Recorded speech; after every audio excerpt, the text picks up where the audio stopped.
Okay, I'm live. Let me bring up a tab in YouTube and put myself on it.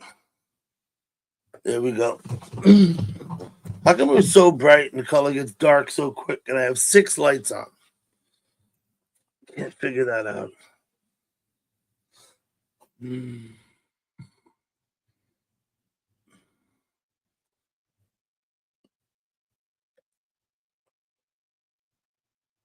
I know there's a setting that will adjust that for me. Hello, Daniel Barry. But I don't know what it is. I don't know how to do it. Brian Parento, what's up, buddy? See, it's slowly getting lighter again, isn't it?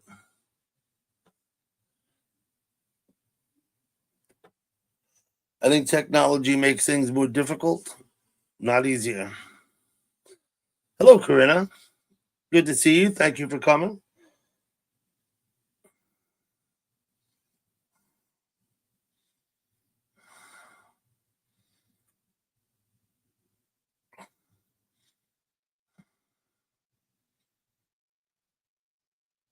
Hope everybody's doing well tonight.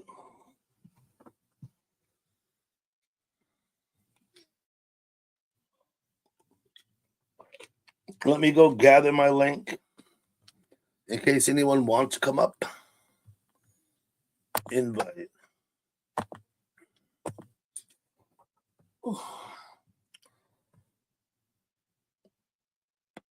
What's up, Bud Files?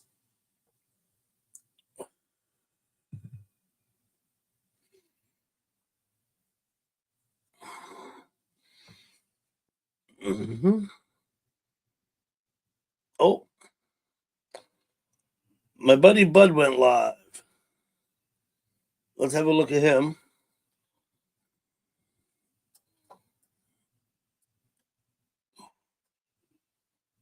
There he is. Hello, Amy. Thank you for coming in. It's foggy where you are, Corinna, huh? Let me get his link and bring it over for you.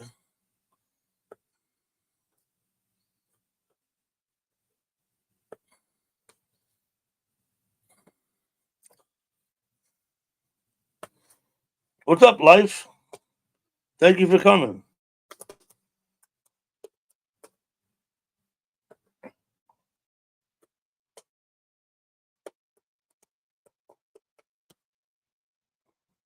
That's my buddy Bud. I put his link in. He's live right now, too. I'll go over there and tell him what I did.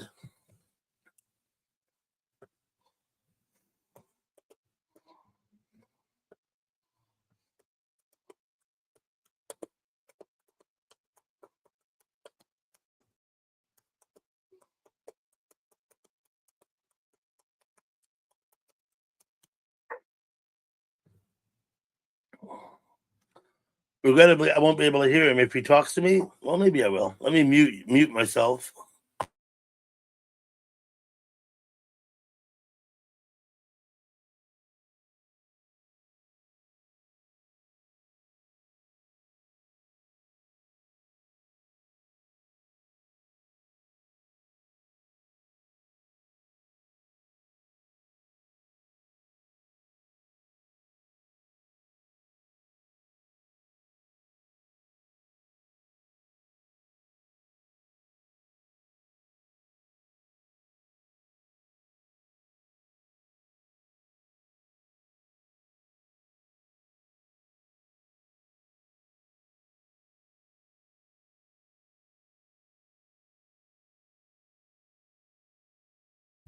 What's up, Beard? I dropped Bud's link. He's over there live streaming. I just went in and chat with him for a minute. I hope you're doing well. Sunny there, raining here, Brian. Raining.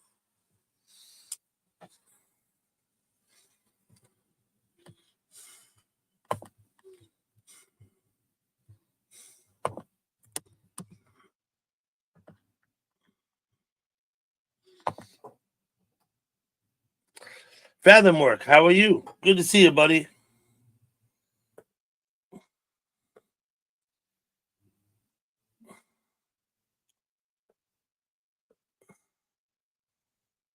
The Lego hockey game, huh?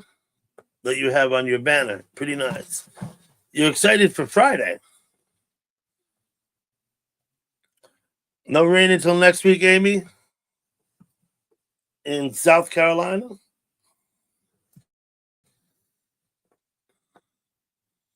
Okay.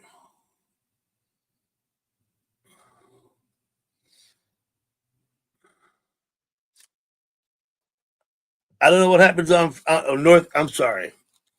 My bad. North Carolina. I don't know what happens on Friday. Oh, the Black Bears could win the cup. Okay.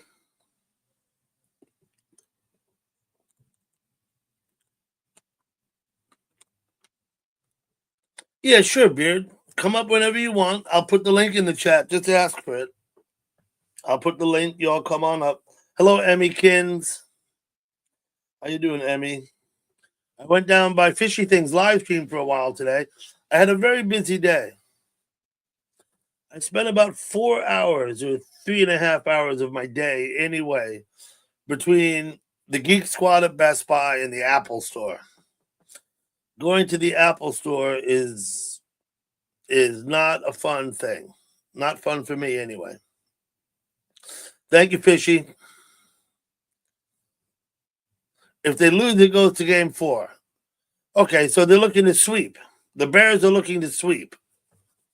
The Black Bears. I'm not sure. I'm not big on the hockey. Hello, Weldon Carey. I'm a Rangers fan when they're in the playoffs, but otherwise, not much. You know what I mean?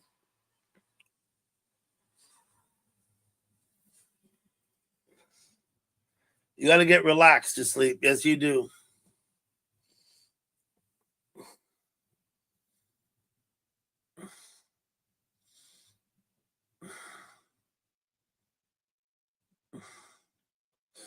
No, he wasn't that boring. I was busy. I was in and out. I had a busy day weekends, so I couldn't stay much anywhere and do much of it. I was very busy. The FPHL League, the best of 3. Okay, I got it. Well, I guess I'm unfamiliar, right? I'm NHL and the Rangers. I know just a little bit about them. Oh, Beard falling asleep. Yeah, well, sure. I don't know. I mean, Beard has to sleep sometime. I know he's live late at night very often. So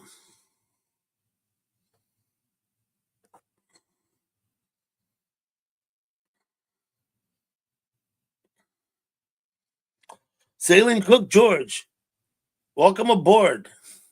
Good to see you.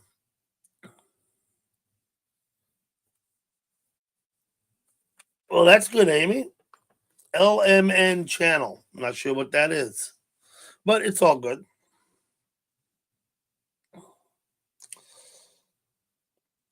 FPHL is some kind of a hockey league, but I don't know what FP stands for. Pretty sure HL is hockey league though.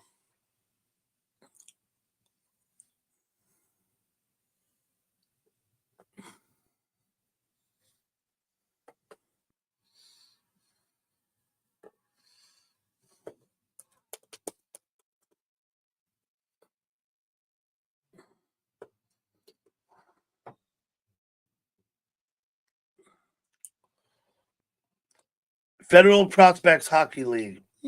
Sounds good. That works for me.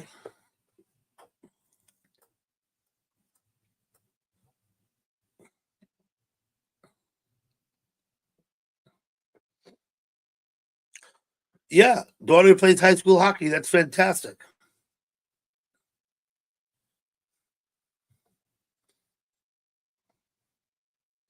John S., how you doing?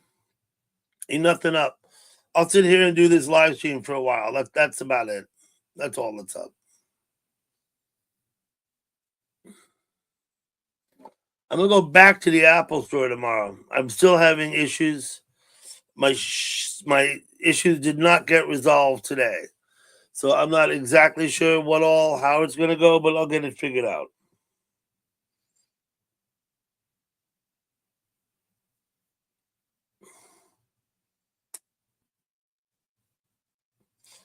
Uh-oh. I'll post that, Emmykins. I'll put that up.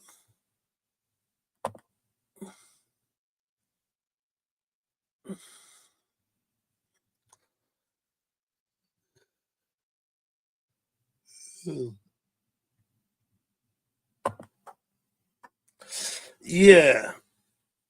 Yeah, it was about an hour at Best Buy with the Geek Squad today. And then it was about two and a half, maybe almost closer to 3 hours at the Apple store. I had to go twice. I went from Best Buy to the Apple store, and they said, well, come back at 3. So, and it took me a while to get to that point, too. It is Federal Prospects Hockey League. Got it. You were right, Fathom Work.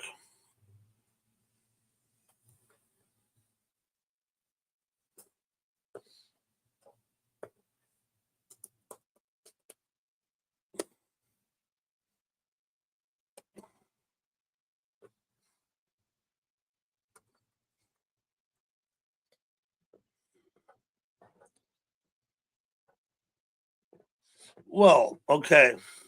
I'll go into it lightly, right? I'll go into it lightly. I have 2 tablets. They serve different functions. One of them I use on my porch for my daily porch stream. Right? It doesn't have a hotspot because it doesn't need it because it sits on my porch. It does, however, piggyback off the hotspot on the other tablet if ever I go anywhere, which is fine. I seldom ever need that. Like, very seldom do I ever need that. But sometimes I do. Right? So it sits on my porch and live streams my porch stream. Most of you are familiar with that. The other tablet I use for other things like live streaming in the car or away from the house. It has the hotspot. When I go to the river, I also use it for my Google chat and my video meetings with people. Okay.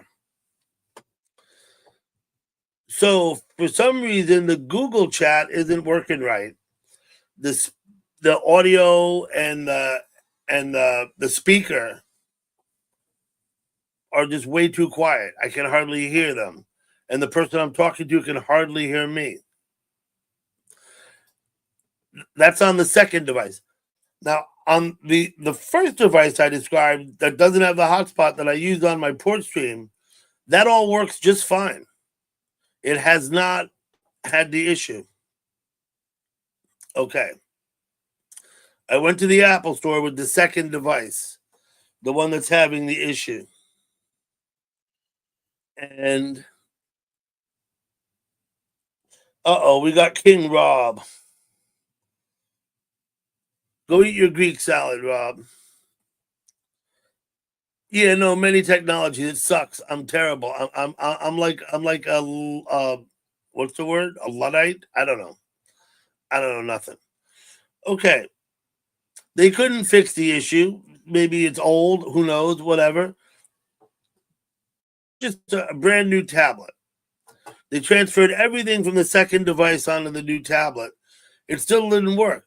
The issue appears to have gone with it. Okay. I still have the old tablet. I'm currently in possession of 3, but I'm going to take the brand new one back, return it for a full refund because it didn't solve the issue. Buying it did not solve my issue. And then I got to try and figure out what's wrong with the other one. They still have to figure that out. Hello, Tasha. Good to see you. Thanks for coming in. Hey, Monkey Man. What's up, Monkey Man? Anyway, it's just a fucking nightmare. Technology sucks, and I hate it. I don't know how to deal with it. I could literally use a tech person for about a day or two. Valak, how you doing? You keep coming on these unmodded accounts, Valak. You have accounts that are modded, but anyway, I'm not even going to go there. You're fine. You're fine on any account you want, Valak. It's okay.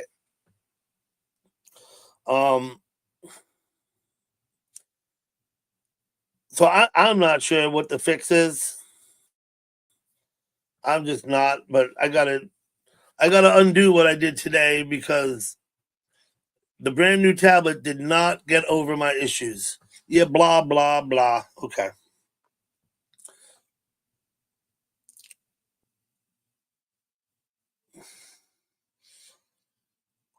I don't know, Fathom Work. I don't know why anyone would be upset about what team a person likes. Right? That's beyond the scope of my comprehension. I've been to Europe. I've been to soccer matches. Back in the 80s, my cousin took me to the Arsenal for a match. And you know what? The fans hate each other. It's like, what the fuck is that? We don't do that shit in America, right? We're not rivals because we support different teams. Fathom Work, it's all good, man. I appreciate that you say that. But to me, it doesn't make any sense to have issues with people because of what sports team they like. Ridiculous. But anyway, my opinion. Um, you're tired as fuck, Valak. Okay. It's very early. Yes, it is. What is it, like 5 in the morning, Tasha? In South Africa? Huskies are your favorite dog breed. Hello, Lori Sue. Boston love the Yankees. Yeah, man. Listen, I got so many friends up in Boston, I can't even tell you. Or I should say New England, basically, not just 3:24. Okay, it's early there, Tasha. Are you getting up early, Tasha? Is that what it is?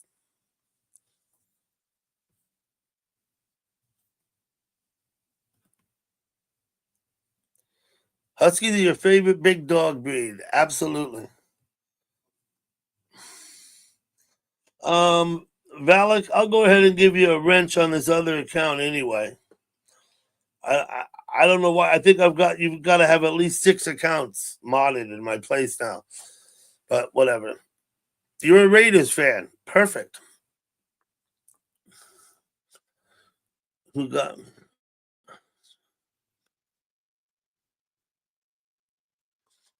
Okay, well, I mean, I'm not that I don't support the Islanders. It's just that I've never was a fan of the Islanders. I've always been a Rangers guy, much the way I've always preferred the Mets.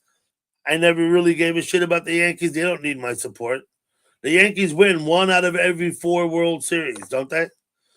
Or maybe 1 out of every 5, something like that. Hello, Summer. It's actually not that warm up here in the attic. Wait till August. It'll be fucking 90 degrees up here and I'll be live streaming. Nerd Witch. What's up, Nerd Witch? You had a nightmare. Sasha, I'm sorry you had a nightmare.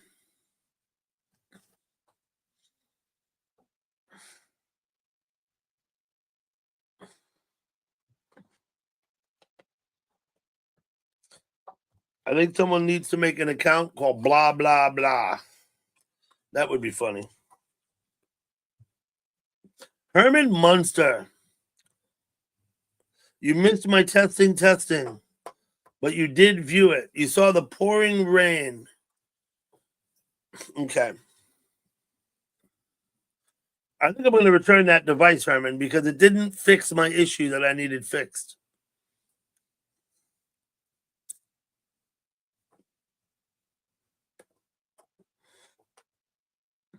Yeah, you don't have to be a Patriots fan because you live in New England. That's fine.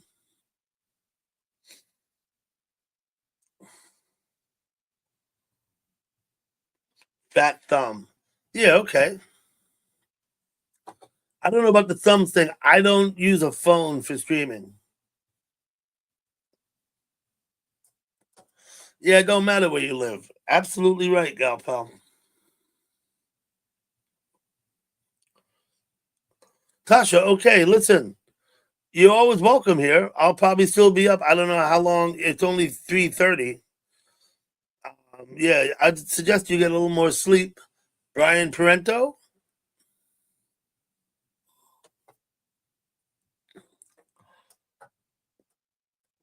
I hope you don't have more nightmares, Tasha.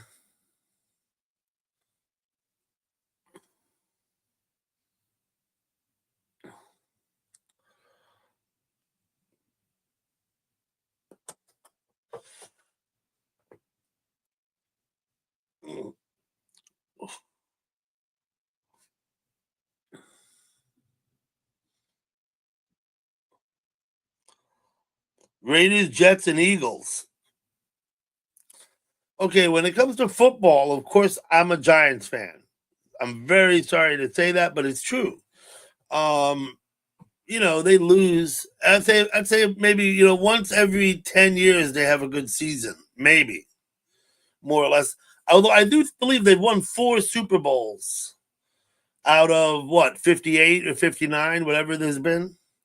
I do believe they've won 4, so that's not too bad. There are still teams that have never won a Super Bowl. Kansas City Chiefs. I've always liked the Kansas City Chiefs.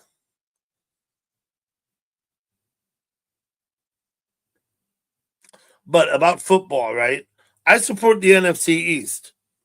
Most people do not support their division rivals. However, I will always pull for, the Cowboys, the Redskins, or the Eagles once the Giants are eliminated from contention. Once the Giants are out and can't make the playoffs or lose in the first round like they often do, I'll go for the next NFC East team. Usually. Maybe not always.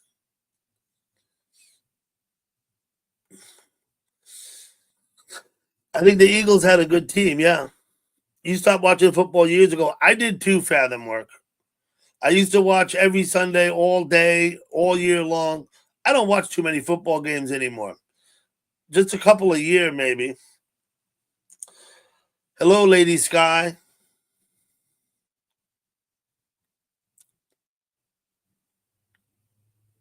The Commanders? Yeah, no, they're the Redskins. They're going to take their name back. You'll see. Um,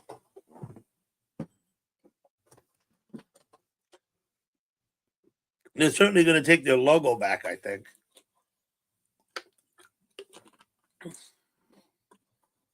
Yeah, I think they might give them back their name. I think they're going to undo all that nonsense, all those name changes. I could tell you a story about my local high school. We were for over 100 years the Nyack Indians, and they changed the name to something else, the Red Hawks or something like this. And at the meeting, representatives of the local indigenous people stood up and said, "Please do not change the name. We like it. We are not offended. We don't want you to change your name because it's an honor of us, and that's an honor." However, they were like very narrow-minded. I don't know, opposition, and they were in the minority. They did not have a majority support who couldn't stand the fact that they were called the Indians. These are white people I'm talking about. Okay, well, fuck them. And they changed the name anyway. I hope we change it back. Hello, Frenchie. Fathomworks hates the Utah Hockey Club for some reason. Not sure why. Coyotes in the NHL. Who were the Coyotes? Were they? I don't know who they were. Thank you, Frenchie. Yeah, mind virus people. Exactly. They did not have a majority of support. They had no mandate to change the name. And representatives of the local indigenous people, the actual Indians, did not want them to change the name. I don't even want to get started, and I don't want to get political about it, but they're fucking morons. That's all I can say. Bunch of fucking morons. Hello, Leo. Leo, good to see you.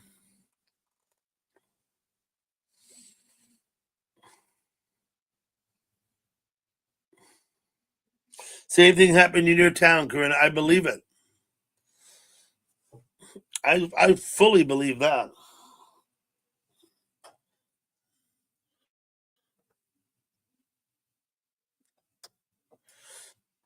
Ideologues, right? Ideologues are not good. They, you know, I could use harsher words. I guess I won't.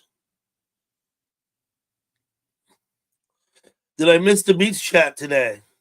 Herman, I was busy all day. I barely went anywhere in YouTube today. Let me go look at it. Ooh, let me see. I'm way back. Sun's already up. Yeah, I missed it. I mean, I had so many things going on. I spent an hour at Best Buy in the Geek Squad. I spent, I guess, close to 3 hours in the Apple Store. And by the time I do that, I'm just frazzled. I'm totally frazzled. Yeah, Herman, I'll be back there. Don't worry. I'm not abandoning the beach chat. I barely, like I said, I barely went anywhere today. I went into the other place out in Wales, and I apologize. I'm sorry I haven't been here all day. I've been busy. No, that was it.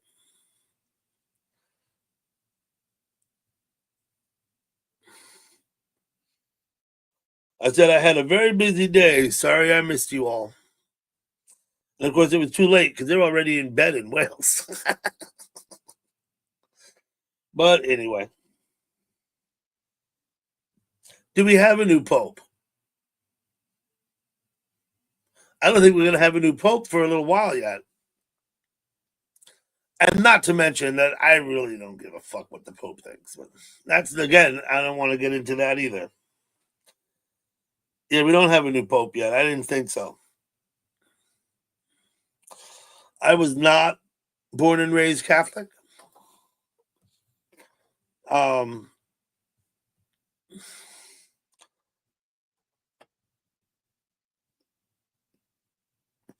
is it orange smoke or white smoke? I don't know what. I don't know. There's the thing about, yeah, when they elect a new pope, they send up white smoke. High five, Dutchman. Thank you for coming in. Look for the white smoke. Yeah, I'll give you some in a minute. Some white smoke. I think I will.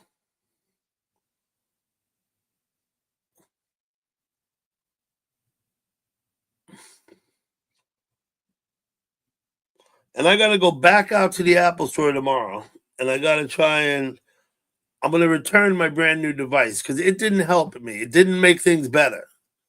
It didn't fix my issue. And then I'm going to try and get them, since they're the Apple Store and these are fucking Apple tablets, to address my issue. What's up, Jamie O? I'm good. Ellen N. Thank you for coming in, Ellen. It's good to see you.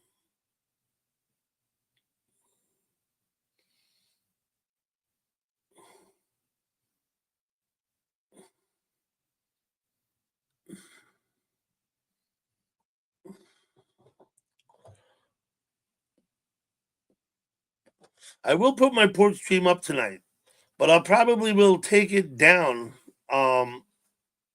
when I go to the Apple Store. I'm going to want to take that device with me, the device I use on the porch. Okay, Justine, that's about enough of that. I'll go ahead and remove your comment and ask you to kindly keep those sort of negative opinions to yourself. We're going to keep the chat cheerful.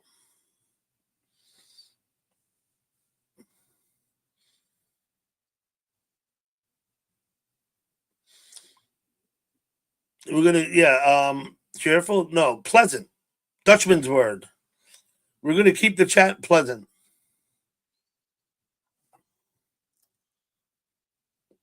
You don't have to leave. Just don't express those negative opinions about things. That's all. Express, instead of telling us what you hate and don't like, tell us what you love and what you do like. That'll be better.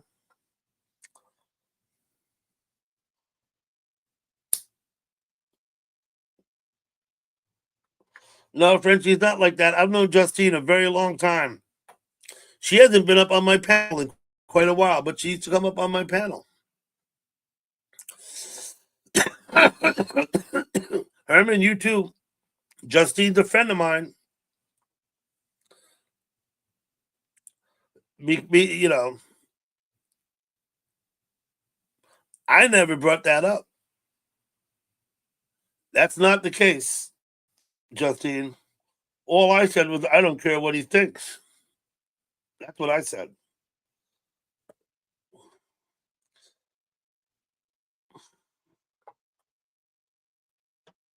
And I don't. I don't care what he thinks. But I would never say I hate him, because I don't. Nor was I born and raised a Catholic.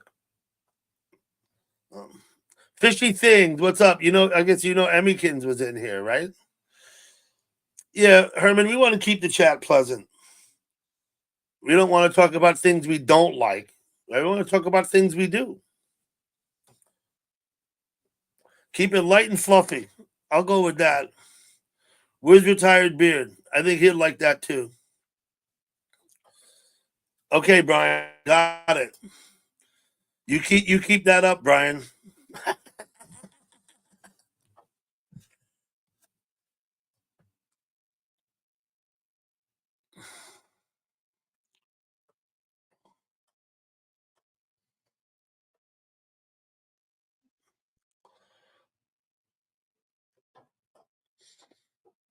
Is Mario here?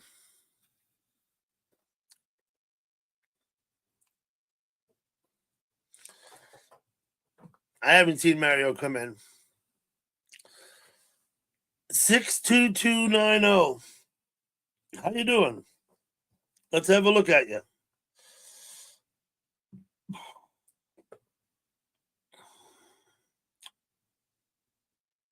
Account's about a year old. Thank you for coming in. Callie Ford. We all want margaritas. Margaritas all around.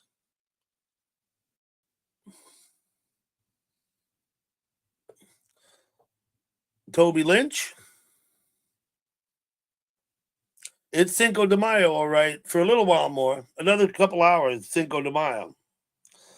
Kelly Ford, I did come to your live stream today. I didn't speak. You were out walking your dog, and you were, talking. I was very busy, and so I didn't really have time to stop too many places and talk today. But I was at your live stream today, Callie. I did give you the thumbs up. The latest episode of Doctor Who. Damn. So 62290. Do I know you from somewhere, or are you just coming in, or what's your plan? What? How did you know to come here? I'm just curious. Feel free to speak up.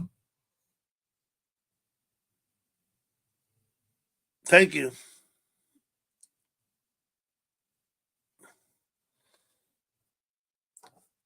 Yeah. I just came on the YouTube search. Okay, this is what I'm going to do, 62290, until further notice. I'll make you a standard moderator like everybody else. You need to read my chat guidelines, basically, and you hit more, and you'll see what I say on my thing. Hit more. We're going to keep the chat pleasant. We're not going to fight with people. We're not going to discuss religion or politics. And we're not going to disparage others. We're not going to say negative things about other people, whether they're here or not. Right? We're just not going to do that. So those are the rules, and you're fine as long as you abide within the guidelines. Hey, Larry. Thanks for coming in, man. It's good to see you.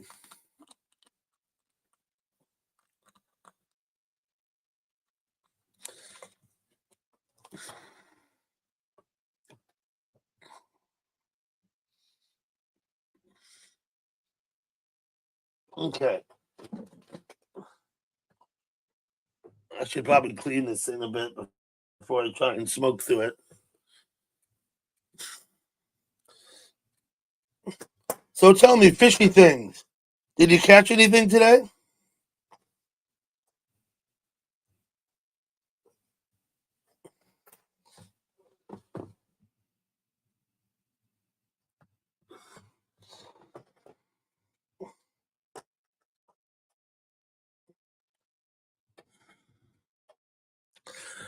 Aloha, Leah.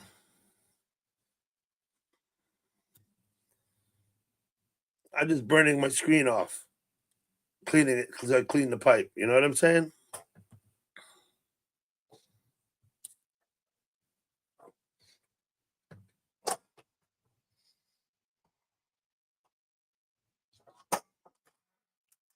You need a clean screen.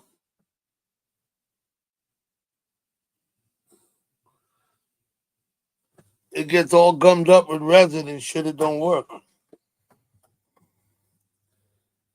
You did. What did you catch, fishy thing? I saw anything catch a couple of carp. I didn't spend much time at Mark's. Is Senate here? There he is. Hey, Senate. Senate, good to see you. You're going back to your old name, I think, right?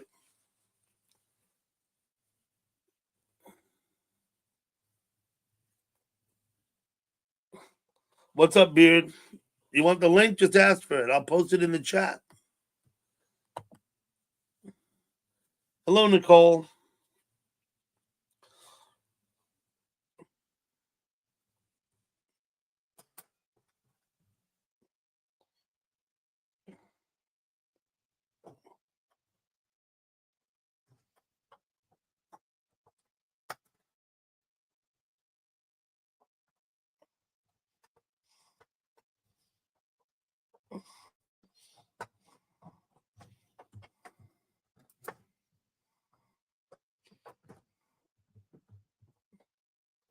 Okay, we're getting there now.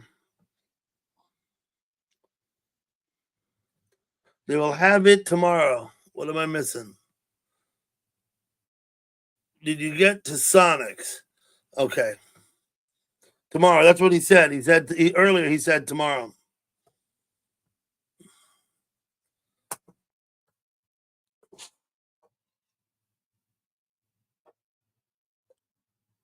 Okay.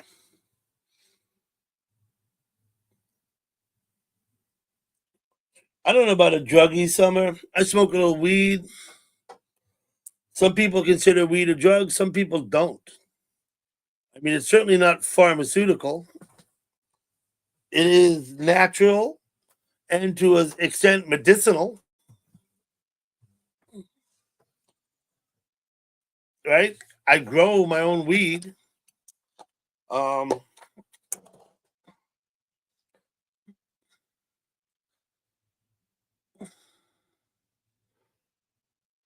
Well, here's the thing: it grows in the ground, right? When you talk about drugs, you're about something that you need a chemist to make, right? I mean, I don't know.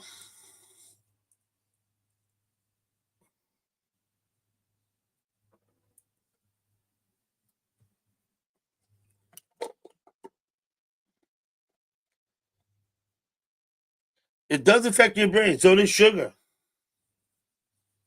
right? So does caffeine. So does the many stuff you eat every day. Salt is addictive. You can be addicted to salt.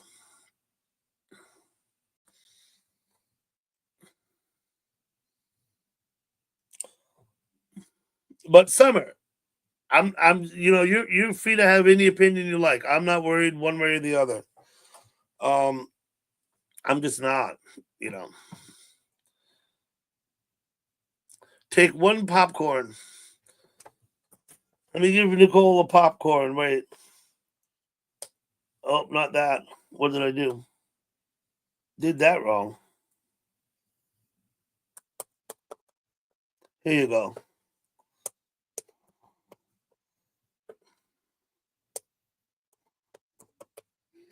There you go. One popcorn for Nicole.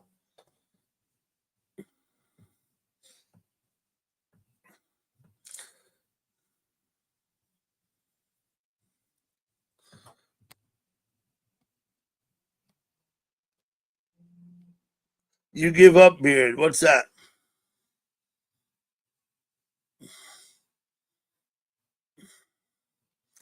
Yeah, vaping. I'll just say this. I don't think vaping is any better for you. MSG is nasty stuff, though, Luigi. And it's my understanding that in some countries they actually put it on the table with the salt and pepper in a shaker, right? But MSG is like nasty stuff.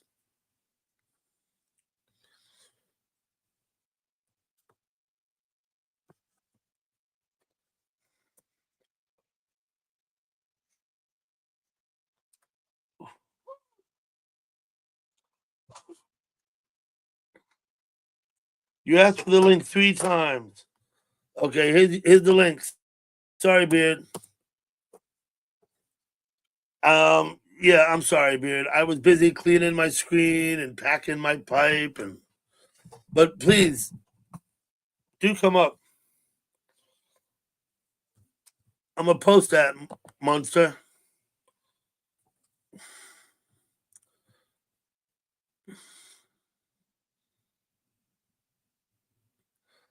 MSG is the only seasoning that matters.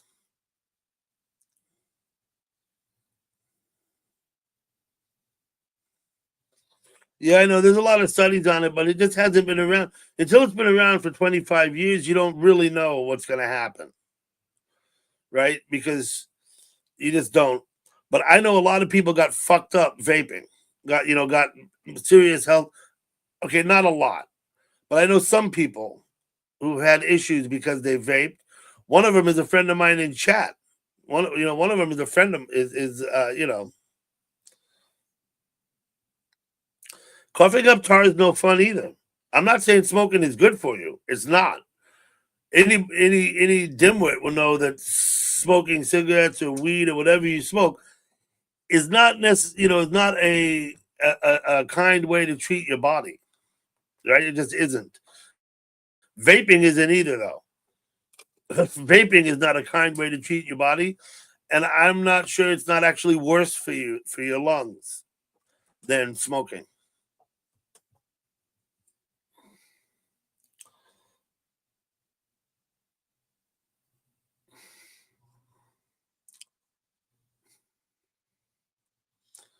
What do you got, gal pal?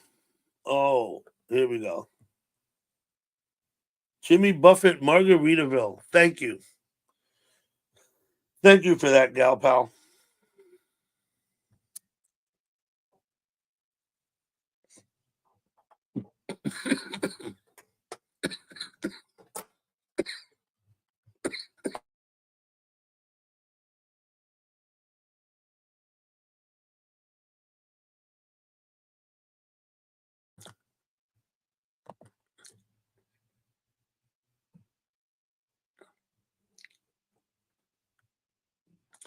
Well, we'll see. We'll see how they do. Beard man, I put the link in. What's up? I didn't even see you ask, and I even scrolled up. I'm sorry, Beard. I can always do better. I have a lot of room for improvement. That's definitely the case.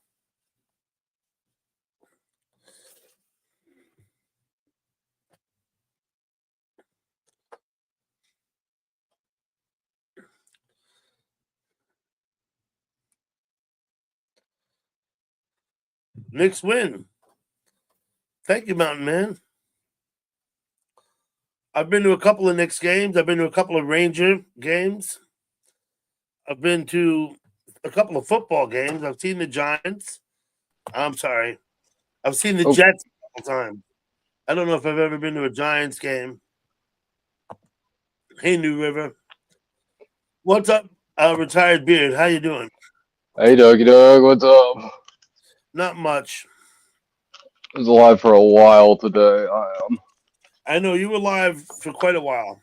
I saw you up. Yeah, I had a busy day. It was hectic, and I'm afraid I didn't really solve any of my issues I was looking to solve. yeah, I heard that. Tech shit's annoying. Like, Tech shit sucks, man. And more than annoying. It makes your life more difficult. We'd all be I don't better off remember. if we just sat home alone and didn't talk to anybody. Yeah, Well, and just sat in I the. don't know about that, but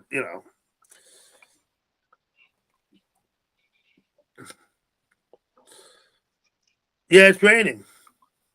Yeah, no, I'm surprised they're playing. They're playing in the Bronx. I'm surprised. I am a bit surprised.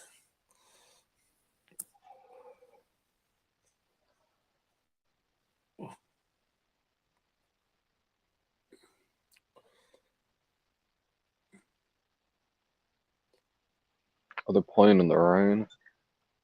Mm-hmm. They'll play in the rain, but not a thunderstorm. Baseball? If it's raining, they usually hold the game up till the rain passes. I guess I've only watched baseball in the desert, so.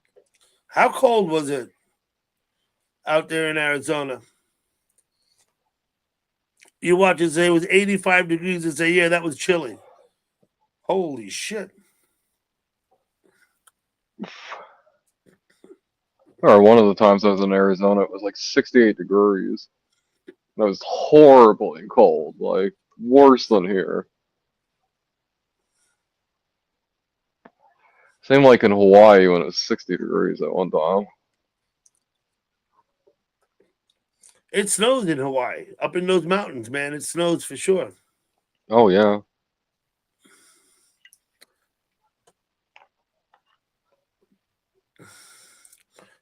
I don't have a microwave, 6 or 290. I don't know what to call you.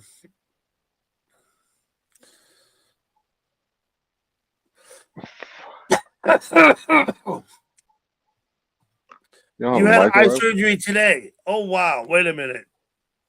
So is that it then? Do you have further procedures you need to do, or are you done? And when do you know if you can see better? I imagine if you had eye surgery today, you probably still have a bandage on it. Maybe I don't. Maybe not. Damn, New River. I hope that went well, and I hope it was successful. Cataracts aren't any fun. It didn't look fun for Nina, that's for sure.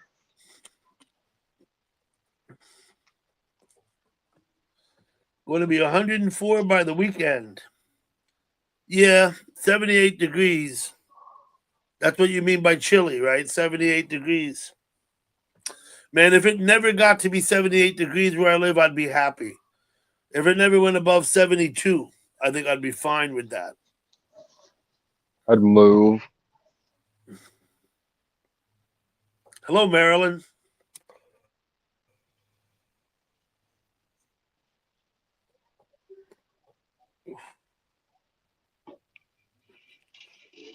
How many eyes do you have now? Toby wants to know, New River.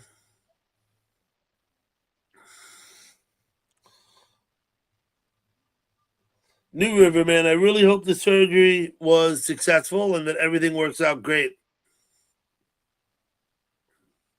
Yeah. Since So what's I'd your be deal? scared to have my eyes messed with. You got to go to Sonic's tomorrow? Is that the idea, Beard? Yeah. I Did called you go to every. Sonic's today? I saw you in a car. I didn't go to Sonic today, but I called them several times. So Yeah? I called every Sonic in town. Did you ask him if the refrigerator was running? I asked them if they had Prince Albert in a can.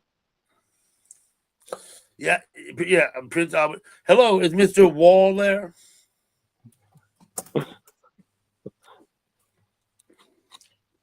When So I actually there was a bought. show. Wait a minute, Beard. There was a show. It was a radio show, but then they made a movie because these guys were funny as fuck. And there's someone in chat that uses their name, the Jerky Boys. You know who the Jerky Boys are? Oh yeah. Okay. So that shit was funny. That would make me laugh, man. They were huge when I was growing up. Did the Jerky Boys, did they make a movie? They did, right? Am I wrong about Yeah. that? They did, right? Oh yeah. There you go. It had the lens replaced in your right eye. I thought they were scraping cataracts out with a hook, but you got your lens replaced. How long are you gonna before you know if it worked?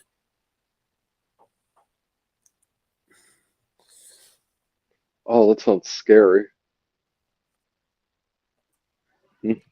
Yeah, 6, 290, whatever. Frank Rizzo's in chat. If you look around, you find Frank Rizzo in chat. I haven't thought about the Jerky Boys in forever. Saul Rosenberg. Yeah, I think that was one of them too, right? I do believe. Yeah, I mean, Well, actually, it's been a long yeah. time. Absolutely.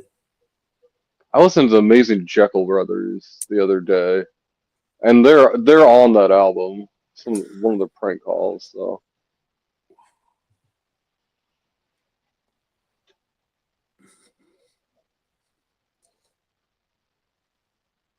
Echo Cliffs Canyon uploaded 38 minutes ago. Let's have a look at your upload, Beard. I suppose if it's called Echo Cliffs, I should probably turn the volume on and listen to it. Right? yeah, it's Damn, just looks the name nice. of the air. Looks like a nice place. Oh, it's Okay, beautiful there. let me grab the link and bring it over. It's beautiful there. It's a rare sort of geological feature for Kansas, Okay. at least for the area that I'm in. When you get more towards like the Oklahoma sort of New Mexico, Colorado area, it becomes more like that. But you're just driving through farmland, and all of a sudden there's this cliffs. Mm-hmm. It looks great. I used to get up into a lot of trouble there when I was younger.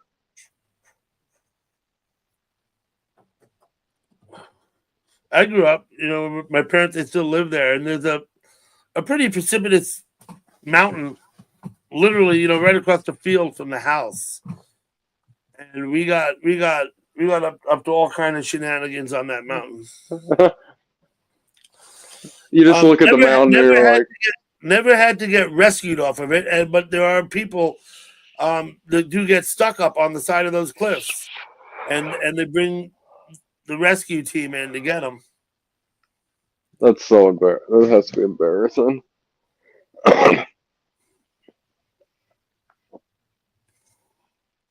I don't know, Mountain Man. I don't know. That's a pretty active mayor, I guess I'd say. He's proactive, I guess. Proactive. Does that constitute legitimate political activity? Nope. Not in my books. If your politics includes violence, it's not politics you're practicing. Yeah. Right? That's something else. Right? That's not politics. That's Yeah. intimidation and possibly terrorism, right? Yeah. You can't drag people kicking and screaming to your point of view. Right? You understand what I'm saying, Beard? Yeah. There's no way. Right? People have to come willingly to your point of view. Hey, Adrian, what's up? You cannot drag people kicking and screaming to see things your way. That's not gonna happen, right? That's where you get rid of the people that don't see your way. No. And that's where that sort of stuff does not work. Yeah. We're not gonna worry about that 290. Okay, that's not what we're gonna talk about here tonight. Yeah. I was really responding to Mountain Man's question, which I'm not even sure was real. This question. Yeah. Mountain Man talks a lot of tripe, like literally tripe. You know what I mean? So I don't even know that's, as far as I know, Frank Rizzo was a name used by one of the Jerky Boys, right? Yeah, I think so too. There's also someone in chat uses that name. Because I think we would have heard about that, you know?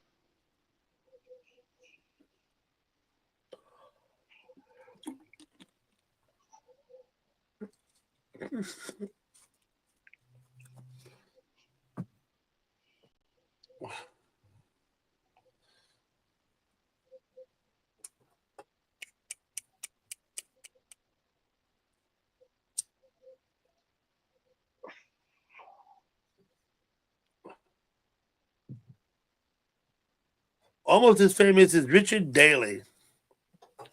Richard Daley smoked crack, but it was entrapment. right? He smoked crack with a prostitute. They got him, but they set him up. And of course, entrapment in and of itself is illegal, right? Yeah, who hasn't done that anyway? You know. Smoke crack with a prostitute, sure. Yeah, Well, it's part of growing that was up. a classic. That was a classic case of entrapment again for political reasons. Hmm.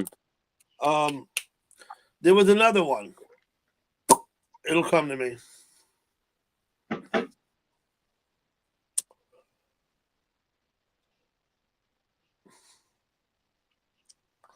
That wasn't Richard Daley. Who was the mayor of Washington, D.C.? Wasn't his name Daley? Maybe I'm wrong. What was the name of the mayor of Washington, D.C.? Remember that guy? On hidden camera, right? They set the room up to entrap him. And then they get the girl. He didn't solicit her. She solicited him. Okay. That is definitely entrapment. That's entrapment, man. You can't do that. Do they use that in legal? The guy with the car, right? What the hell was his name? DeLorean. Who was that, right? That was entrapment too. He should not have done any time for that, but I think he did.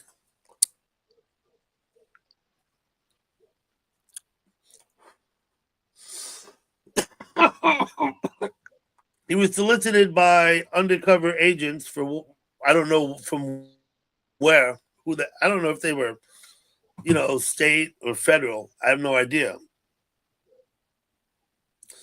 His lawyer was okay, but that was a classic case of entrapment. He was not looking to purchase any cocaine from anyone. They came to him with the deal and said, hey, we need help. And he didn't do it at first, and it took him a while, but they lured him in with the prospect of making money. Okay, so he helped fund this, whatever. They arrested him.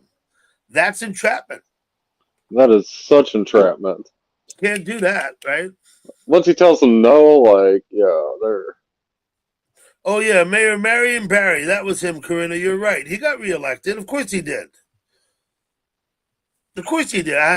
No better way to help someone gain popular support than to treat them that way when you're in a position of authority. The first thing that's going to do is they're going to become a folk hero, right? That's the first thing that's going to happen. New River, do you have your eye patched up? And again, I'd like to know, when do you think you're going to know if it worked properly, or do you already know?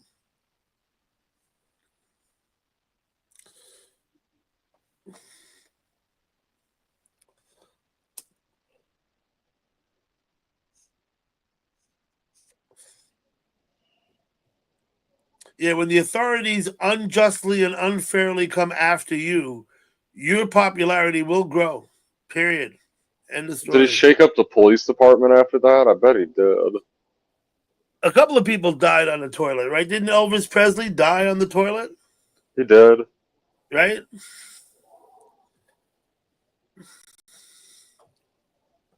Link coming up.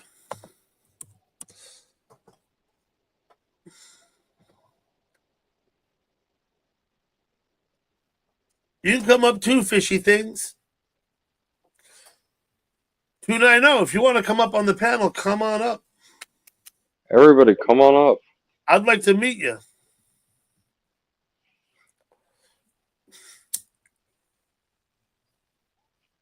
That's why you have stool softeners. Yep. Okay. Here's your fan club. What's up, fishy things? What's up? What's up? Hey, fishy things. How you doing, retired beard? My wife is so obsessed with you, man. She's geeking out over all your shorts, your videos, your unboxings, everything. I saw Emmy Cans and Beard's live stream today. I absolutely did, right? She was over there. Was that today or Beard yesterday? did a live? Yeah, it was live for like 6 or 7 hours today, something like Beard that. was live today. When was that? Oh, like from 1 until like 8, something like that. Oh, okay. Yeah. So I was still live for like an hour or two of that, but then that's my window where I got to do stuff with my kiddo. So If I didn't notice. I really enjoy that fishing. Oh, thanks, man. I haven't watched a lot of fishing content, and now I'm like, why haven't I watched this before? I really enjoy it. Like, Yeah, I mean, it can be chill. It can be fun. Like, I don't really have an agenda. I just show up and fish, and whatever the chat wants to talk about, I talk about. So it that's really all basically what I depends on the do. chat.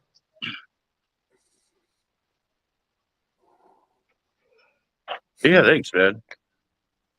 Love having you there, obviously. Hey, Hello, Gurf. Gurf. What's up, I went to Gurf? sleep so hard, though. Hmm? I went to sleep so hard, though. What's That's a that? sign of. If I enjoy content, I will go to sleep so hard. Oh, really? If you enjoy the content, you go to sleep? Yeah, especially if it's relaxing. Oh, okay. Yeah, I kind of want. I felt. I mean, it was a little chilly. If it were just a touch warmer, I probably would have been sleepy. But yeah, there's another guy, Jay Fishing. He fishes down in Florida, and he goes like out on the ocean at night, and the waves are hitting the beach and stuff. And I try to watch his fishing lives, and it just zonks me out. Oh, that sounds awesome. Mm-hmm. Yeah, you guys should check out. I've started a new thing I do every Sunday night where I interview a different YouTube fisherman. Pretty cool little show. It's just an hour-long show. I saw you live last night. Yeah, you were there. I was just kind of letting everyone in the chat know. I want to get it popping. You should post your link in the chat. Listen, anyone here not sub to Fishy Things, please it's sub maxed up out as loud as it gets. Yeah, check out Fishy Things.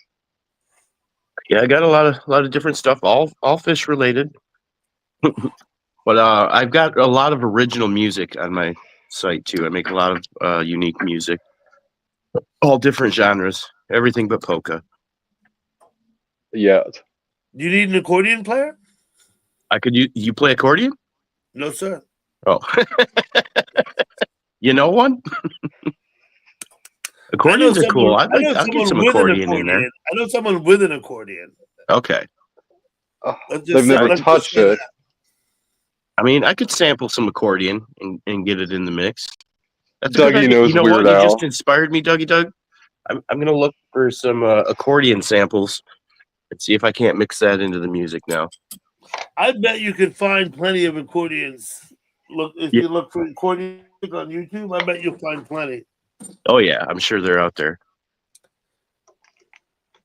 Oh, there we go.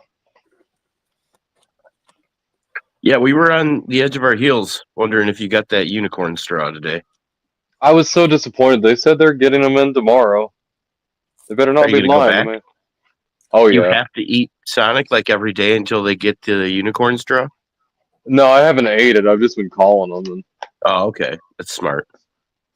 I would be much more foolish than that. I would like go there every day and harass them. I thought about it. Go knock on their door. Yeah. Well, I mean, it's an establishment. You can just walk in and be like, "Hey, you get them unicorn straws?" But you're 45 minutes away though, so that'd be pretty inconvenient. I was thinking about going to those. The ones here are closer, so I hope. I should have went to it. Yeah.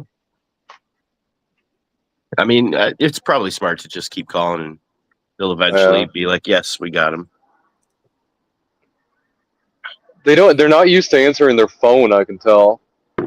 Yeah, most places aren't. Customer service in America has gotten just awful. Like, everything's automated, and then by the time you get someone, it's like they do not want to talk to you at all. Automation sucks. Let's say hello to New River Troll with his eye patch. Nice eye patch, man. I got a black one in the house. I could put over this one. Probably looks better. No, I like this one. This is good. The white looks badass. This one guy needs a tampon in his eye, right? You look like a Civil War veteran. Yeah, it's a weird looking one. Hey, listen, man. I hope the surgery was successful and that you get your vision restored to its regular. Yeah. It's nice to be able to see.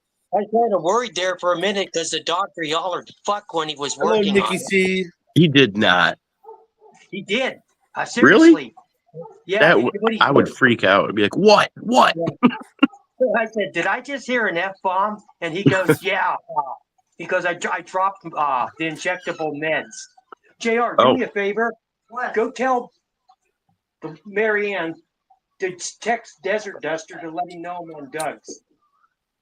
Oh, I thought we were all doing the dark vibes. Now Retired Beard turned a light on. That's okay. Beard can do. You know what? I have 6 lights on here, and it's still Do you dark. really? That's That's crazy. I got my light on here at least. My living room light doesn't work. You won't be able to see me if I turn it off. Oh yeah, no, you've gone completely invisible now. There you go. All we can see is your glasses. I'm really. Oh, go ahead. You really what? Oh, this is really close to the camera. They have you awake for 90% of that eye surgery. They only knock you out to inject the painkiller and do the incision where they're going to slip the new lens in. Then they wake you up. And after that, you don't feel nothing really at all. I'd still be freaking out. Being under anesthesia is a risk. Yeah. They want to minimize the amount of time they have you knocked out because it's dangerous. Yeah. Yeah, you might not come back. Being under anesthesia, and they tell you all this stuff too, like no eating or drinking for 6 hours and stuff like that. I ate a full breakfast 3 hours before, and probably had about 32 ounces of coffee in me. I lie to them about that every time I have a surgery. I haven't had many, but you're a rebel. Yeah, risking it for the biscuit, man. Sweat the small stuff.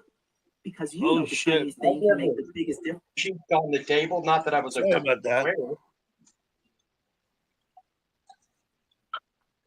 I got to go back tomorrow. They're going to take this off and take a look at it. I might even be able to see some tomorrow pretty good. But they say for full clarity and stuff, it takes about a week. So tell us exactly. They replaced one of your lenses. Yeah. What? I thought you had cataracts, and they were going to scrape them off with a hook.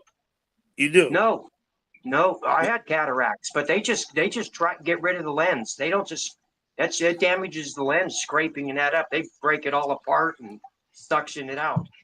God almighty! And then they put a new lens in. A bionic one? The lens is folded in half like a taco, and then when they slip it in, it's little 1/8 inch. Is it a bionic lens? Are you a Terminator? Let me listen to him. I was hoping for that. I'm sorry. If I could get one of those 1000 Terminator lenses, but I wanted to ask you, where do they get the lens? The lens is a plastic lens. It's some kind of, Okay, it's synthetic. I was going to ask you if you had it from a cadaver. No. Oh my God, that would be creepy. That would be creepy, but well, I mean, I'd take it if it meant seeing. I'd take the synthetic one. You'd go synthetic. I wouldn't want it depends on who the cadaver was. Like, what if you had, is there a business for like cadaver's? I know Charles Manson. Yeah. See this eye here? This is Charles Manson's eye right here. I do believe there is a black market for human organs.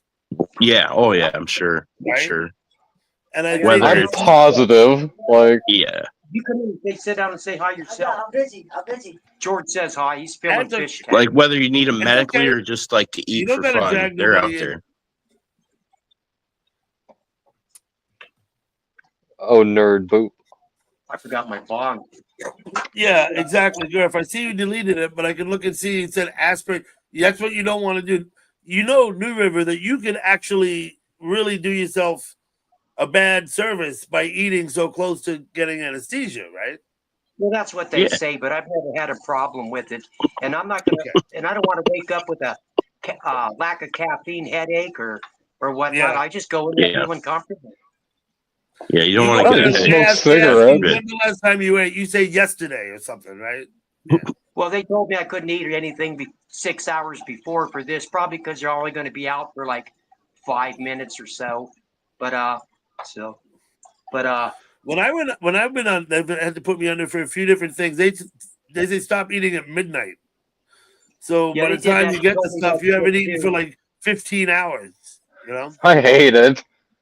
They told me that too when I had an exploded Achilles tendon reattached one time, and they told me that for there too. And I had like 64 ounces of coffee in me before I went on the table. Then How does an Achilles tendon explode? Yeah, I want to know. I'll tell you. I'll try to make this short. Back when around the time when Princess Di passed away, there was the Summer Olympics was going on, and I was having a barbecue that day. And back in the day, I was a pretty good springboard diver. I could do all the flips and twists and whatnot. Mm-hmm. And after a couple of beers and stuff and a couple of demos on a diving board, I was standing on the diving board with my back facing the pool, and I jumped up real high, and I was going to come down and get a board, hit the board, do a bounce. And instead of doing the flip over this way, I was going to go out and flip the other way, kind of like a reverse gainer with a flip. Yeah. When I went up way too high, and when I hit the board, my left heel did not make contact with the board. It overhung the diving board, so it bent my foot all the way to my shin and cracked that'll fuck up your fucking Achilles, won't it? Exploded my Let me say hello to That's how you make it explode. Thanks for coming up. Hey, we got a drum set here. What's going on? There you go, Duster. Here, New River. Look This at is that. brutal. Where's that patch I bought? Yeah. Yeah, I'll be back in 1 second. All right. Hold that thought. You guys say hi to everybody, Gurf, Mhm.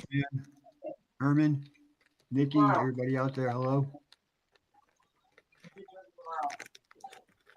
How you doing tonight, Doug? I'm okay. Cool.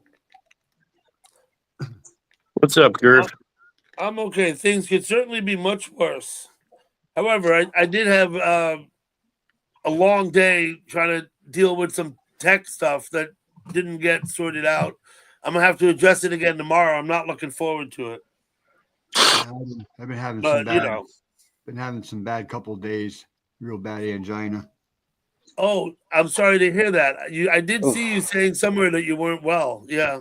The chest is acting up. What's up, Gurf?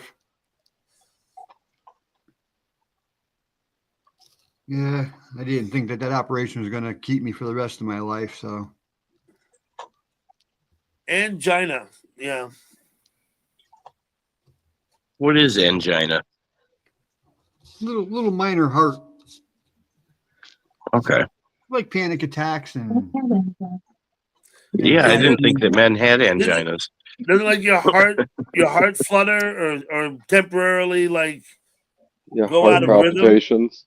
And then my heart will skip a beat. Every 13 it'll skip. Well, I My really wife hope makes you can my figure heart that skip out. a beat every time I see What her. do they do? Sorry, go ahead. I was just saying, the doc gave me some medicine and told me to relax. So They give you medicine. Do they eventually? Do they give you a pacemaker or something? oh no, it's not to the point of heart attack. Not to that point yet. Okay. That's not. But to it the point could of get if it gets bad though. They do something mechanical for you, don't they? Yeah, they. Well, I already have stents in my aorta. Okay, a stent in the aorta. Okay, I can't actually single. there you go. Just a weird feeling. It feels empty and tingly. That was a good one. No, Oh, there it we looks like- go. There we He looks go. like a Metal Gear Solid boss now. Nice. That's the patch I bought you. Oh, you are the real deal. Yeah. I'd give you my ship. They sent NRP a get well package, and that was one of the toys in there. Shiver me timbers, mateys. We gonna hit them skins or what? What's going on with the drum set? He's probably not. And if he does, For you some better reason, give you us can't fair hear it. warning. I don't have StreamYard, so I can't cancel out my noise cancellation on my mic. So I don't know. I don't think you can hear it. Just every now and then give us 2 hits on the snare and then a hit on the cymbal. Ba-doom, boom. You know? Bang it a little bit. You're free to hit him if you want to, but certainly don't feel any pressure because. Can you hear them? No, I don't hear it. Yeah, I Oh, heard yeah. that. I can't I hear heard anything. that. I think we need to put this on the TV or something. Like for some reason, whenever I'm on a Put live this with on people, I can't hear it. right now. The patch. Yeah. Fishy things. You said that you can't hear Like I can, people but when not you're on a well. live. Yeah, when I join like a I live think like you got this, well. a multi-stream deal, I struggle to hear everything for some reason. I don't know if it's just something with my phone or what. It's not like I can hear you, but not well. You know what I mean? And I've got my volume cranked. That's why the volume system Here we go. various people on the panel. It's not always up to the same.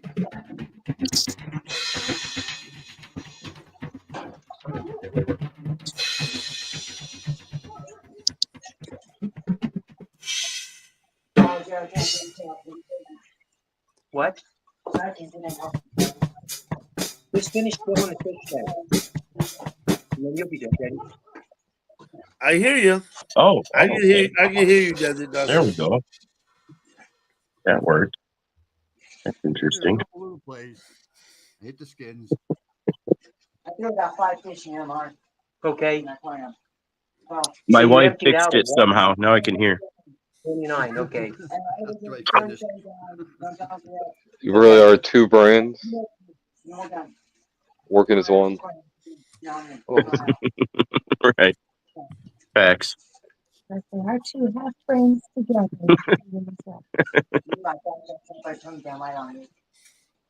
What? All right. Not sure how my brain contributes. It just kind of pumps out random nonsense, and then Emily assorts it and rearranges it and makes it all work. She's a supercomputer. She is 100%. You're like She with is. that punch card machine. Yes. Spot on. Spot on.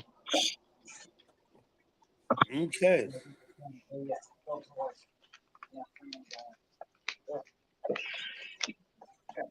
JR, you got this. I believe you. What's he doing? Oh, he's topping off some fish tanks. Some water. Oh, nice. I need to get to work on mine. I gotta do some overhauling. I gotta scrub all the walls, and I had the lights on too long, and I got an algae bloom going on. Yeah. You know. Has loads Your of fish tanks. Yeah. Yep. I suppose Yeah. the fish tank takes daily maintenance, right? Can you make Not a really, naturally? Not daily. Not so much daily, other than feeding them, but Yeah. you tend to look at them and and inspect them daily, but they don't really take a lot as far Yeah. as maintenance daily. Well, Not and if you the got key the is bacteria levels and all that shit going good in there and everything. once you get them set up right, you got the right lights, the right amount of time, and once you get everything settled, they're pretty low maintenance. But it's like trying to find that balance to get them right. You know what I mean? Yeah. Because I it's a don't know totally why- unnatural environment. So Yes. Yeah. even for a human, it's hard to do that. So But anyway, Right. They think like a they think their space aquarium's vessel. dirty. And if you take an aquarium down and you completely an established aquarium and you scrub the shit out of it and everything, filter and everything, that does more harm to your tank's environment than anything. You wipe out all the nitrifying bacteria and all the Mhm. other essential bacteria that are in the water. And then your fish Yeah. stress, they start dying off, and especially if you have a big community tank. Yeah. Put them in there with just fresh, spotless water, man, you're going to have a bunch of them dying. They even get stress and get ick and all kinds of crazy shit. So Yep. if you have anybody who don't have experience with aquariums, you never fully 100% scrub them things clean. Like it's not like you're going to try to sterilize it because that'll do more harm to the fish than anything. it does more harm than good. Yeah. Oh, The guy absolutely. with the eye patch. What's your channel name? Mine. NRT. Yeah. It's New River is one word, and then troll. I just put New the River NRT Troll. abbreviated. We're gonna make New- sure we're subbed to you. And Oh, right on. I'm subbed to you now. Oh, did you leave me any comments? If you did, I'm probably already subbed to you, but my wife's subbing to you right now on her I channel. talked to you one time when you was live. You were fishing near a bridge. It was looking like it might be going to be raining. I was asking, saying, Soccer said something about you could always step under the bridge if it goes raining or something. Yeah, might yeah, have that's what I to tell you. do. I think I have. I've seen him do that several times. Do you remember? Yep, Yeah. yep. When it's raining, I'll do the live underneath the bridge. The only downfall is the cars driving over. It makes it sound like I'm on a shooting range, but you know, you gotta do what you gotta do. I promised I'd go live Monday through Thursday at 11 a.m. all spring, so I'm trying to stick to it. Who Hell did or you high promise water. that? Who did you promise that to? Just my followers on YouTube. Like I made posts about it, and you know what I mean. So like I put it out there. You know, it's not like I'm letting down one specific person or whatever. But you know, it's if I say I'm going to do something, I want to do it, and I said I was going to do that, so I'm trying to do it. Yeah. And actually, today I was surprised. I went 5 hours because I wanted to see how my new battery pack was going to work, and it worked awesome. By the way, little $10 battery pack from It's a Walmart. little battery pack. Yeah, I mine got works one- great that I got. I got a power station. It's half the size of a car battery, and it's not light, and it lasts about 20 hours. So funny you say that. In my car, in the passenger seat, I've got a solar panel and two like little kind of lawnmower batteries. and then I'm charging all my other like my little mics and my extra backup batteries and everything's always charging on solar while I'm waiting, so that 'cause I don't want to use the car battery because then I'll kill my car battery. You know what I mean? So I just got a little solar and then some batteries on the floor there. It's kind of a neat little setup. There was a special treat in my live today I was pretty excited about. At the end of my live, I was just going to shut it down at 5 hours, and then as I was packing up, I saw a morel mushroom. So I got to show everyone a morel mushroom on a live today. That was pretty neat. That is pretty cool. Yeah, that is cool. I knew people. I lived out in Jackson. In the season, people would go out and harvest the morels. Oh yeah, they're delicious. And then get like 5-gallon buckets full. Yeah. Yeah, Never and had then one. I walked around and looked for more in the area, but it was just this one little tiny morel. So I'm going to go back there tomorrow and see if maybe more sprout up. Hopefully. And then I know some other spots where I've gotten morels before. So now that I know one's out, the conditions are right. Maybe I'll go find some more in my other spots. Yeah, Always good. I mean, they only come out for a little bit, right? Yeah, it's got to have just the right conditions, like the right humidity, the right temperature, like all these things have to be just right for morels to pop up. It's not, you can't just go out and find them anytime. That's for sure. So it's pretty special when you do get some. And nobody's been able to Someone collects unicorns. grow them like in their house or in a factory. You know what I mean? Like they only grow wild. Like people have tried. Lots of people. Really? Yeah. To cultivate them. Yeah, cultivate. That's the word I'm looking for. Thank you, Dougie. Yeah, that's no one's ever successfully cultivated morels. You know, whether it be in a factory, a lab, whatever. So they're pretty unique. Oh, I can be the first person to do it. That's Go awesome. for it. Go for it. I've tried. Yeah, what's up, George? It's even the easier mushrooms.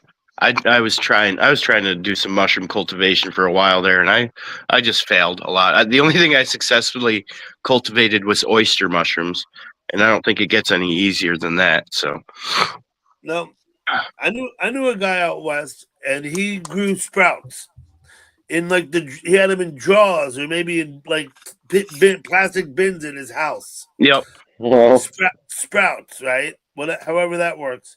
And you know what I'm talking about? The things that they put on sandwiches and shit, right? Oh, I put that on all my sandwiches. Those little sprouts, they're very pale and like with a green end, right? There's alfalfa. There's several others. Garlic, bean sprouts. Yeah. I don't know. Microgreens, right? Yeah, but he grew like he would give them, I'd maybe sell them, I guess, to the local restaurants and places to use. Sure. That guy would be my best friend. I think sprouts like mushrooms. They like it dark and damp, right? Sprouts the same Yeah. way. Well, I like mean, it they're not dark a and damp, plant. too. They're a fungus, so it's kind of different. But yeah, they like dark and A damp and mushroom's a moist. fungus, right? Yeah. Yeah. But yeah, I tried. I was trying a whole bunch of different mushrooms for a while. I was like obsessed with trying to cultivate my own mushrooms. I really wanted to cultivate like lion's mane, and I failed at that miserably. I tried a lot of different mushrooms and failed at most of them. Like I said, the only thing I was successful with was oysters. Oyster mushrooms. I'm not even sure what they are. They're little ones, right? Yeah, I mean they can get big. Mushrooms are kind of weird. You never know what they're really gonna do. There's depending on the conditions and whatever, they can grow to all different sizes. But yeah, there's a lot of different kinds of oyster mushrooms. Worm dancer. So this is my experience, right? There's trees, and the roots are half up out of the ground, right? Yep. Like not half, but and it'll rain one night, and the next morning that root will be covered in these fungus mushrooms. Yeah. They're like just like fins. They're like thousands of fins, right? Yep. Yeah. Yes. Good to see you, Storm Dancer. You talking to us? Yeah, you want to hear something funny? Sure. This patch I got, right where my finger's pointing at, there's a gap there. And I closed my left eye and I looked. I can see out the gap. I can actually see again. It's a little bit blurry. But you know what's funny? Is my TV with my left eye is level, and with my right eye, it's tilted. Kind of catty, kind of fucked up. So I don't know if that's a good thing. But what I think maybe what you got to do, jump up and down on one foot and pat your head like this. There you go. There you go. Yeah. Yeah, that'll get you sorted. I think that'll straighten that shit out, won't it? Sounds legit to me. So I don't know. We'll find out tomorrow. Damn. Well, anyway, New River, I'm glad you can see. Yeah, that's definitely good to see. That's. However, I would recommend. I think it's overrated. You follow the doctor's instructions for whatever. Don't strain your eye. Don't do what the doctor told you to do. That way it's his fault if it don't fucking work. Not yours. Lifting stuff up because that puts pressure on your eyes and stuff. No lifting heavy things because they say it puts pressure on them. Right. I can definitely vouch that it is not overrated. I did suffer an injury once upon a time where I was literally blind, completely blind for 3 days. And it was an awful experience. I mean, absolutely. In fact, ironically, I've also, one time I was at an indoor firing range and forgot earplugs and fired and was deaf for 3 days as well. And that was not bad. Like losing your hearing, like you can cope. Losing your eyesight is like life-changing. Like it is really, really difficult to do anything when you can't see. Like you have to learn all new ways of living, I guess. So it is not underrated. My mom and dad are both still with us, and they're old. My mom losing her hearing, right? It's a blessing. It's a blessing.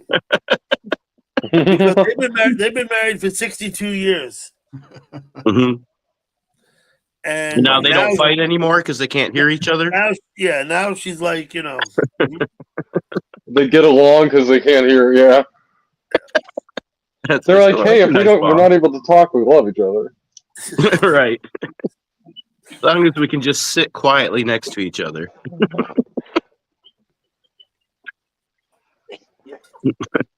So I guess that's the key to marriage. Just don't share your thoughts.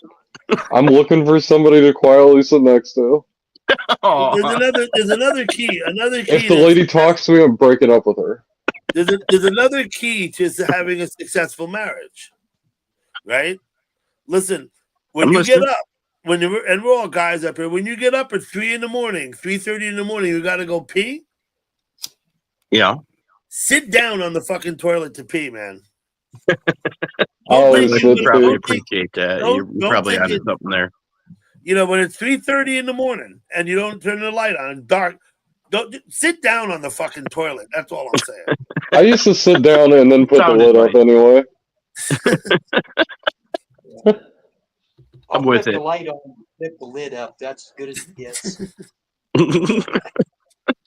When you're leaning up against the wall with one hand, and trying to do your business, yeah, forget it. No, sit the fuck down, right? Just make sure you sit down in the right place. Yeah. Or just wear diapers and just, you don't No, have to I worry would not about Channel anything. your recommend inner astronaut and sleep in diapers, and then just Yeah. pee in it. Then I you would don't not have to get up recommend- out of bed. That's Honey, I'm the way to preparing go. to be in space. Come on. Yeah. I'm telling you, diaper life sounds pretty good. I don't know. I don't know. It wasn't that. I don't know. It wasn't bad. Did you? The training thing where we had to wear it for like 30 days. You had to like. Were you an You know, astronaut? I did the astronaut camp thing. I didn't go Okay. through with it all the way, but Nice. we had to do that part, and I don't want to change my diaper again. If I had never have to change a diaper on myself again, it'll be a great day. Well, that's why you got to get that nice, quiet wife that sits quietly next to you, and then when you get old, she'll change your diapers. There you go. Well, you're once a man and twice a child, right? Says Bob Marley. You know, it's okay. Like, you have to do it because of where you are, but like Right. being on Earth and having to do it, I'm like, this is bullshit. What the hell? There's indoor plumbing in this building. I'm not up in the upper atmosphere, like. Right. So did you get to the upper atmosphere? Were you ever able to go into space? No, Aw. never was. Do you think that space really exists, or is it a big toy? Next question. Sorry. Because Ben, was they discontinued the space shuttle thing. That's a Right. big it an thing. ambition of yours? It was for a little bit. It was, okay. That's why you went to the camp. Yeah, Okay. and I was big into science, and I yeah, love they science. discontinued this. I could fly a space shuttle probably. That's pretty Really? amazing. It probably wouldn't. It wasn't like my primary thing, but it's like you learn it in case everyone else dies, and I'm like, if everyone else dies, I'm gonna be panicking like too hard to be able to do this. Like, See, now Is it- I would confidently try but fail because I don't know how to fly a spaceship. But I'm real cool under pressure, especially when I don't know what I'm doing. it's just like driving a car, except like if you fuck up, you're gonna really die hard. But Yeah. That's why I've heard people say, like, oh, cars are more likely to get in statistically in accidents than airplanes. I'm like, yeah, but when an airplane gets in an accident, like, everyone dies. Like, lots and lots of people die. Unless you they miscalculate your. successfully land on the Hudson River, Right. right? That is That's one what way he's- to do it. You miscalculate like, your X and Y axis, and all of a sudden the ground is a lot closer than you expected. Like, And from what I understand, flight is the only thing that you use calculus for. Is that right? Flight, I'm not sure. But the I pilots think learn that there stuff. was a very Yeah. famous plane We learned crash. the oh fuck method. There was a very famous plane crash in a field in Kansas where the plane actually ass over tin cups, right? Flipped Yeah. right over. And there were survivors. Yeah. I was very surprised, right? There were There were- survivors in the Andes mountain plane crash that ate each other too. Yeah, they had to eat each other, though. That Yeah. wasn't so nice to survive that. You might rather I don't know. I've always been a little But- curious. I'm not gonna lie. And what's crazy is there were several people that broke off into a group that refused to do cannibalism, and a few Oh, of I those didn't know people that actually part. survived. I did Yeah, not no. know that part. I would be in the group of the people that refused to do it. I can't. Oh, I They would had have to. the first one. They had to suggesting fight it. off the people that were trying to eat them and stuff. Like, I get hangry fast. Like 3 hours in, I'd be like, "Who are we eating?" Because I get hungry. I get real hungry, If I don't eat, I get Whoa. cranky. So After a few, Wait like, a minute. How long were they up there in the Andes? That was a soccer. That was a soccer Yeah, team. it Right? was a soccer team. Yep, And they were Argentinian, right? I yeah, believe so. Yeah. Right. And they crashed. A plane crashed. About a bunch of them lived. Right. They didn't die. hmm They were up there like for months, I believe. But someone Yeah. should look that up. Right. Yeah, I think a whole bunch of them survived the initial crash, and then slowly but surely, like yeah. one after another, they all started kind of slowly dying. From like scurvy and exposure, usually is what you Yeah. die from. Died of crash related injuries. He's right. Yeah. I remember the story. How long were they up there for? I don't know. Okay. Does someone want to Google it? Do we got a Googler out there? I've never heard a tale that involved sea survival that did not involve cannibalism. If there's other people involved, I have. There's never- I've heard tons of them. So there's this show called There's two shows actually. There's one show called I Shouldn't Be Alive, and then there's another show called I Survived, and both of them just tell true stories of people going through horrible things and living. And like 50% of the stories is always people that got lost at sea, and a lot of those stories they don't eat people. There was one guy. were they alone though? No, not usually. Oh wow. Occasionally, the I Survived story there's alone, but usually there's people with them. Well, I think The one that was alone though, there was a really big obese guy. He was like 400 pounds, and I forget how he got lost out at sea, but he just grabbed like a piece of floating wood and hung onto it for like a week. And he got like stung by jellyfish, like sharks nibbled off his feet, and like all these horrible things happened to him. And then after like a week, he floated ashore and he was saved. But he just went through just awful experience after awful experience after awful experience. And It'd be a because he was nightmare of so mine lost at obese, open sea. he didn't I don't know. It was a crazy story. But there's just tons of those stories. Those shows, like I like to watch like the I Shouldn't Be Alive or the I Survived show because it usually involves like starvation and like cold or hot temperatures and just horrible conditions in the wild. And then so what I'll do is I'll put that show on and then I'll make like a really nice dinner and then sit down comfortably with like a blanket wrapped around me and then watch these people suffer and think about how lucky I am. I watch the Smithsonian Channel a lot, and I watch that show, Air Disasters. Okay. Yeah. I don't know where that crash was, but a plane crashed, and they found one 4-year-old girl under a seat, the only survivor. There you go. Oh yeah. That was in. Wasn't that in South America? 72 days. And flipped Yes, over. yes, I know what you're talking about. There was the two kids that survived in the jungle for like months, and they sent out search teams and stuff. There's just this one 4-year-old girl Okay. survived this accident. Oh, It was 72 days before the last of the survivors. oh wow, 72. Wow. that's a long time. So, on what day did they decide to eat people? Because I know, Day like one? I think they only ate 30 people days, that were you'll already starve to deceased. death. They didn't kill anybody to eat them. They ate the Well, bodies. no, yeah. Two people set out across the mountains Yep. on foot, and they made it out. Site 30 minutes of slope. Those people are certified badasses. They trekked.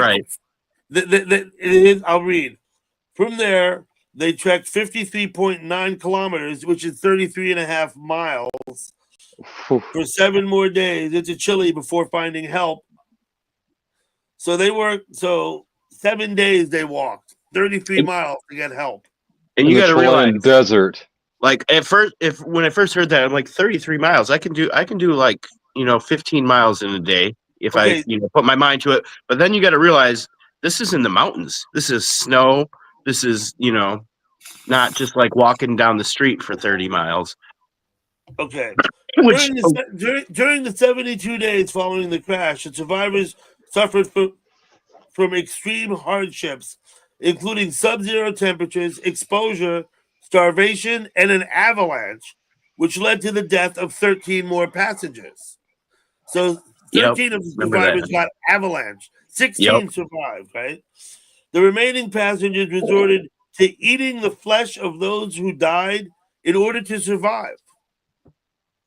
So, according to this, it was after the avalanche. Oh wow. there are some like they weren't soccer players. It was a rugby team. yeah, yep. There was a rugby team. There are like ancient Native American myths that like when you become a cannibal, that if you do it too much, you'll become a Wendigo. Have you guys ever heard of that? Yeah. The Wendigo. I know what you're talking about. Yeah. The Wendigo. The flight was carrying 45 passengers and crew, including 19 members of the Old Christian Rugby Union team, along with their families, supporters, and friends. 3 crew members and 9 passengers died immediately, and several more died soon after due to the frigid temperatures and the severity of their injuries. Where's that at? I don't even see that. The crash site was 12,000 feet elevation. That's pretty high up there. 12,000 feet is way the fuck up there. Yeah. That's so high altitude. To go 33 miles in such high altitude is insane. Like, And in sub-zero temperatures. no water, no food, sub-zero temperatures, high altitude. I mean, it's do that or sit there and die. You A know? little over. I would want to be with somebody because I'd be like, you keep me awake, I keep you awake. Like, I'd want to be moving. I'd be one of the people trying to get somewhere. I wouldn't be able to sit around and wait to die. On the living. They ate the people who were dead already. Right. Yeah, they did not kill people to eat them. Yeah. that's good.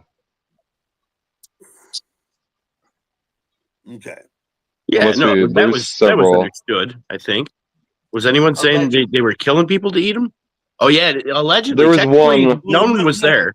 I believe So- Beard was talking about protecting himself from the others. Oh, There was one that I heard about. It must be confusing them. There's a lot of these. With the aphantasia, it confuses it. So Well, I You thought do that what was in you- South do it. America. you do So- what you have to do, right? The Yeah, it Donner is. Party, That was. right, ate each other. It was the Andes also. Mountains. That was in South America. Yeah. Oh yeah. You know, It was a Uruguay flight carrying a rugby team and all of their family and coaches and fans. Yeah. 16 people survived. I shut it off. I'm not going to go back. I'm not going to.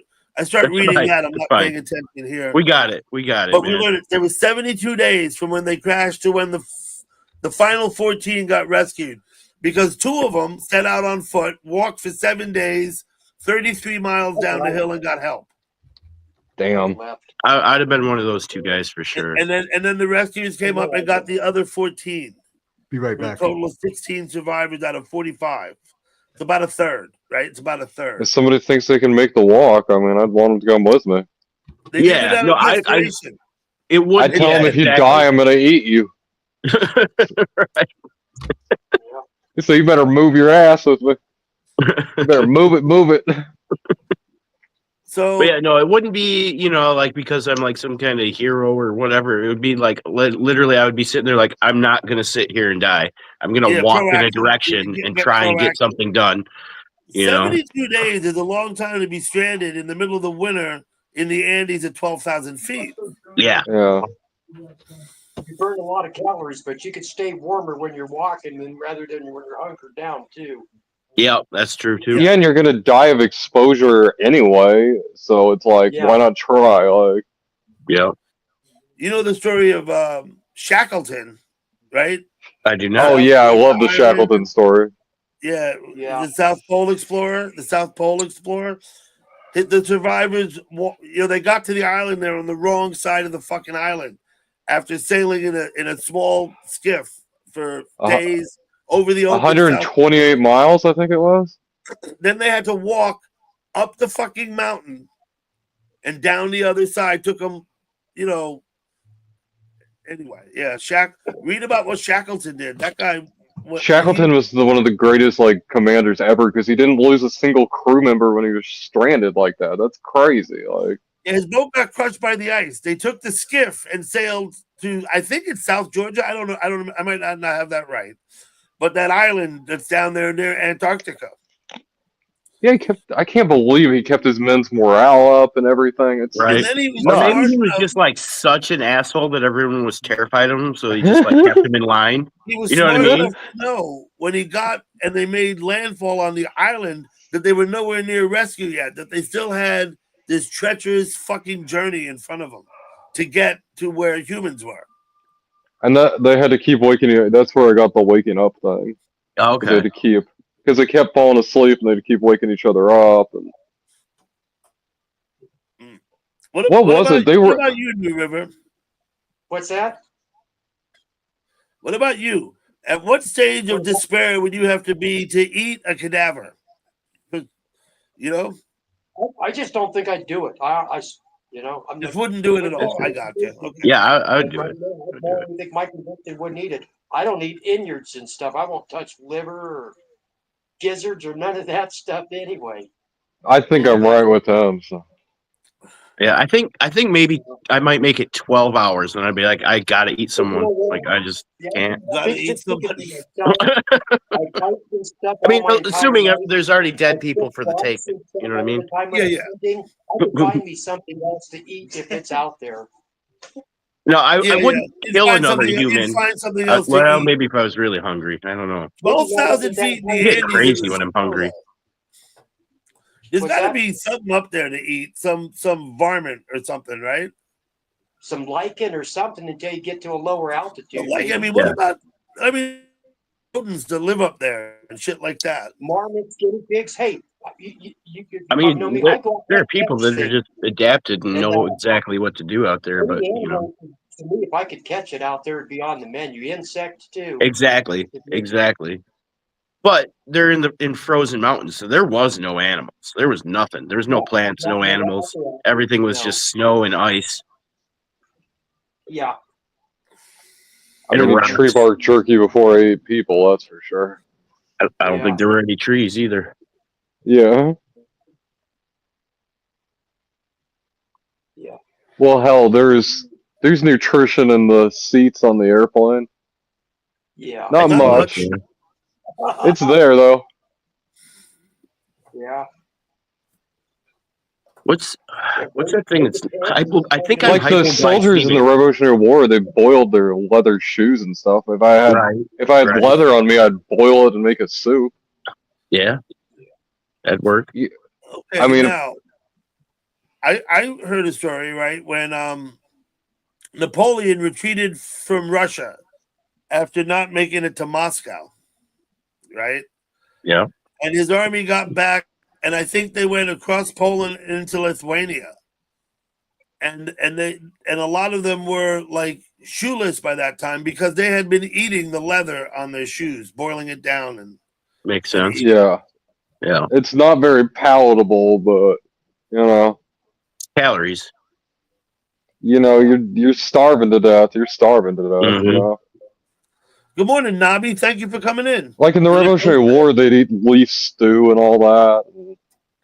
This stuff with like basically no nutrition, but it's food. So I mean, if you guys saw me on my 5-hour live today, 2.5 hours in, I was getting crazy talking about how hungry I was. People were accusing me of eating my bait, and I may or may not. Wait a minute. Can't you take a sandwich with you when you go fishing? I could and I should, but I didn't. he needs to take a hibachi. Like a hibachi grill and chef. Yeah, for real. I can't go long without eating. I think I have hypoglycemia because I get nuts if I don't eat like every 5 to 6 you got hours. parasites in your belly eating the food for you, don't you? Maybe. Hypoglycemia cause you all kinds of blood sugar crashes too. If it's you'd be shitting blood. If you had parasites in your belly, you'd be shitting blood. Oh, we've all got parasites. Everyone's got parasites in them. Mm-hmm. It's your surprise friend. Yeah. Parasites and microplastics. Yeah, and microplastics for sure. Humans will live to 200 in the future because we'll mostly be plastic. Interesting. There you go. That'd be horrible. Water and plastic. Could you imagine fucking being alive for 200 years? Back in the 50s and 60s, crank asses, probably wasn't an issue because we didn't live in a plastic world. Now we live in a plastic world. They'll You probably know? switch us over from being carbon-based to silicon-based. Then we. Yep. Yeah, there is plenty of silicon on this planet. I think it's like the most Silicon. abundant resource there is. Yeah. Yeah, the silica. Yeah, the Yeah. yeah. Silica. Yeah, I can't think of another one. That life could be more based on shit like that. Like even on our own planet. Like yeah. most mammals, we're iron in our blood, and then crustaceans like crabs and mollusks and shit like that, it's copper. Yeah, because Exactly. if you go on like an all Or the things that crustacean diet, your blood will actually turn blue from all the copper in it. Well, I mean, your blood is blue, but I don't know. I forget what I'm talking about. Never mind. All crustacean. So you eat mollusks and crabs. Replace your salt with copper. Like a high iodine diet, I think, will turn your blood like blue, not just like actually when it comes out, it won't like oxidize like normal or whatever.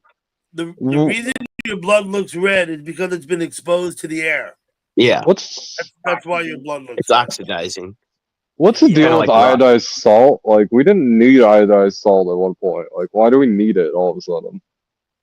Well, I know that I don't know about the iodized part of it, but I know we need salt in our body because it the electrolytes literally that's how the electrons in our body circuitry fires off on the synapses. Like, Yeah, they probably Oh, help yeah. regulate your body temperatures and stuff too. Yeah. That's Well, why it's why, like, dehydration. I remember too much salt will dehydrate you, right? yeah, too much salt will dehydrate you, but then not enough salt will it'll mess you up real good too. Hold on. I was Now- roofing one summer and I kept drinking tons and tons of water because I was so hot and thirsty, and my salinity levels dropped and it messed me up real bad. Like I went to the doctor to try and figure out what was wrong with me. He's like, you don't have any salt in your body. You can't just drink a bunch of water. You need salt too. I was like, oh well, okay, I'll just salt up a steak and eat that up real quick and back to the business, you know. It's funny when I used to do commercial HVAC work for about 10 years out here in Arizona, Yeah. working outdoors at 115 and whatever, even more than that in the summertime. And all I drank was in my DeWalt tool bag. I kept me 2 big Gatorade bottles full of cold black coffee in there, and that's all I friggin' drank. Well, Gatorade has salt in it, actually. No, but I just used the bottles to put black coffee in, Oh, so they wouldn't break in my tool bag on the job sites. And all my buddies and shit coworkers, they used to trip out on that. Man, don't you ever drink any clear water or Gatorade? It's like, hell no. well, New River is a survivalist. yes. He's You're like one of my different characters in species. 7 Days to Die. Like, I have no water right now. You're not Yeah, my normal, coffee man, good. and that's a good thing. yeah. You got coffee with me if I can show away stuff. I know when I was in basic training, I would only eat peanut butter sandwiches and drink milk because, like, if I ate anything else, it would make me puke. I'm like really sensitive to stuff, I guess. I don't know. I could basically only eat chili and rice myself, so I get that.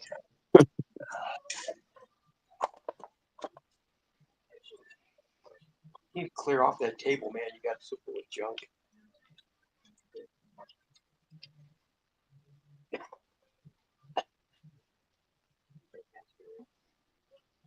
So how's everybody's Cinco de Mayo been? Is it Cinco de Mayo? I'm almost through a bottle of tequila, but not a big one. Yeah, we don't even have any beer, no Coronas or nothing. I caught a That catfish sucks. today, so I'm pretty happy. Right on. What kind? Channel cat, Channel About cat. Yeah. yeah, 20 inches. It was pretty decent little channel cat. It was Yeah, a they medium are. one, I guess I would call it. No, they got some black spots on them. They're more of a slender build, Yeah. longer Yeah. whiskers. Sometimes they don't have the black spots. Those black spots are actually parasites, believe it or not. Really? Yep. I'll have to look into it. Huh. Because they I guess seem I'll just to, I mean, the ones we got out here that they call channel cats, they seem to got them all in the right arrangement, the right places. The black dots that I've seen on some of them. But Yeah.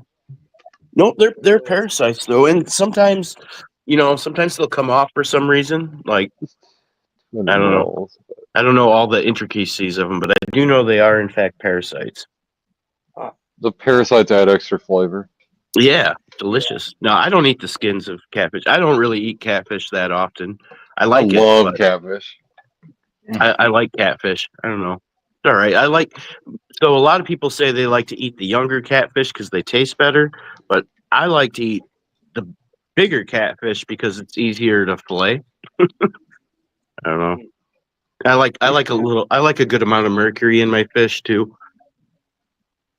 yeah, The catfish we caught here was radioactive one time. Caught one that was Nice. radioactive. That's It awesome. tasted really nice. I bet. you ever caught any weird morph ones that are like well, here we got these they call them bullheads or mud cats sometimes, but they're kind of more like an olive green order. But I've caught some that were like Oh yeah. fluorescent orange and stuff like that too.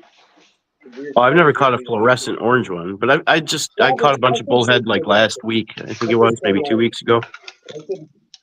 I think I was looking or whatever in the fluorescent part, but I caught them when they're super bright orange. Not like an albino. Maybe it was an albino, because I know in reptiles a lot of the albinos are tend to have a lot of orange in them. And there's another variant, it's called parasitism, which those ones turn white with black eyes or blue eyes.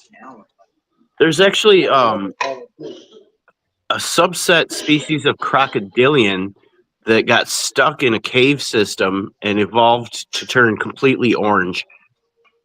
Really? Because it never saw light, and they're assuming it survived almost entirely off bats. Yeah. Oh wow!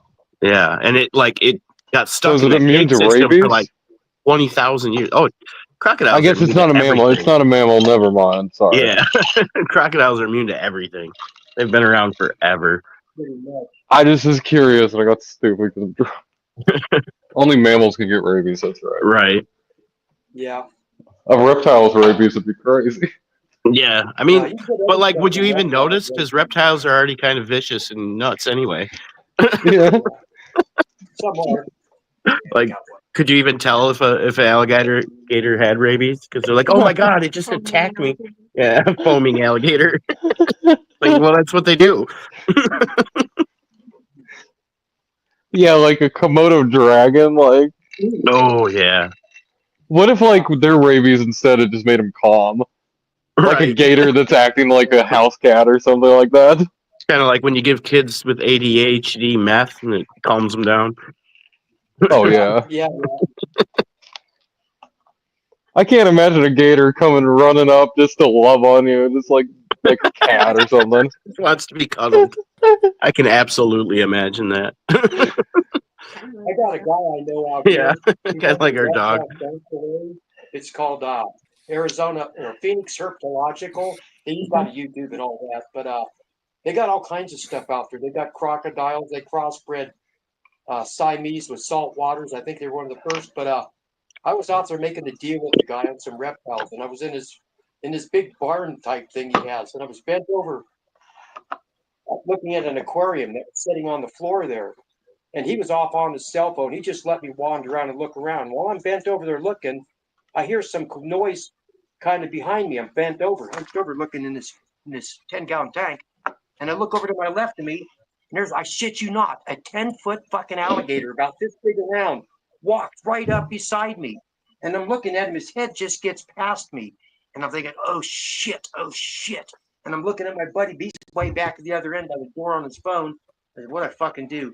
So I reached over and I just started rubbing on it right between its eyes. And both its eyes went down in its head like a frog. You know, their eyes can kind of pop in and out. And to me, that was a signal like the thing was liking it. And I hollered over to my buddy behind me. And he says, hey, I don't let people be messing with the thing. I said, shit, I didn't know what was up. The thing walked up on me. I didn't even try to play Crocodile Dundee or something here or what. There you go. There you go. Everyone in I chat. need to make a statement. You of ever clarity. encounter a gator, just rub it between the eyes. I need to say something. I need to address an issue with someone in the chat. Right, All right. And then 62290. Right, wait, uninstall. Are you when here, that doesn't, or am I going to waste my breath? With regards to your comment about banners, right? What I said is we don't discuss it here. Right? We don't discuss it here. The banner's fine. New River is free to put anything up on his walls that he likes. He can put one, the other, or all of them. I don't care. Oh, What the wow. rule is that we don't discuss it here. You understand? That's so basically the banner. I'm fine with it. It's talking about it in the chat that doesn't work.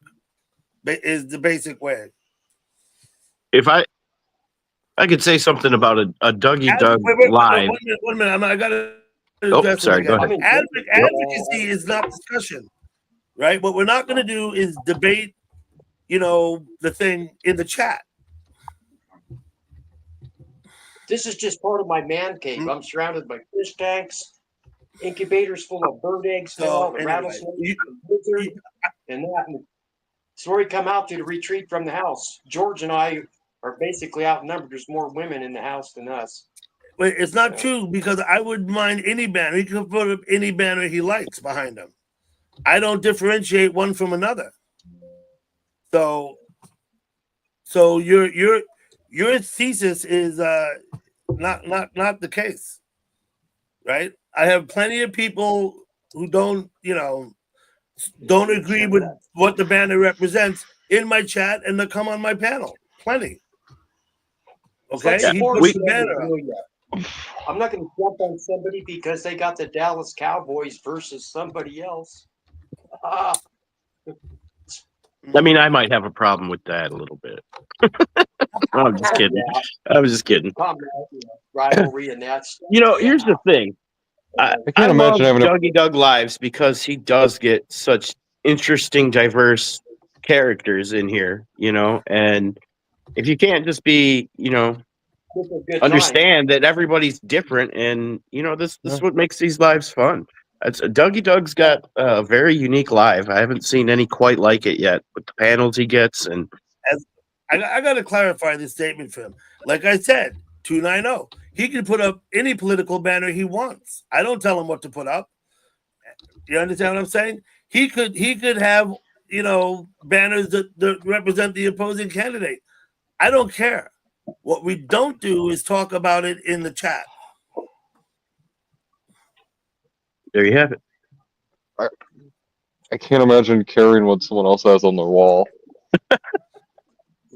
Like, that does not affect my life at all. At all. I think we got to get rid of Tick. You don't seem to fit in so well here, buddy. So what I'm going to do is I'm going to time you out for 4 hours. If you want to try again, that's fine. But that'll be tomorrow. Yesterday, George and I were driving down to south of Phoenix somewhere. We're going to pick up some more pheasant hens for birds back there. And I'm driving along, and I start to drift on the freeway. It's 3 lanes up here. And I start to drift over in the other lane just a little bit. I didn't make it into the other lane.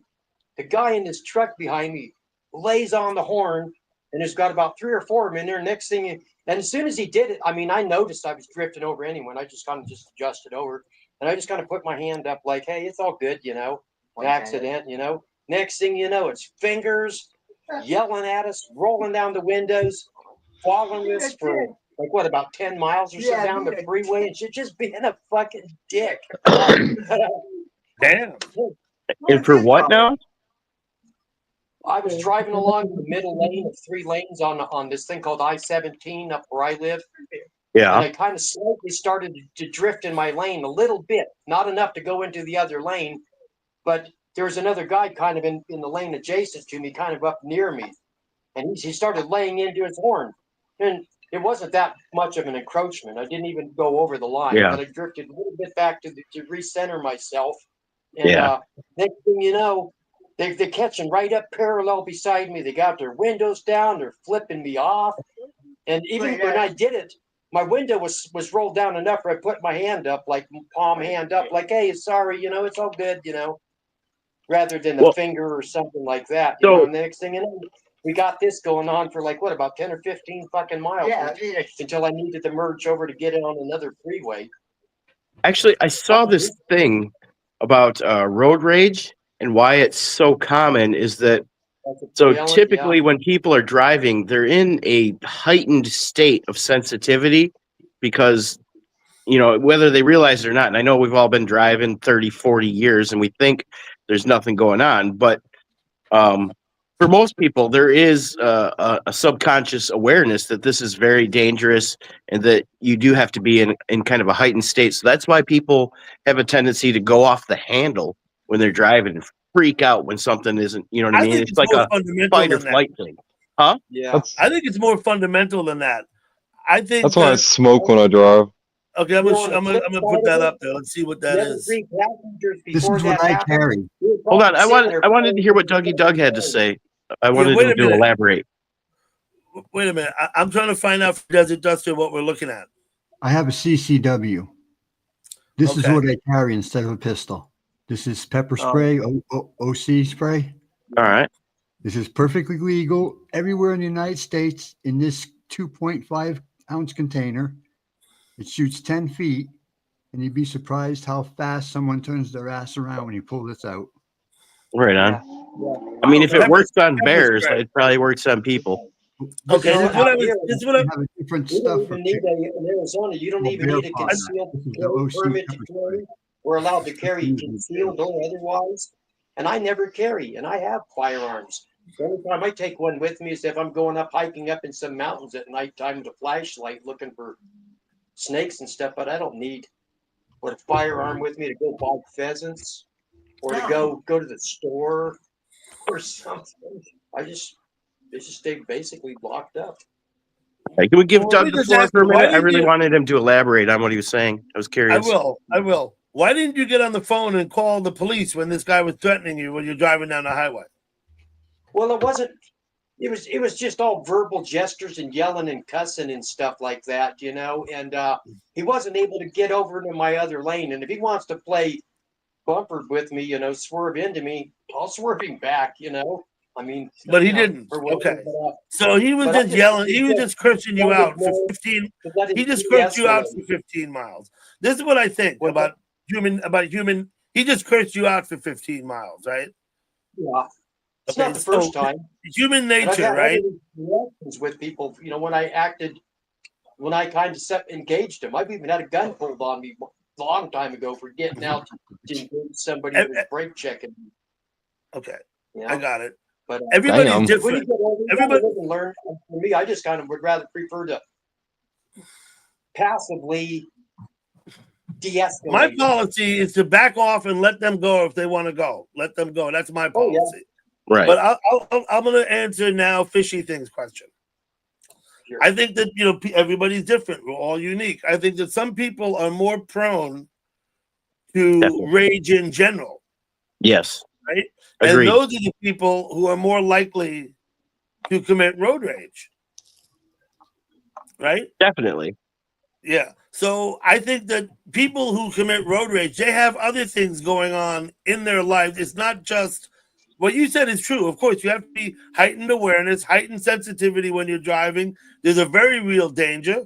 You don't want to get T-boned. You don't want to rear end anybody. You want to keep your eyes on the road. You don't want to end up like in a situation that's dangerous. Sure, heightened awareness. But I think that the people who in the general population are likely to flip out on you, those are the people who commit the road rage. Yeah. And that's probably true. But I think there's us. I mean, we've all seen it. The old lady that freaks out, and you know what I mean.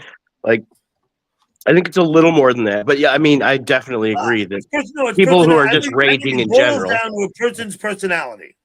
Yeah, I think. That's my interpretation of road rage. Is that they're probably people who you would notice in their real lives.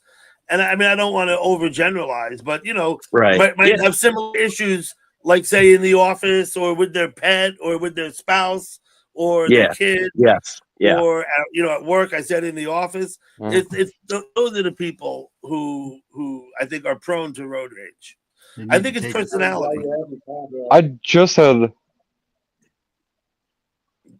a friend tell me a crazy story. They're doing DoorDash, and they had someone jump out in front of their car with a rake and trying to hit them. Oh my God, that's crazy. That they yell at them to slow down. With a rake.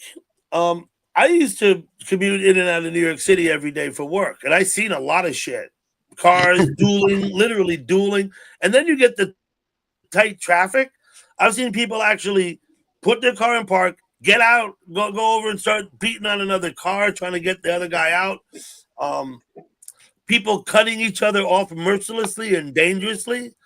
I've had people mad at me because I slow down and try and get, I don't want to get up in the middle of a volatile situation. The people behind me get mad at me. It's like, what the fuck, Sounds like the West Side Highway.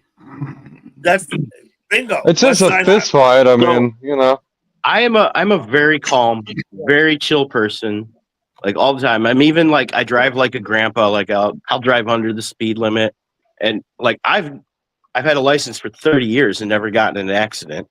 And I think it's because like when I am on the road, like I'm a science guy. I'm very into science and statistics and analytics and stuff, right? But I always have this in the back of my head thought that every single person and car on the road is a threat to my safety, and I need to be watching out for all of them. And I always assume that everybody else is completely stupid and will do the wrong thing. Defensive driving. It's a good way to be. Defensive driving. That is exactly what you said is part of my concern. And I have a good friend in YouTube who live streams, sometimes takes a driverless taxi out in San Francisco. Oh, yeah. Well, yeah. Right? Nobody behind the wheel. I would be shitting myself. I don't think I would want to get it. And I told him even today, because he asked me, I'm not sure that I won't be have an opinion in 20 years from now. I'm only 60. I don't know. But at the time being, right now, I would not get in a driverless car. Yeah, definitely. Because I mean, no, hell no. But he does. We all have phones, and we see them glitch and do stupid things all the time. I mean, how many times is autocorrect going to change the word "do" to "don't" or "don't" to "do" and flip the meaning of my word? Now apply that to driving a car on the road. I don't trust it. I don't trust it. My buddy Roy, who live streams in San Francisco, right? Roy Explores is the name of his channel. He live streams from inside the driverless car. He's in the passenger seat. Nobody scared me half to death. Yeah. No. I couldn't give up that amount of control. I don't think to a computer anyway. I mean, if I was intoxicated, maybe I don't know. Well, sure. If you're drunk, who gives a who? It's like, yeah, just get me home, robot. I got things get to me do. Home, machine. I've got mistakes to make, Yeah, I don't believe they're flawless. They're definitely not. You probably wake up in like a Tesla factory or something, then, like strapped down to a table. Right. But like what I'm saying is like our phones, as much work as they've put into these and as far as they come, they're still incredibly flawed. So if you can't trust a phone to operate correctly all the time, how the heck could you trust a car? Think about Bluetooth. Like Bluetooth is so flawed. I mean, everything. Yeah. No, out here it's an 80% crash rate, and they let the cars on the road with that percentage of crash. What, the automated cars are 80% crash rate? Yep. Oh my God. We're all doomed. We gotta roll those dice. I'm getting the tent and taking the family out to the forest. I'm not ready for the modern world. You gotta hit a D20, roll the D20, and see what it gets. And if it goes low, you don't go out. That's how you do it. Oh my God, I love that retired beard. Where's the dice? Here we go. Do we have a light? Can you give me some light? We don't have enough light, I don't think. Can you guys see it? Let's see what that is. Oh yeah. A D20. Yep. Right on. 20-sided die. Yeah. We're gonna roll it right now. Let's see. What did we get? We got a 6. Should we go outside? I'm thinking not. Not good enough. You might want to just stay in the car when you go Yeah, outside. we'll stay in the car. Did you Good steal to my see Dr. you too, Pepper? Pastor. Oh gosh, it's already gone. There's nothing in there. I have a sore throat right now, so I have to constantly consume Dr. Pepper. You know what? I don't drink Dr. Pepper in the worst of times. Well, this is Hey, Dr. Joe. Pepper Joe, Blackberry, thank you for so coming. it's a little better. I haven't tried that yet. I need to review that. It's pretty okay. Not so bad. It's not like bad. It's not like amazing. It's pretty okay. It sounds like a Dr. Pepper flavor to me. Yeah. That's how I feel about Dr. Pepper too. My wife loves Dr. My Pepper. soda preference is Pepsi. Yeah, I don't know. I think listen, Pepsi's low on the thank you for pecking coming order. up. I hope you feel better. I saw you saying that you weren't feeling well, and I hope you feel better. Who are you talking to? Desert Duster. Yeah, Oh. I'm gonna take it, gang. Have a good night, all. All right. I'll Take care, you later, man. Dustin. Thanks for an enjoyable evening as usual. Yeah, you take care. Same. MY. text you later. I hope we didn't bore you too much or gross you out talking about eating people. But In everyone else's defense, I was the only person that was like, I would definitely eat people. Everyone else said they wouldn't. So But we're not going to judge before The we eat. Vietnam vet I seen. I appreciate that. I I don't think appreciate that. anybody knows what they'll actually do until they're faced with it. Oh, I know. I would definitely eat people. Yeah. I know it. I don't play with food. Like I get hungry and I get crazy. It's nothing personal. I'm a nice guy. I'm a really nice guy. I'm very kind, and I love people. I care about people. I'm compassionate. But when I get hungry, all bets are off. Yeah. For all you know, could be delicious, huh? It could be. It could be. There were a lot of Native American tribes that were like ate people a lot, and actually, they suspect that that culture of cannibalism actually came from like the Aztecs. I want to believe that they had migrated north. No. No? I think it predates it. I think in Southeast Asia. Oh, that could be. Yeah. In Southeast Asia, places like New Guinea and others out there, I think it was not uncommon to eat, their enemies. Yeah. They would kill them in battle and eat them. Yes, definitely. What better way to keep an oppressed community in line? Well, I think they What better ate way than people eating from other communities, though. I don't think they ate the people within their own community. No, other communities. Yeah. Like rival factions, tribes, whatever. And infiltrated the Pueblo tribes in Chaco Canyon and brought that culture there, because they've even found skulls there with filed teeth and whatnot. They're totally different than the rest of them. Charred bones. They know the people were cooked face down and all kinds of crazy stuff. And then their bones were discarded in the same pile where you discard any other bone. I actually saw a really. I'm sorry. Go ahead. I'm so rude. Go ahead. So I actually just recently saw like a thing where they were saying that they're finding that civilizations that had a predominantly corn-based diet were much more aggressive, and they believe that there was something in corn that made them more aggressive. I don't know. That's just a weird lack of nutrition. Is that what's wrong with probably. people from Kansas? Yeah, but that would be short-lived in a way, because corn was domesticated by Native Americans, and it didn't get all over the world anyway. I mean, it stayed exclusively here until Europeans until European colonization came. Yeah. So yeah, was it the chicken or the egg type deal there? Yeah. I wonder if they fermented it.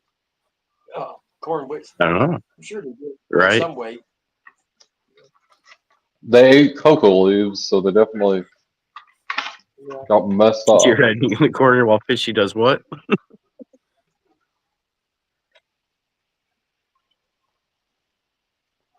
But like, I don't know, that documentary doesn't make sense to me because it's like it was saying that the people who ate, and it was talking about like Native American tribes specifically, is what the data came from, and they were saying that the ones that had a diet consisting mainly of corn were the most aggressive, the most warring factions.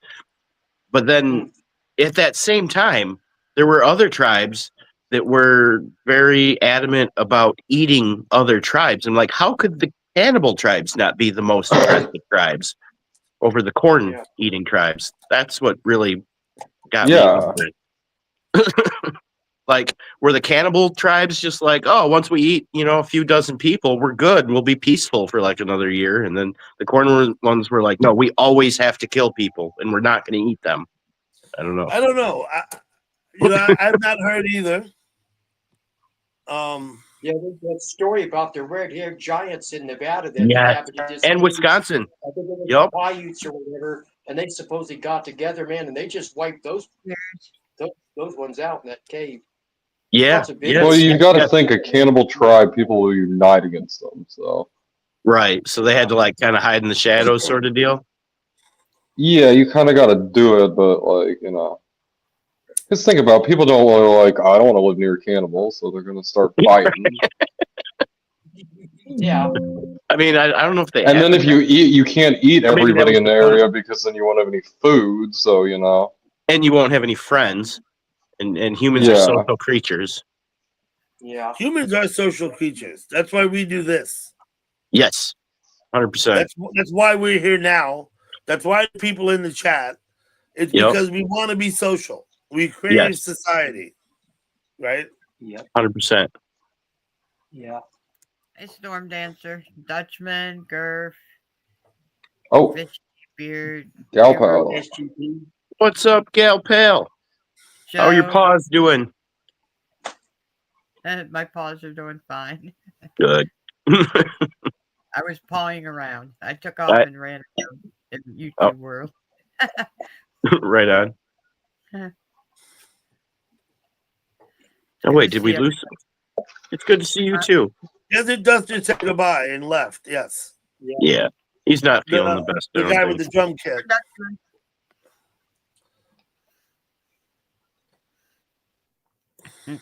Good to see you, Gurf. So, what's your take on cannibalism, Gal Pal? I'm sorry, I can't. I find it's such an interesting subject. I love it. You're fine. Go ahead. Cannibalism. Was that your first pickup line on your first date? That's how me and Emmykins met. Probably you got everybody was into it. He got poked in the eye with a sharp stick, Sinister Uppercut.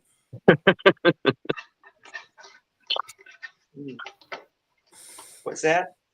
Sinister Uppercut. Want to know what's the matter with you? Nothing. This is a. Sorry, I didn't mean to do that. What did I do?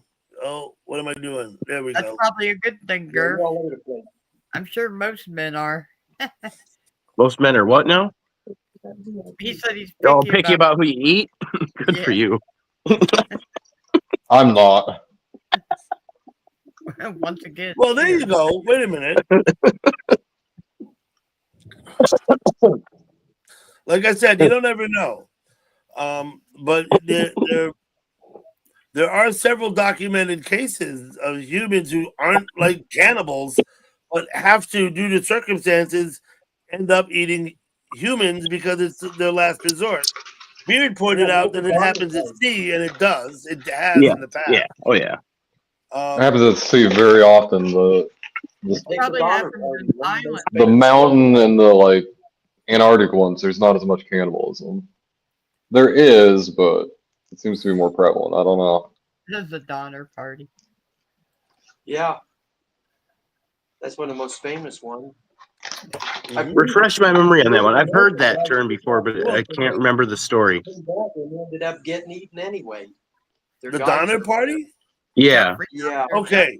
They were taking a shortcut to California. Well, yeah. They arrived on the eastern slope of the Sierras, and they decided to wait the next day, and they're going to start going up and over the slope. That night, it snowed 6 feet. Yeah, that night it snowed 6 feet. That's insane. And they were in Conestogas. They were in covered wagons and had ox or horses, and there was a bunch of them. And they made camp for the winter. And there were Native Americans with them. Native American guides. There were Native American guides with them who left. They were like, you know what? You guys are nuts. You're not staying here. We're out of here. And they left. Good call. Yeah. That's a great call. You know, when your guides leave, you should get out too. Yeah. Remember, what was that? They were conspiring to eat them first. Well, I'm sure. Yeah. That's why the Indians left. That's tribalism works. You know, who knows? Now, they went home. The Native Americans, they were like, you guys staying here, you're nuts. As New River says, maybe they felt threatened and uncomfortable, so they left. And then over the winter, people died and people starved.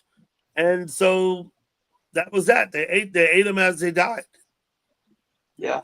And they knew where they were at. I mean, other people, because they sent failed rescue parties too. I think they had a couple failed rescue parties were sent and didn't make it. Some of the members of the party left and crossed the mountain and got down to where were they going? They were up there by what's the capital? Sacramento, right?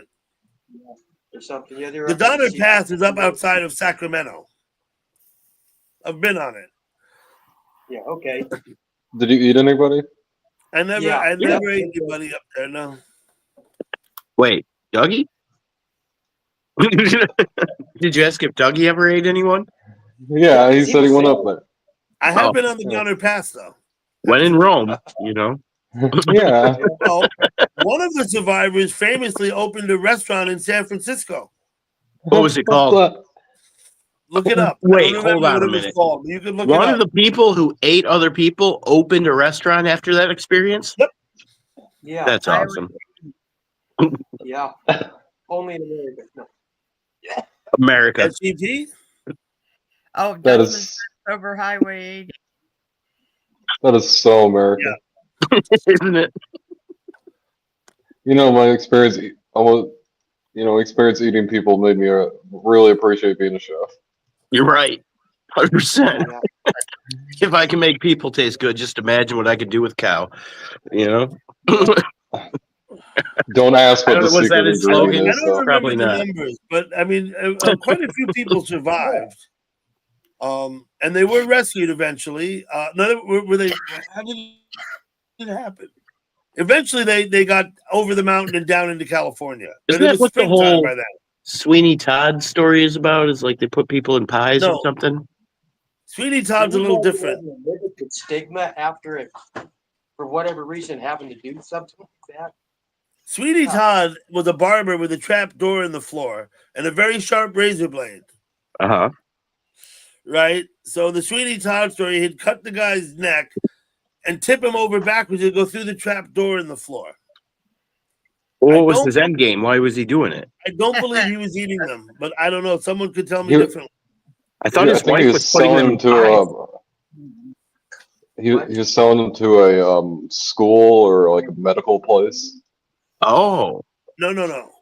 Was However, the true story about our founding father, Ben Franklin, he loved where turkey. he lived in London for several years, and they found like 10 or 12 corpses buried in the basement from the time that he lived there. And of course, he lived with a doctor. The practice at the time was to hire body snatchers to go into cemeteries at night, dig up dead people, right? And people in the medical community paid these body snatchers to do this. They were just advancing science, the cadavers to hone their skills as practitioners. Yes, Kind of a ladies' man too, when he was abroad. Yeah, they needed the bodies to learn about the human insides. Yeah, isn't like a certain percentage of the French population related to Ben Franklin? Oh, I never knew that. I believe it though. Ben Franklin had several children out of wedlock, like bastards, I guess. His own son, whose name might have been Edward, I forgot, but he disowned his legitimate son because his legitimate son was a royalist. Right? Yeah. Well, there Was you a have it. royalist, not a revolutionary, and he supported the King of England. And Franklin disowned his son. How about that? His son was rebelling against the rebellion. How about that? No, he was standing up for the status quo. Yeah, rebelling against the rebellion. Same thing. Okay. So what was he doing over there in England then? Ben Franklin was in England as the American Slinging pipe. colonial ambassador to London before That's the war. what he was doing. In Slinging the the pipe. 1860s, before the war. Do you remember? Now, Slinging pipe. reminds me of that word. Wait a minute, fishy things. Yes. Anti-disestablishmentarianism. Longest word in the English language. I don't know about that, but it's It what is. you said. I said that? No. You said rebelling against the rebellion, right? Yeah. Anti-disestablishmentarianism. Yeah. Well, no, just the regular rebellion would be anti-disestablishmentarianism. But rebelling against the rebellion is going with the status quo. No. A regular rebellion would be a disestablishmentarianist. Oh, yeah. A person You're who's right. against You're right, the rebellion is an anti-disestablishmentarianist. Yep, that is correct. That's the way it works. So, New River, are we boring you to death? No, hell no. I'm having a blast. Yeah, this is a great conversation. I'm digging it. Yeah. We've touched a lot of stuff here. Ben Franklin laying pipe, people eating people, Sweeney Todd. We're getting it. I'm down. I agree with the Ben Franklin laying the pipe. Yeah. He's a cool guy. He deserves to be on the $100 bill. Right? It ain't a mistake. It ain't a mistake. Ben Franklin was a hell of a guy. Absolutely. He was definitely a person. Definitely. Yeah, he was in Paris for quite a while too. For he sure. spent time in London. He went over as the colonial ambassador, and then once the was over, he went back again representing the United States. He also kept fighting against all the other forefathers when they wanted the eagle to be like the state or the nation's symbol or nation's bird. He wanted the turkey really bad. He thought turkeys were just the best. He supported the wild turkey over the bald eagle. Yep. It's such a better symbol for America too. Right. The turkey, right? Yeah. Yeah. Like it's almost like how many people have seen a bald eagle? Be like fat, weird birds. I don't know. Did I just kill it? Did I just kill the whole conversation? No, turkeys don't fly. Yeah. Yeah, they do. They definitely fly. I've seen turkeys fly. They It's only terrifying. fly very short distances and very low, very low. They don't like fly. And it's loud. It's terrifying. If you've ever run up on a turkey and it flies over your head, it is terrifying. Yeah. Do you know turkeys are the Native Americans' only animal they domesticated other than having some dogs? I did not know that. Yeah. Native Americans didn't have horses until the Europeans came. Yep. I know. Spanish, right? Turkeys, which makes the Chilean Empire impressive. From the Native Americans, that was the one animal that they domesticated down in Mexico and Central America. The ones up here probably just continued beating to death with clubs and stuff. But the Mesoamericans actually domesticated turkey species. I never knew that. Galpel, what do you think of Ben Franklin's notion that the wild turkey should have been the symbol, the American bird, rather than the bald eagle?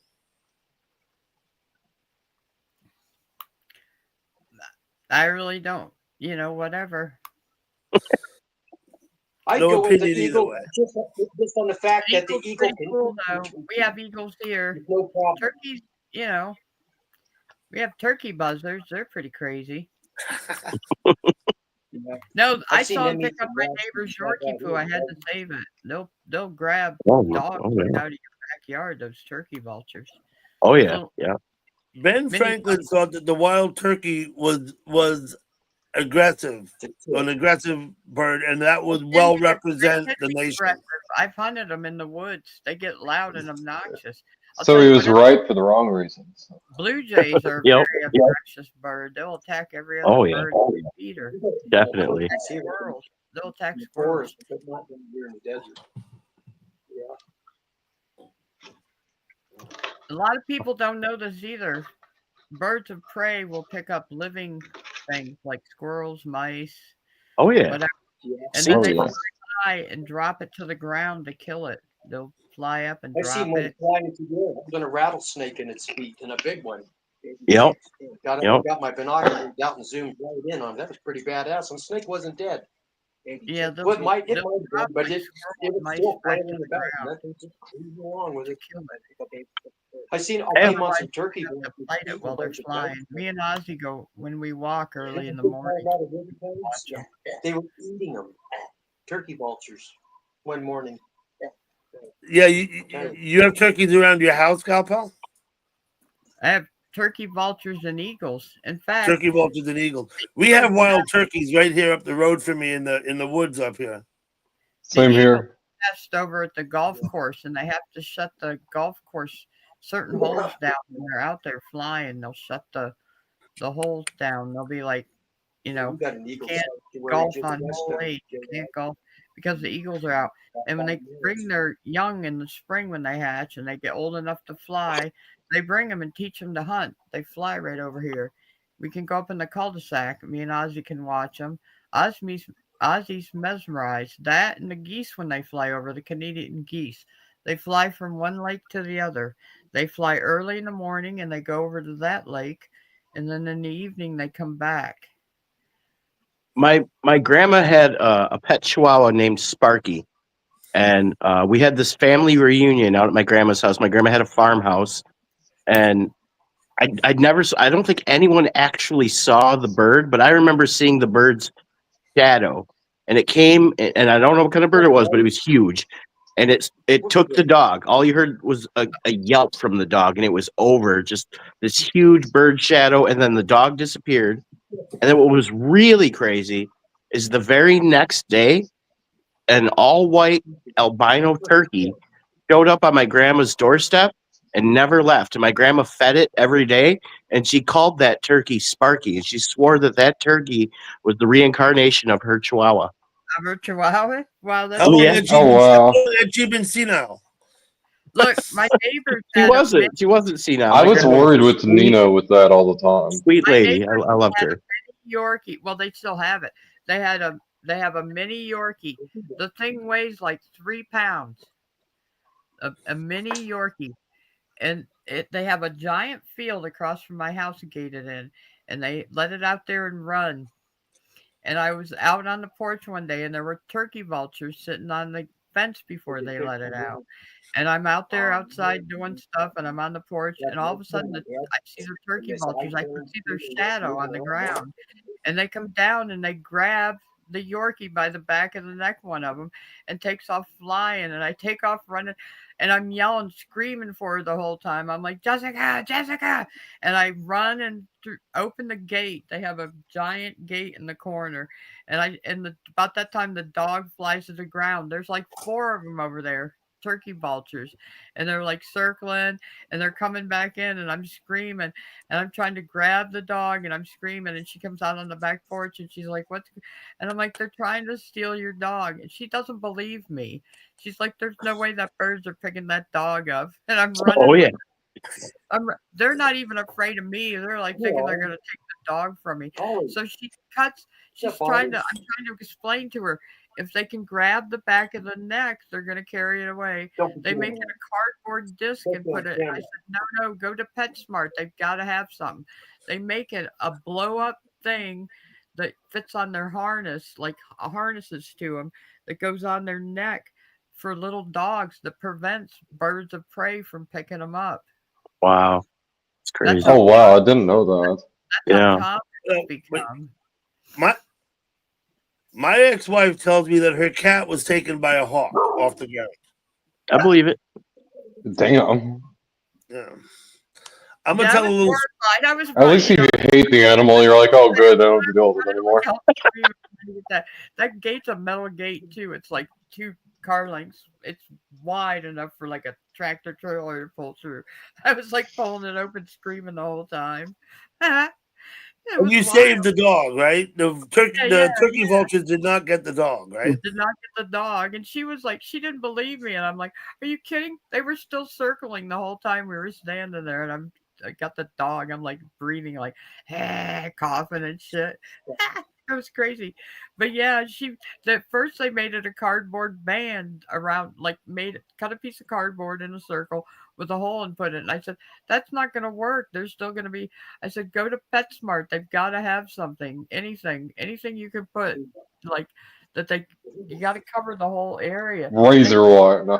I watched Now it that's a dog at right there. Look at that guy. the back of the. What Well, happened get is up it here. was too heavy, and it would have dropped it anyways and tried to harm it. The thing's yelping and its little legs are going here. and stuff. Aw, look at him. These are my buddy fishy friends. Yeah, that's a good dog.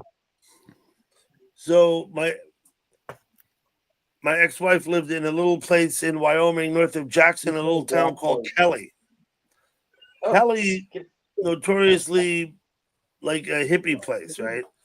And they were offended because a lot of people had domestic cats that they let run all over the place, and the domestic cats would prey on and get songbirds, as they do, Oh, right? sure. Yep. Killing songbirds in the community. Yep. So as a result, they all got together in the little community and decided we'll have an ordinance. Your domestic cat has to wear a jingle bell on its collar Oh, okay. because that will alert the Right. songbird, Right. the cat, and anything else. The problem is the birds of prey could hear that bell also. Oh, wow. That's the dinner bell. Come on. Oh, my That was a God. dinner bell. That's Absolutely. crazy. That was a dinner Wow. bell. And so Wow. people's cats started getting missing. This is when she told me she lost her cat. Wow. Oh, And jeez. I'm like, why did you put a bell on your cat's neck? They said we had to. Prevent him from eating the Hey, little who's birds, they? but now the big birds eat them. That's You're a, trying to so protect that the is songbird, feeding the fucking birds of prey. that is a Ah, that's perfect nature in effect. analogy for humanity interfering in the ways of nature. Like that's what we always do. We'll do something and we think we're solving a problem and we create another problem. That's Well, every invention, everything we do. It's like fix one thing, create another problem. It's the That's, law of unintended consequences, yes, yes. right? That's what it Yep. is. That's what guides humanity. What, the law of unintended consequences? Yeah, it guides us. Yeah. I agree. We Wow. invent something, then She something said, happens, Yes. and we have to solve that. Yes. People that teach their cats to leave the birds alone. That's what I did.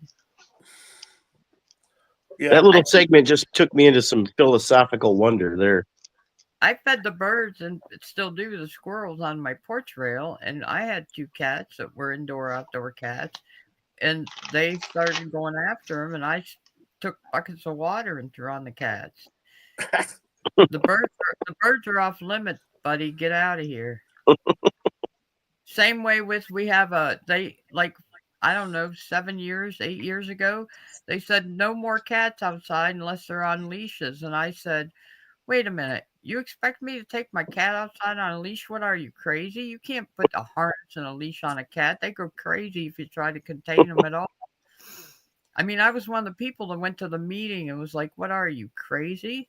So when my cat crossed the road, I went over around him and was like, what are you doing, Toast? You can't be over here. You're going to get me in trouble, and threw a bucket of water on him and taught him to stay in our property.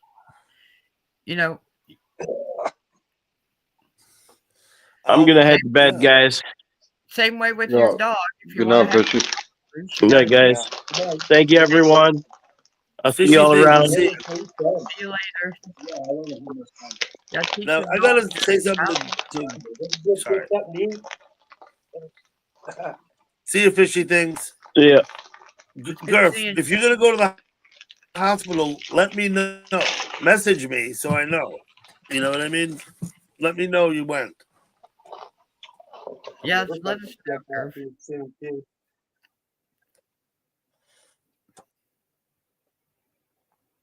Okay. Who's still up?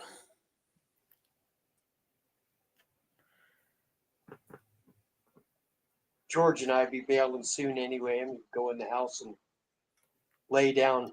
I just was noticing something weird do you with this new lens. I hope it fixes itself by tomorrow. How do you feel? What's that? How do you feel? A little bit off, kind of tonight and stuff, and a little weird when if I look around, my right eye turns. It's actually painful because all that Novocaine and anesthetic that's done worn off. And I was noticing too, I got a plastic shield over my eye, and then it's covered with this gauze shit just to keep it over there, so I can't rub it at night involuntarily or otherwise. But I can see now outside this corner, there's a little bit of an opening. And when I'm looking at my television set with that eye, it's tilted like this instead of being level.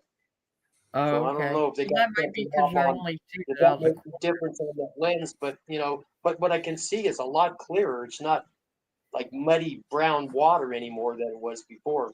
Like on your windshield when get mud water splash up and you can't see nothing except that. But I can see and tell what's on the TV now. I can see George's mug now through that little thing, but he's all twisted. George, how are you? Good. Good. Yeah. Are you winning tonight? Kind of not.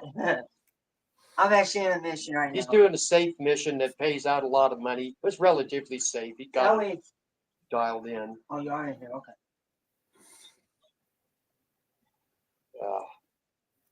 Yeah, he's making the money tonight, huh? If my control tab jacks now. Yeah. My new control jack. And I can't wait for this shit to heal so I can get out Nurse's again and see Day? what it looks Cool. like with your eyes. What's up, Fruit Loops?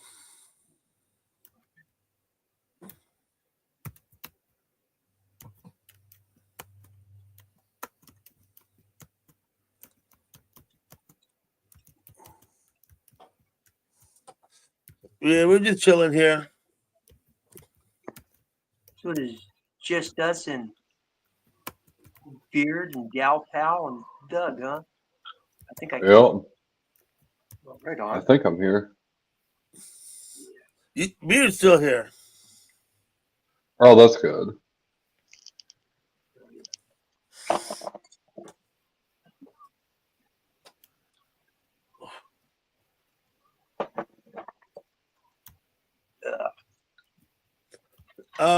Gurf says he might be going back to the hospital. Yeah, I Gurf. hope everything goes well for you It's if you all go in good. there, Gurf. Yeah. That sound like fun. Oh, he's got some medical issues. Doesn't sound like fun, right? No. I want to do it like, when I was trying to think of something fun for the day, No. Yeah, I peeked in and saw you on your little adventure. I saw you getting out of the car somewheres. You said you had an ice cooler pack in your car and stuff. I took off with my phone for a while. Oh, But yeah. I was peeking I around checked with before. that guy earlier too when he was on the road or stuff, but I kept having streaming issues and stuff. Oh, yeah, my thing was crazy. Yeah. I don't understand, like, I should have good service, like, all around me, but you, like, you just leave, go in the country. It's just awful. Like, Yeah. and there's a lot of cell service. I'm trying to figure out the issue. I don't do any Wi-Fi when I leave my house. My phone has no whatever gigabytes or whatever. It just has calling service and texting when I leave the house. So I'm I'm supposed to have really signal away just from about YouTube. anywhere, but it doesn't. I Mine even does asked for a my point. friend the other day, I'm like, can I sign into your thing with my account? She was laughing. She goes, why don't you fix that on your phone so you can do it yourself? I had my laptop that one day. Said, when I get to your house, can I get on your Wi-Fi? And she goes, oh my God, you're killing me right now.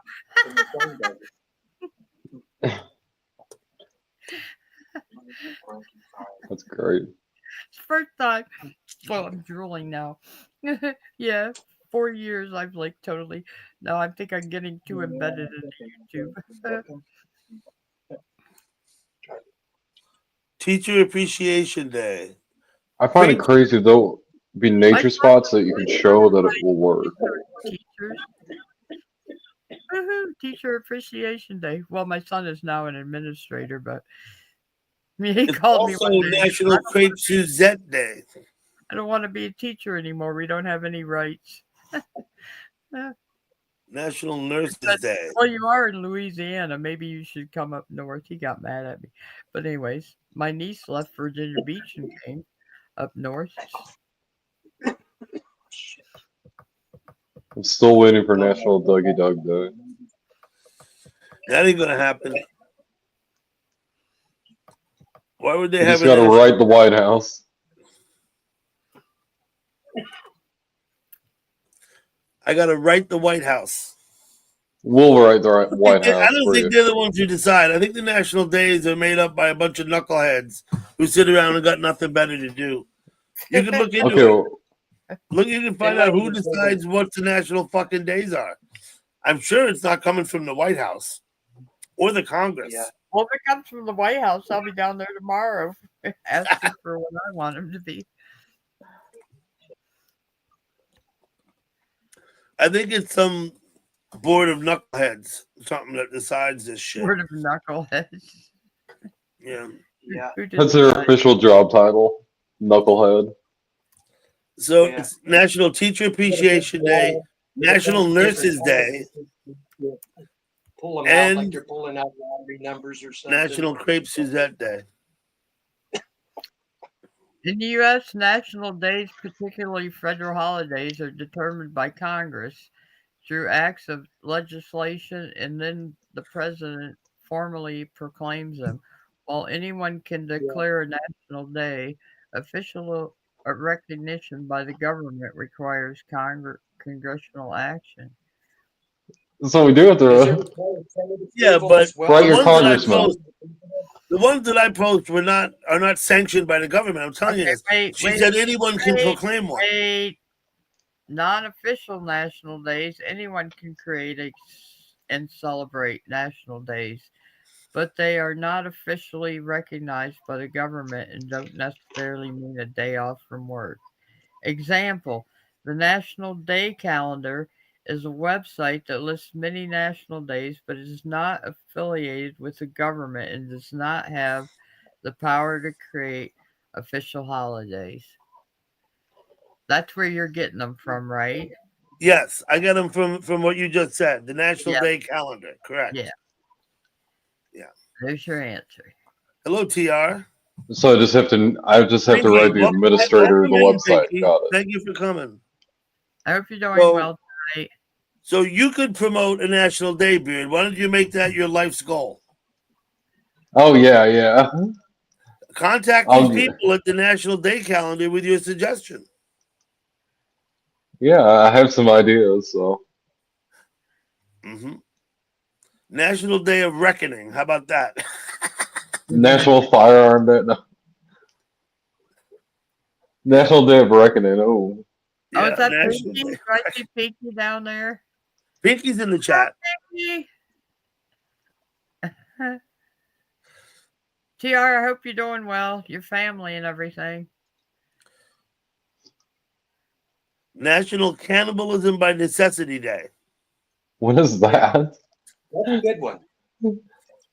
National Cannibalism by Necessity Day. Oh. Yeah. Hell, you might as well make it a month. 72 days, like those poor bastards up on the fucking Andes. Yeah. Yeah. I'm sorry that happened, TR. Cannibalism Appreciation Month. Yeah. You know, if Dougie's going for the 72 days in honor of what you're going through. Those guys in the Andes. Good, TR. That's all. I'm sorry about your brother passing. I've said it Oh, yeah, before. I'll sorry say it about again. I'm sorry to hear that. Wait a minute. I had another national day. What the hell was it? What were we talking about before? Isn't that July 4th? National days. Yeah, no, but I mean before that. The I had cannibal another be one making it lined up in my head, but it slipped. Yeah.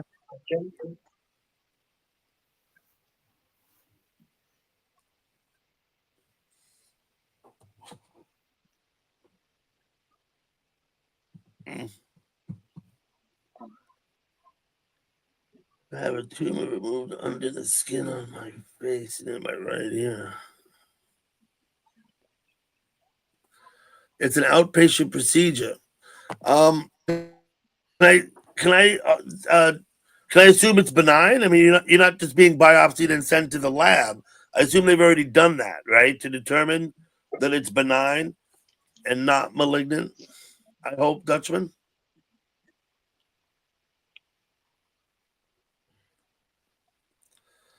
National Taco Bell Day. You know, we call that place Taco Hell.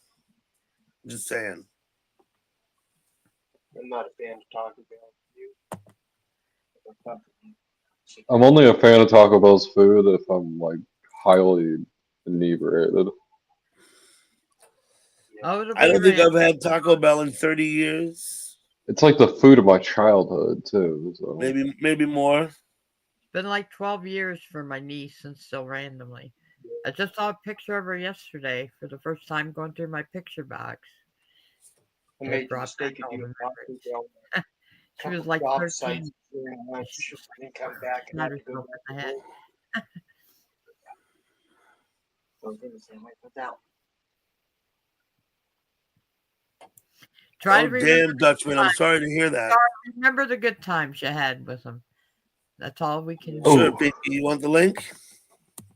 It's One link. Did I get it in there? I didn't get it in there. I'm sorry.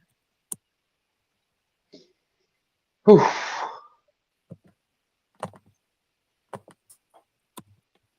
There you go, Pinky.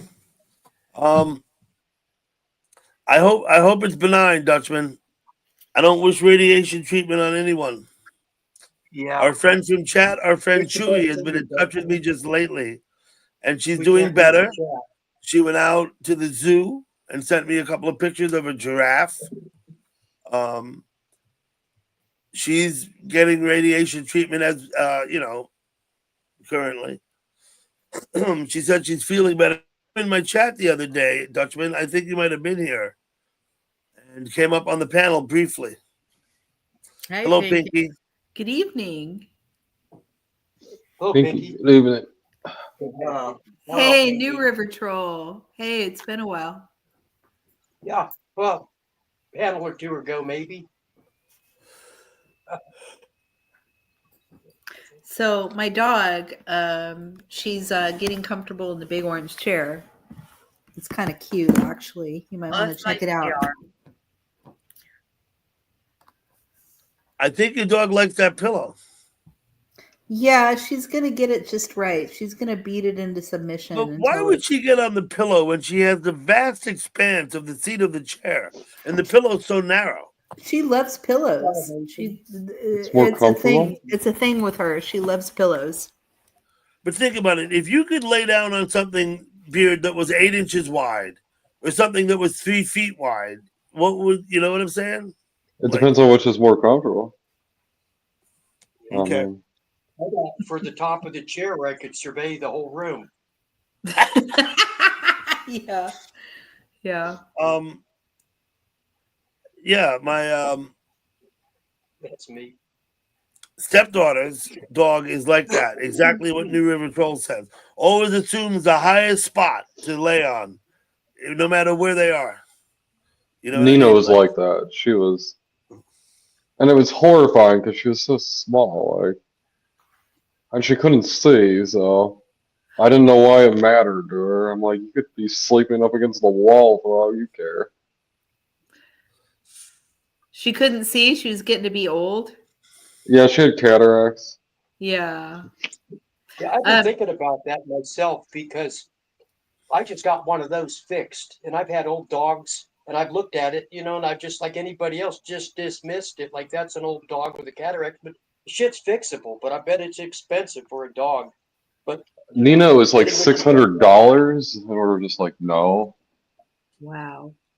I don't know. No, $600 sometimes does not seem I might need to prohibitive get next to time me one for of a my love dogs dog. gets one, $6,000 experience maybe, with but that stuff, 600. that's all I'm saying. I don't know. She was 15 years old. Like, Oh, Yeah, okay, that makes a I hear difference. you. Sorry, Yeah. you're right. That makes a difference. Oh, Leo. Hello, Yeah. I Leo. just said Welcome. now knowing what it looks like, even when it's early, I might, you know, if I had a younger dog, but I get it on the 15-year-old dog. We've had those. Yeah. You just do I have a Leo dog and with my Shannon. ex-husband. I have 2 dogs with my ex-husband. They live with him. They're going to be 16 and 15 this year. oh A couple wow. of ancient chihuahuas, and she's Oh, deaf and she's senile, and she'll wander into closets and forget while she went in there.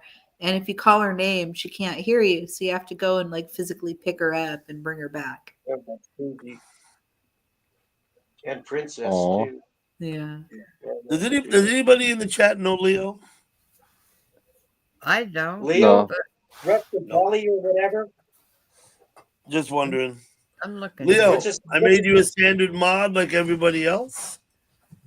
We do have guidelines for the chat.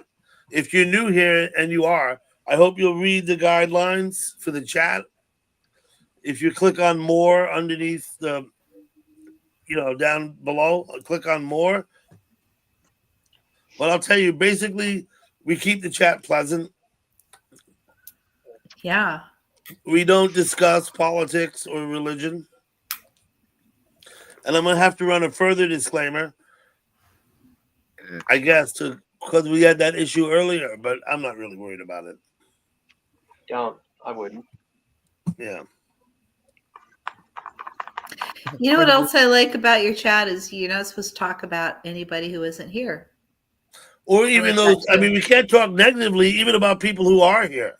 Ah. Now, let me say this. If you want to say positive things about people who aren't here in chat, that's fine with me. Right. But unfortunately, you'll find in chat how seldom that ever happens. Right? And YouTube people have nothing good to say about each other usually. Yeah, exactly. Yeah, that's So true. Yeah. we're not going to speak negatively about anybody, whether they're here or not. Even if But they're you can here. speak positively if you Or you can feel speak so positively. If you have inclined. good things to say, that's fine. Like, What if for we instance, speak? Dutchman and I were discussing our mutual friend Roy earlier. Roy's a live streamer. You know Roy. Explorers? Yeah. Roy in San Francisco. Yeah. Yeah, that's it. Roy Explores. Have What if Yeah, we Roy speak explores. positively about somebody in a negative way? You don't Pinky, you don't know Roy? I don't think I know Roy. You should Oh, you should know Roy. He takes you us should on sub up nice to Roy Explorers. Yeah. walks. It's so good. I love it. He's a good guy. No, but his You live definitely stream get- is wildly successful. Oh, okay. He's got like a lot of subs then. Family oriented. He walks around. That's because he's in San Francisco and he has service. Yeah. Yeah, serious amounts of people. You know, I lived there for 9 years, almost a whole decade, all through the 90s. You'll recognize every place he goes then. I could go to the Apple HQ then. Listen, he takes us live streaming out to Alcatraz on the ferry and the tour. Yeah, yeah. The He walks sunset. out on the San Francisco on the Bay Sunset. Bridge. The Bay Bridge, no, the other one, the Golden Gate. Golden. He walks out the pedestrian path on the Golden Gate. Yeah, Right. Yeah, he I walks- tried. He rides the trolley or whatever, the trolley. The trolley. That was pretty good. Yeah, on Powell Street, like all the way to Mm-hmm. the marina. Yeah. You know, I tried to walk the Golden Gate, but that mother effer, it vibrates. It vibrates. So you're walking on it, and you having more fun than you're supposed to, Pinky? Well, it was scary. It was like being on an earthquake, and just like trying to take a hike while the whole thing is just moving on you. And I started to feel sick. Also, Well, you can do it vicariously with Roy. be on the Yeah. used to be on the Chesapeake Bay Bridge when there's an accident or something, and the traffic 11 a.m. Chile time. on the Chesapeake Bay Bridge. Oh, phew. You, Yeah. if you're stuck there for any length of time, your anxiety level can get totally out of control. Yeah. Yeah. What's I'm that? on The bridge Key in the West car and get Bridge? stopped in traffic, and the bridge does this. It's like that on the Tappan Zee Bridge too. If you're going really, really slow or have to stop for any length of time, you can actually feel the bridge underneath you move in the car. Yeah.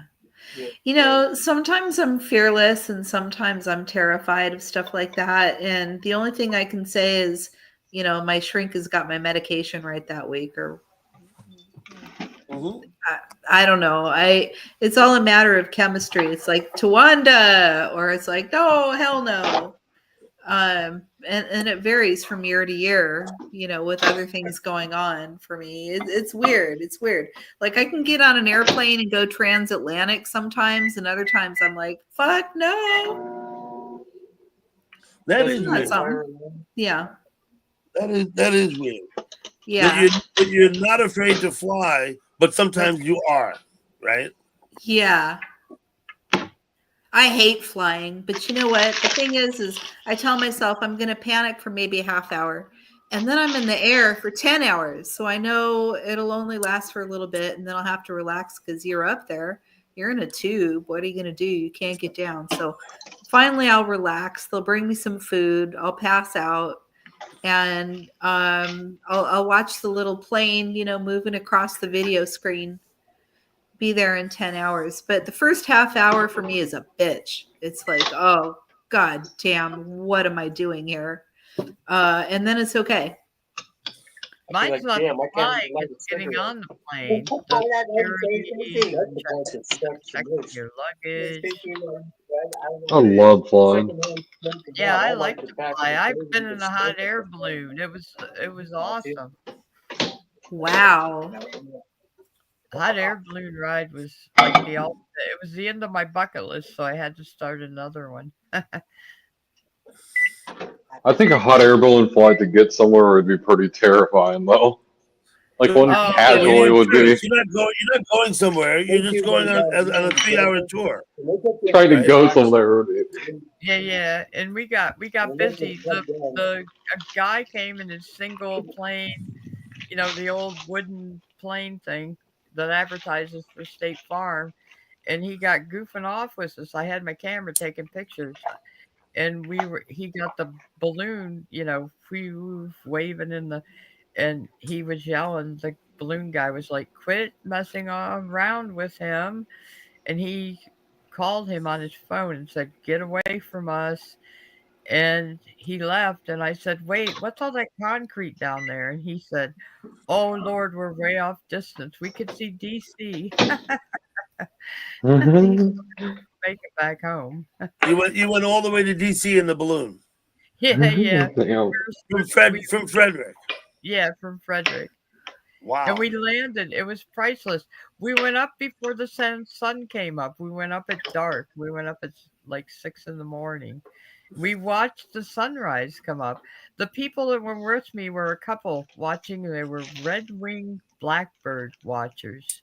They had binoculars and everything. And of course, I took my 35 millimeter camera because I always wanted to be a photographer. That was my mission in life. And we got up there, and of course, his friend came in his plane. And, you know, I got taking pictures of him, and he got flying around, and I was, you know, carrying on with him hanging over the balloon and stuff. I'm in his advertisement, and his picture for his business is us in the balloon. Yeah, it's pretty crazy. It was fun. We had a blast. But we landed in a cornfield, and he was panicked. He's like, "Hurry, hurry before the farmer comes out and shoots us." And I'm like, "What?" And he goes, "I've been shot at for landing in a cornfield." Because when you land, you skid and take out, and rows of corn. Yeah. So then he had to scoot you out of there quick. Did the farmer ever turn up? No. And we landed at the edge of it. He was on the radio the whole time with what's his chaser van. They have to pick up all the equipment. His chaser van. They have to load it in the van. Yeah. And he was calling and going, no, I'm here. And of course, my son was picking me up. The people were going to ride back with him, but my son arranged. He said, I'll just. Ew. So I had to call Gross. my son and be like, we're not there. We're clear up here. I had to wait for him. My dad put the chips back into the bag after he handled them. Oh. That's not the grossest thing in the world. Well, there's a lot of salt on chips, so it's probably protective against a lot of bacterial growth. Mm-hmm. I don't. Does he pick his nose beard or what? He doesn't wash his hands after he goes to the bathroom. Hey, Jeff. George and I. Yes. I got to go in the house and get something to eat, and I'm just going to go lay down and kick it and relax the rest of the That's night. fine, New River. Thank you for coming up. Thanks for having me. It's good to see you. You're not planning on cannibalizing anybody, are you? What's that? No. You said you're gonna go get something to eat. I said you're not gonna cannibalize anybody. Oh no people. I told you earlier we were talking about that. I won't cross those lines, but Because there's a whole bunch of Cheetos inside this. Yeah. But anyway, it was fun. Those are Fritos. Oh, Cheetos in the Fritos? Yeah, that means you put them back in there. Okay. Thank you for coming up, New River. I thought weird. about do graffiti stuff too. See you later. There. Although I have done a little bit of like tagging stuff I probably should have done. Window washes on the high rise. When they poured the new road out here, they put a curb so they could put drainage on our little road. We were laughing at them because it's just a little country road. But I took my kids over and put their handprints and their initials in it.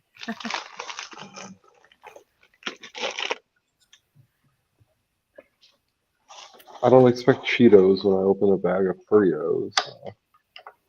Yeah, that's disturbing. So the window washers, the high-rise window washers. That would take balls, wouldn't it? Stand out on that scaffold. Usually latch attached to the building.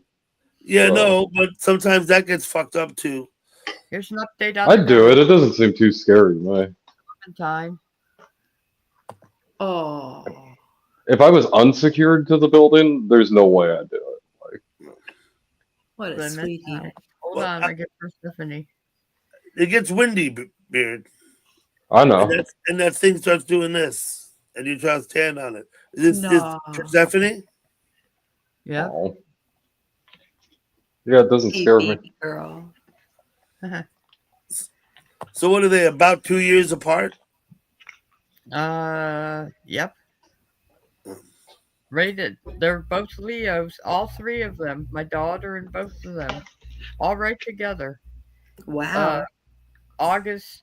So they're almost exactly 2 years apart. Yeah. Yeah. Autumn's the 13th, Clementine's the 9th, and Persephone is. Oh crap! What's the 4th?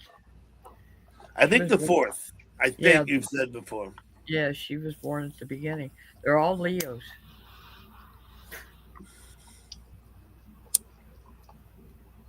Weird, right? In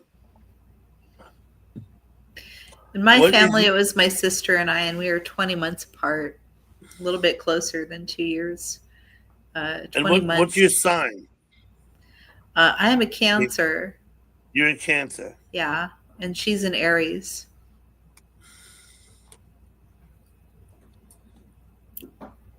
My dad, my sister, and my brother were all in July, all right in a row.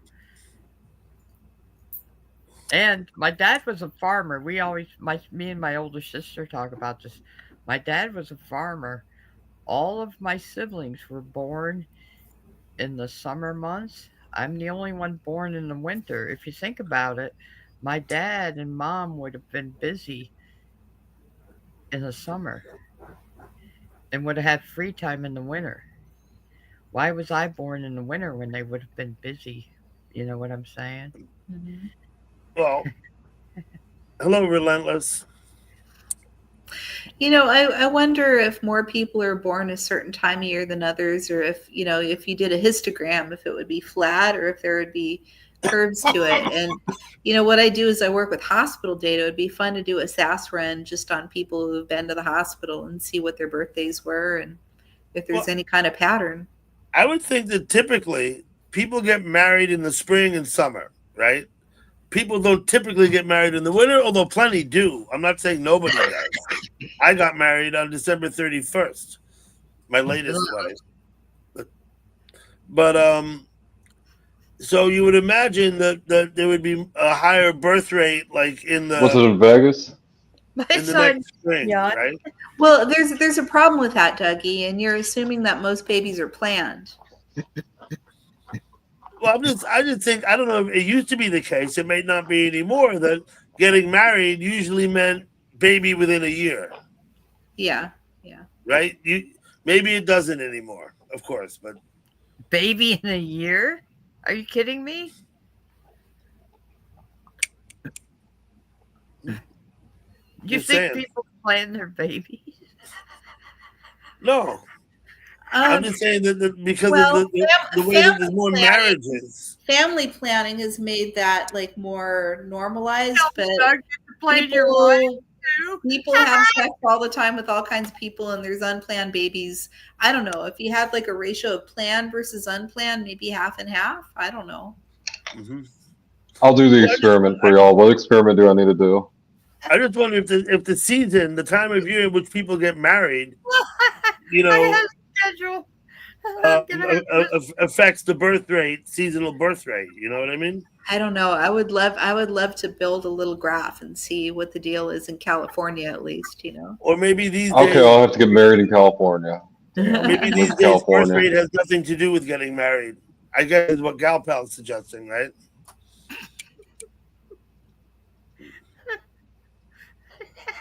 Hello, Marilyn.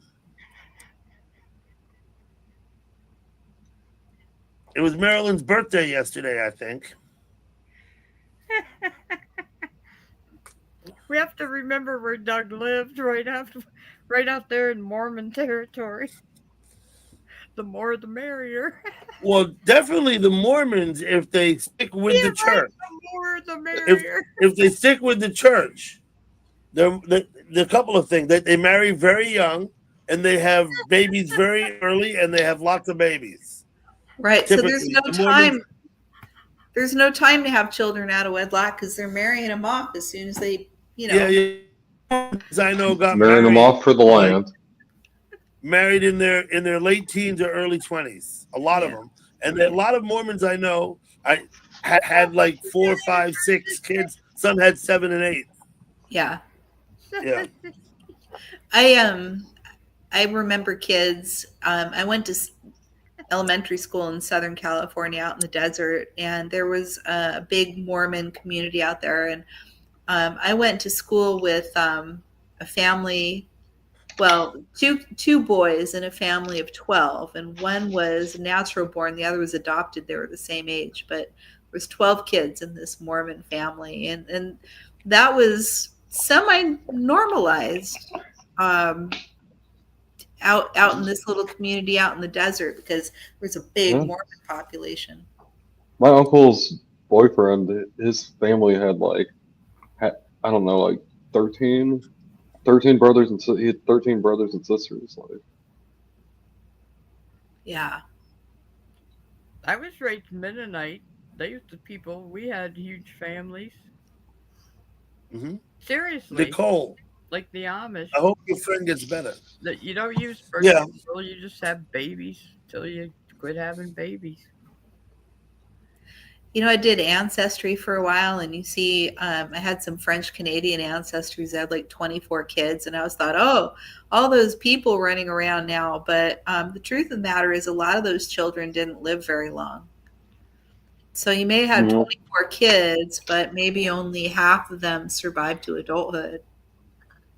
And another note I'll make about Mormon Mormon to adopt, is that it's not uncommon for Mormon girls who have the misfortune of an unplanned pregnancy and aren't married, right? That to actually like their uncle will like adopt the kid.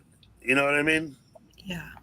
It's pretty common. I knew a couple of situations, two specifically like that, where they had adopted, the 15-year-old girl, the niece or something, as a kid, and they just take it in and adopt it. Yeah. Family. That's not true, Dutchman. They give us grandchildren and all kinds of things.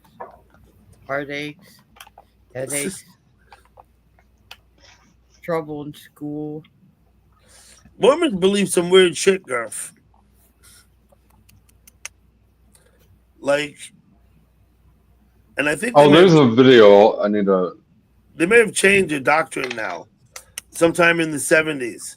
There's a cartoon called Mormon Jesus that teaches all about it. They used to teach as a part of the Mormon faith, and I think they changed it in like 72 or maybe 76, I'm not sure, that unless you were white, you were reprobate. That is to say, without hope of salvation. Mm-hmm. Right? That was the Mormons. Right? People of color were not. Then they changed, and now of course they're all over the place, and there's all kinds of ethnicities of Mormons now because they go on missions all over South America and Asia, and they convert people. So that changed. They run a big cultural center and university out on Oahu. It's kind of interesting. Like if you go to you can go to a Polynesian luau, and they give you the pig with the apple in its mouth and the whole bit. Those are LDS. And they're LDS, yeah. Yeah. There's an LDS university out there, and a lot of the kids that go to the school, work at this cultural center. I have cousins that are Mormons. My dad's brother's first wife was Mormon, and one of their 4 kids is still practicing Mormon. The other 3 didn't. They lived in Brazil mostly. Okay. Yeah. Oddly enough, the other 3 are Christian Scientists. It's funny. A Mormon will tell you, yeah, we're Christian. A Christian Scientist will say, well, yeah, we're Christian. It's in our name. Somebody who's like of an older sect will be like, those aren't Christians. They're in a cult. It's kind of interesting. I don't.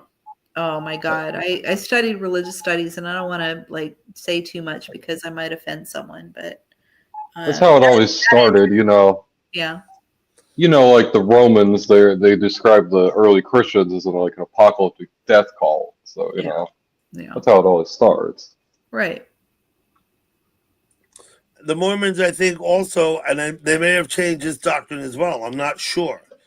But up until at least sometime quite recently, it was taught that women could only go to heaven if they were married.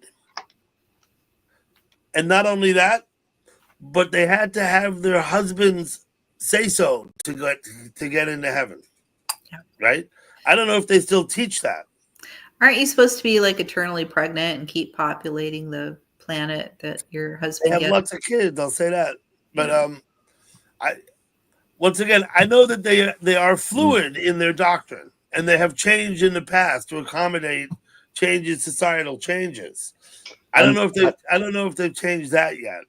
I know they removed the beards. You used to have beards, and they removed it. Well, there's many different sects now of Latter-day Saints, Mormonism. Yes, there's many different sects Yeah. of Latter-day Saints. Absolutely. When I was up in Montana, I saw a little bitty church out there. I think they're called Marcasites. Little tiny sect that seceded and went off to Montana, and there's not too many people left practicing that faith, and it's just this little tiny building out in the middle of The nowhere. Marcasites. I think it's called the Marcasites. Perhaps. Yeah. Damn, I could look it up. Yeah. Oddly enough, Christian Science, like Mormonism, is an American invention, an American religion. And of course, Mary Baker Eddy wrote the books Science and Health, right? And she doesn't claim to be a prophet, but her movement has become, this Christian Science is kind of like Buddhism. It's like a lifestyle rather than a religious practice. It's not ritual and rite. You know what I mean? It's like lifestyle things. Yeah, I was going to say, the Garden of Eden for sure is not in Missouri. That's for sure. It's not Missouri. The Christian Scientists, they eschew modern medicine, right? And they sometimes get in trouble for that, right?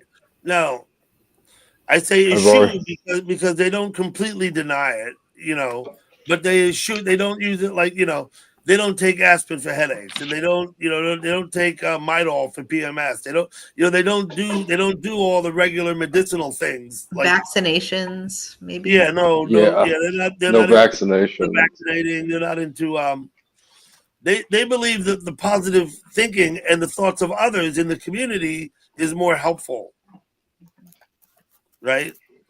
So they don't go to the doctor very much. I told her I have cousins, right, that are Christian science, and uncles, right? I told you about my dad's brother who married a Mormon, right? And they had 4 kids. One of them was a woman. The other 3 were Christian scientists because my dad's brother was a Christian scientist, right? Okay. How they got to Brazil, how the Christian Science movement got into Brazil is a whole story unto itself. And I'm not even going to get started now. You could look all that up. But apparently later in life, my dad's mother, my grandmother, had met someone who, and then that was the start of the Christian Science thing in the family, you know? Brazil, weird little sects and cults take. Yeah, they do macumba. They do macumba in Brazil, right? The macumba is came from Africa to Brazil, and it's basically like voodoo, like they do in Haiti, but it's a little different. It's not like all the same shit, but right. You know, it's a different they flavor. dance they wear white dresses and dance on the beach in the full moon, and they light fires and they go out in the water, and I don't know what, you know. And well, if you're a missionary and you're going to get that sounds like a good time. A population to accept, your view of, the Savior and all of that, what you're going to have to do is kind of weave it in with the cultural, the rituals and things that already exist. Yeah. You can't, to eventually, and these blends occur, there's voodoo, but there's Santeria, but there's this other religion you're talking about, and they all, macumba, yeah. Santeria is the New Orleans thing, right? I don't know exactly where Santeria is from, but I know it's like a voodoo, but it's a little bit different. So these people that do this macumba, they have these little, I said they light fires. They have candles and bottles that drip with wax, and you'll see them on the street in the morning, and they weren't there at night. These people that come out at night and done this little thing, they'll be left alone. People don't pick them up and clean up the mess. They leave it. They just leave it. Eventually, as time goes by and the little altar thing breaks down, then I suppose it gets cleaned up. You know what I mean? Yeah. But they'll stand there for weeks and months. People just don't touch them because they don't want to get a curse on them. Right. It's I don't know, what's that stuff called? The objects that take on The spiritual presence. They're gree maybe in voodoo. If something's gree, it's an item that has like like an idol, but like not like an idol, but it has a what's the word I want to use? It has a soul. like a It has a connection to somebody, right? Is what you're talking about? well, okay, so like the chicken feet, if you throw chicken feet on somebody's doorstep, it's a gree. It's been somehow blessed or ritualized or something to have like a voodoo doll, or almost, Yeah. it comes with unicorns do exist. behind what you actually see, and it's I don't know, gree. Okay. This is Roy in the chat now, Pinky. We were talking about Roy. Said you should sub to Roy. His ears were burning. That's him. That's him there in the chat. That's Roy. He mysteriously appeared after we talked about him. We invoked him. Well, let me find him and get sub to him. Yeah, she'll take you on fantastic walks, Oh sunset. yeah. There we go. Okay. I like it when he goes by the beach with his people surfing, because I just like to watch people surf. You know what I mean? Yeah, it's always fun. I did that in Hawaii a lot.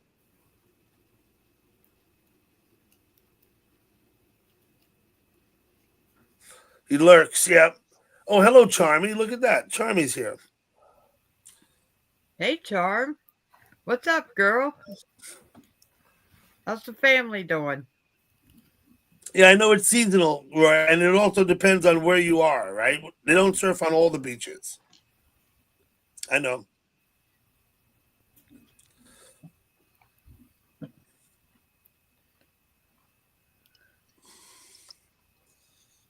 Good deal, Charm. Glad everybody's good.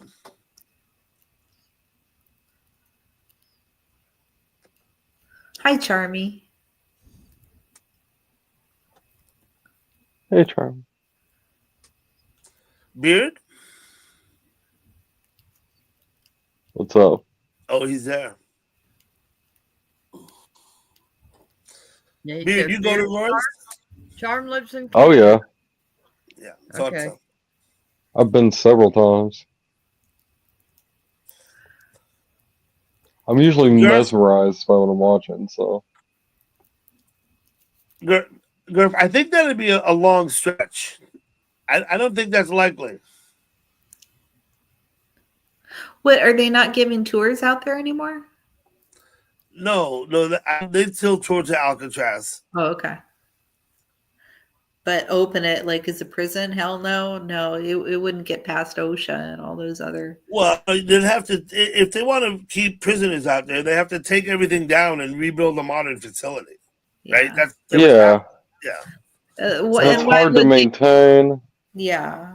And it's so And- cool the way it is now. It's hard to swim to the mainland from that island, so I hear. And it makes me shocked to hear them say that the conditions can't be maintained like to a level that they agree with, because you'll be in a prison in some pretty poor conditions. Like, it must have got pretty awful there before they were like, no. Oh, Like, Trump said he wants to do it. It's a Trump thing? Yeah, but he says a lot of things. Yeah, that's true. what if he had a genie? That would be bad, right? I saw the light. I was baptized. Well, I have been out there, and what's kind of interesting about that place is not only was it a prison, during the early 70s, it was occupied by Native Americans. Yeah, the Native Americans lived there when European settlers arrived. They actually lived on the island. Yeah. Yeah, so they took it over as a protest, and I think they actually the people lived out there and occupied it for many months. I don't think a full year, But Yeah, you couldn't do that really. Well, this was in the 70s or the 80s. It was the 70s, right? 70s. It was the early. I think it was the early 70s. Yeah. Yeah. They was yeah. I remember that. Mm-hmm. Or I learned about it. I don't know that I remember it from the time, but I learned. Dougie was there. He thought it was a Grateful Dead show. It's a long story. There's a good chance of that, but yeah.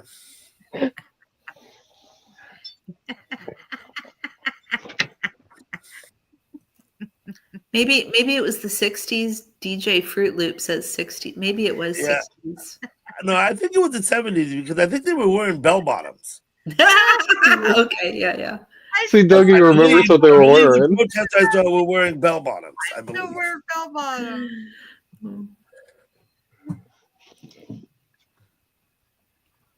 19 months. Wow. It spanned the decade. Look at that. Oh, 19 months. Okay. Nice. Bell bottoms, LOL. I still have 2 pairs of them.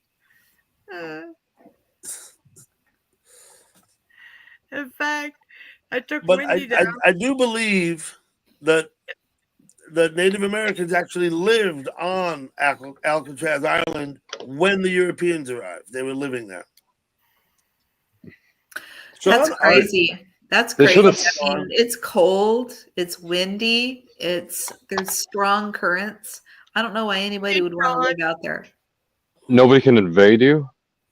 There's Maybe. a reason. Yeah.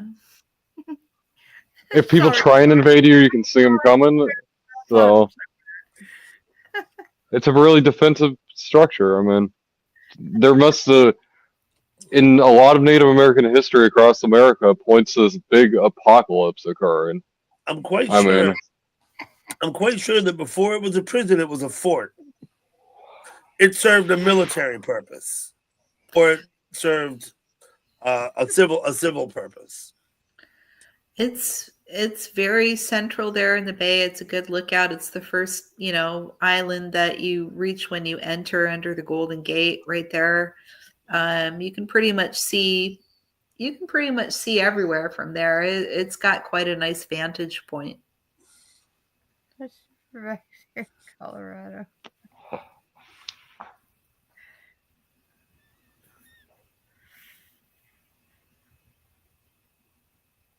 Yeah, I lived in San Francisco for most of the 90s. I thought I was going to be a British housewife and move in with Carl and get married. But my friend Anna ended up marrying him. They're still married, and I go visit them to this very day.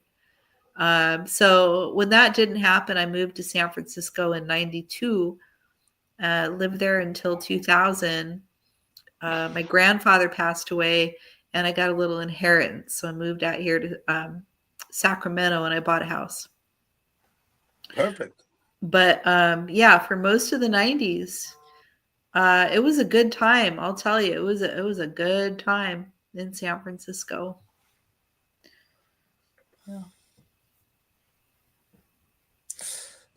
Yeah.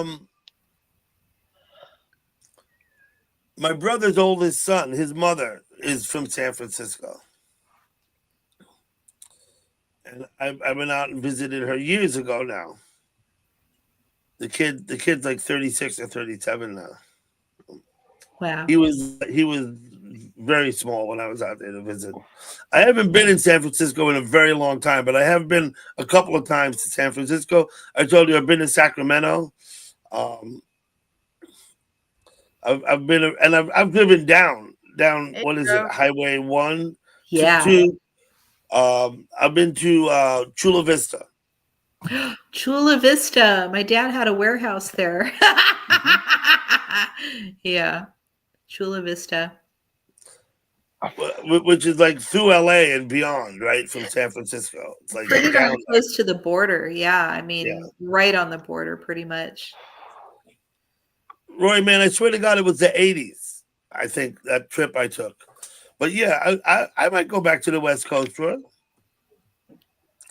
I mean, I do get out on the eastern slope every year, out to Wyoming.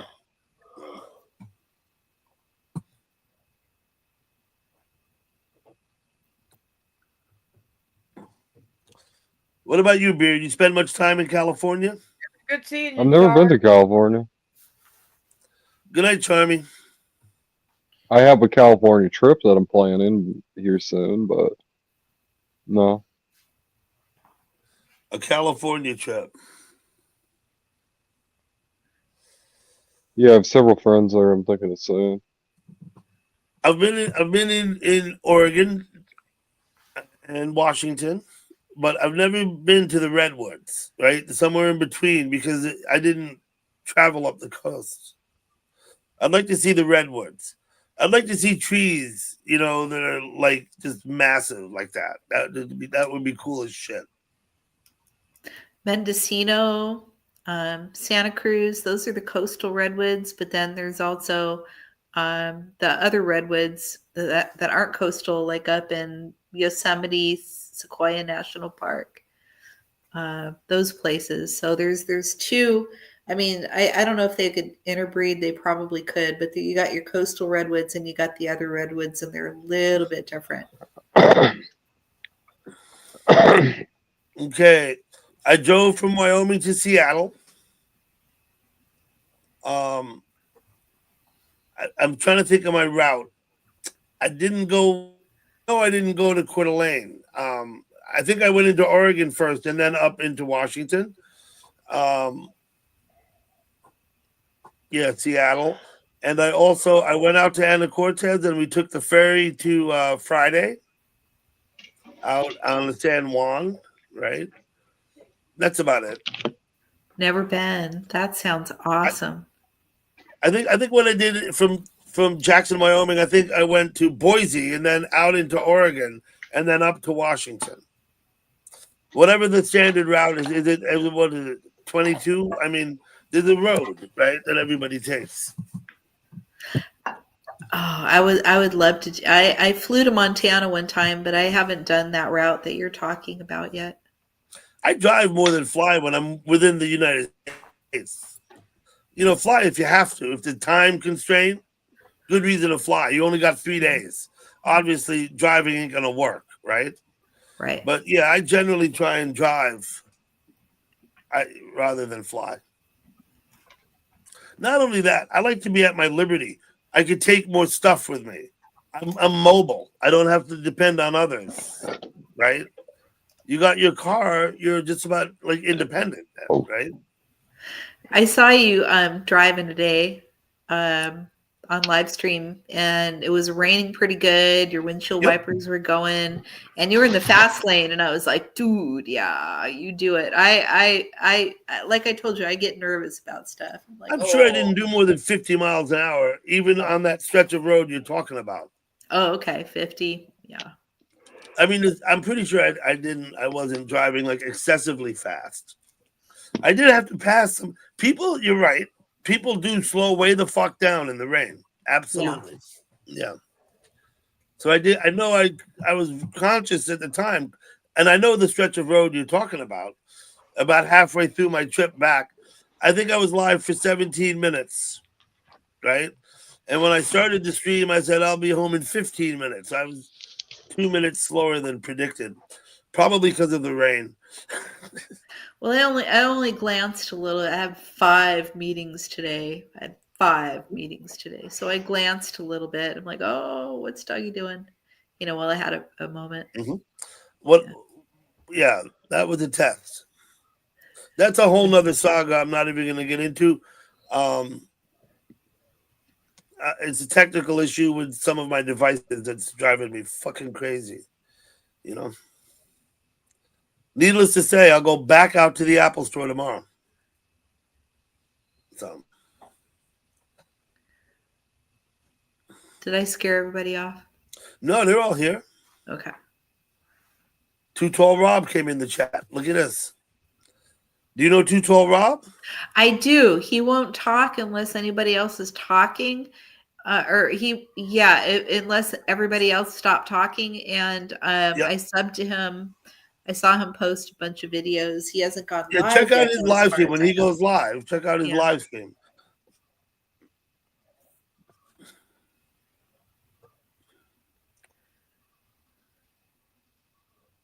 More margaritas. Wow. Too many margaritas, not enough tacos. Is that what you're Cinco de saying? Mayo, yeah. Like a fist of tequila. What? No, what is that? A half pint? Hello, Scott. Thanks for coming in. Cinco de Mayo. You know, I'm told bigger holiday is September 16th. That's like the Mexican Independence Day. Today was like the celebration of like some specific battle or something, like a smaller It's battle. the victory of the Spanish over the French. That's what they're celebrating today. Oh, okay. The victory of the Spanish over the French. Okay. Two European colonial powers. That's what today's Cinco de Mayo celebrates. The Spanish victory over the French. Nothing to do with Mexico. Listen, if the French had prevailed and the Spanish had been thrown out, Mexico might be a completely different place. Right? Well, you know, if we had been expelled, California would have been a different place too. Mm-hmm. Yeah. Who invaded California? Oh, they did, right? Yeah, it belonged to Spain. And then this guy named Sutter, Sherman dude, started a company here in Sacramento.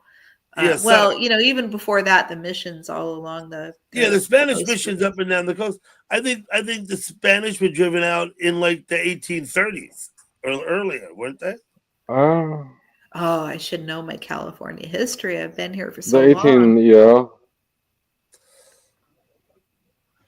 And by the 1830s, I mean, I don't think it was the result of like a war. I think we just kind of pushed and pushed and pushed. Yeah, Hello, and Morel. we needed more, and nobody had really claimed it. You know, I mean, it was Spanish territory, but was it the Spanish American? No, not the Spanish American War. That was like in 1910. No, the Spanish American War was in the 1890s or something. Yeah, that was like Teddy Roosevelt and all that shit. Damn, I don't know. I don't know how we ended up being Let me think about U.S. this. instead of Mexico. There was a deal, and then eventually we went back and got the little piece at the bottom underneath New Mexico, the Gladstone Purchase or whatever, so that we put the train in. That's where the train went. Gadsden, I guess, maybe, I don't know. Yeah. But I think that we negotiated California away from the Spanish. I don't think we fought a war to get California from them. I think we negotiated it away. Yeah. I think so too.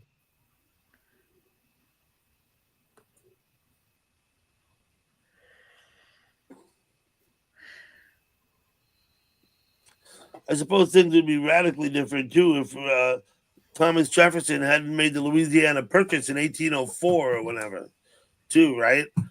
The whole middle of the country would have been France, right? That'd be kind of crazy. My French sucks. No, not tonight, Roy. Yeah, I know. I can read like a French cookbook, but like otherwise, no. No, I don't speak Got my French. springtime pants on with my flowers. Oh, Scott's comment, yeah.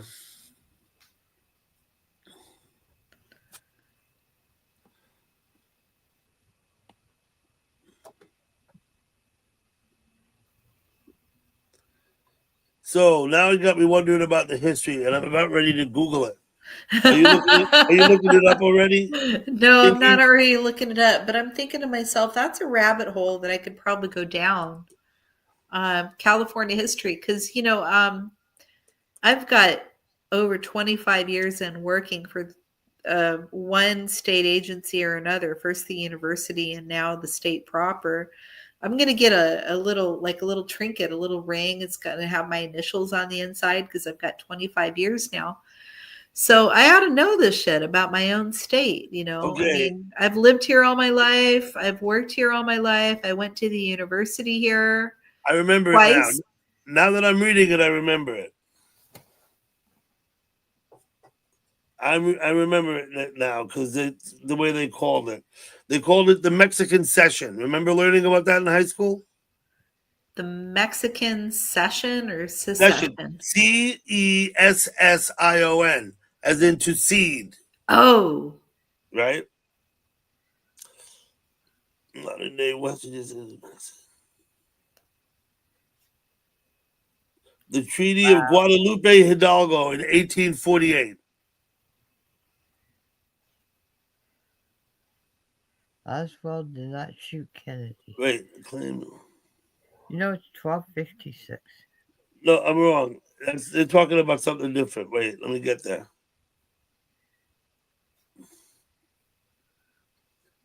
So the Mexican Session included California, Nevada, New Mexico, and even Utah, and parts of Texas. Or maybe that's Arizona. Sorry. No, parts of New Mexico. All of Arizona and part of New Mexico. Taco Bell. and what year was that? It says 1848. 1848. Yeah. The U.S. state of California, Nevada, Utah, and most of Arizona, the western half of New Mexico, Thank you, Sean. the western quarter of Colorado, and the corner of Wyoming even was included in the Mexican Session. Is it any coincidence then that the minor 49er happened the next year? Nope. Makes perfect sense, doesn't it? Yeah, it does. It makes perfect sense. Right. I'd been considered.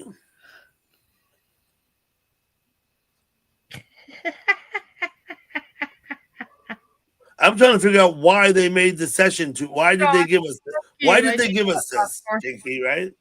Right. Did we give him some beads? Yeah. And there's way too much to. I think the land was like hard for them to maintain control on. Yes, you're exactly right there. That we had that at our advantage.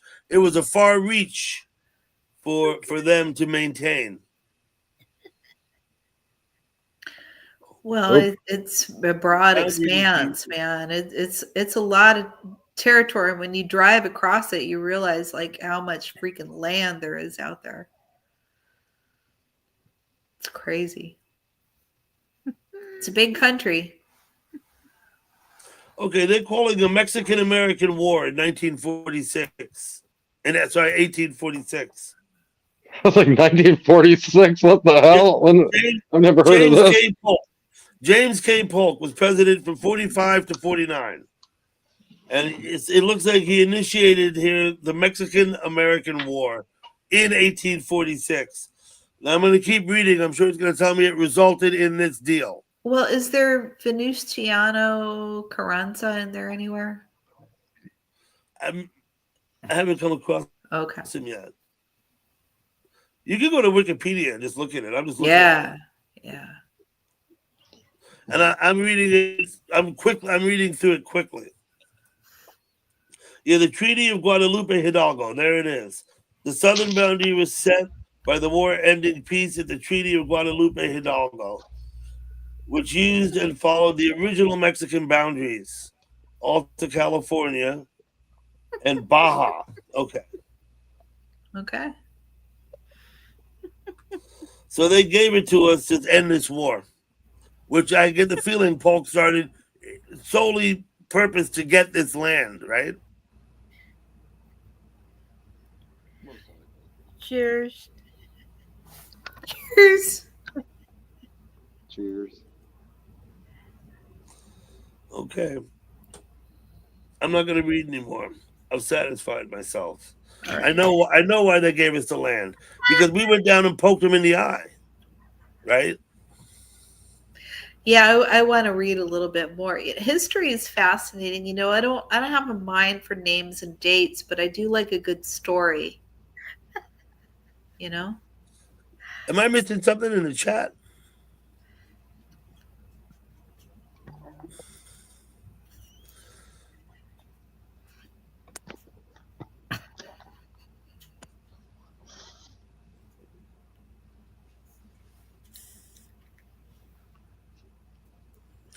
I'm sorry. Am I? No, you're fine. You feel free to read out loud by all means. I did, and I can't read for shit.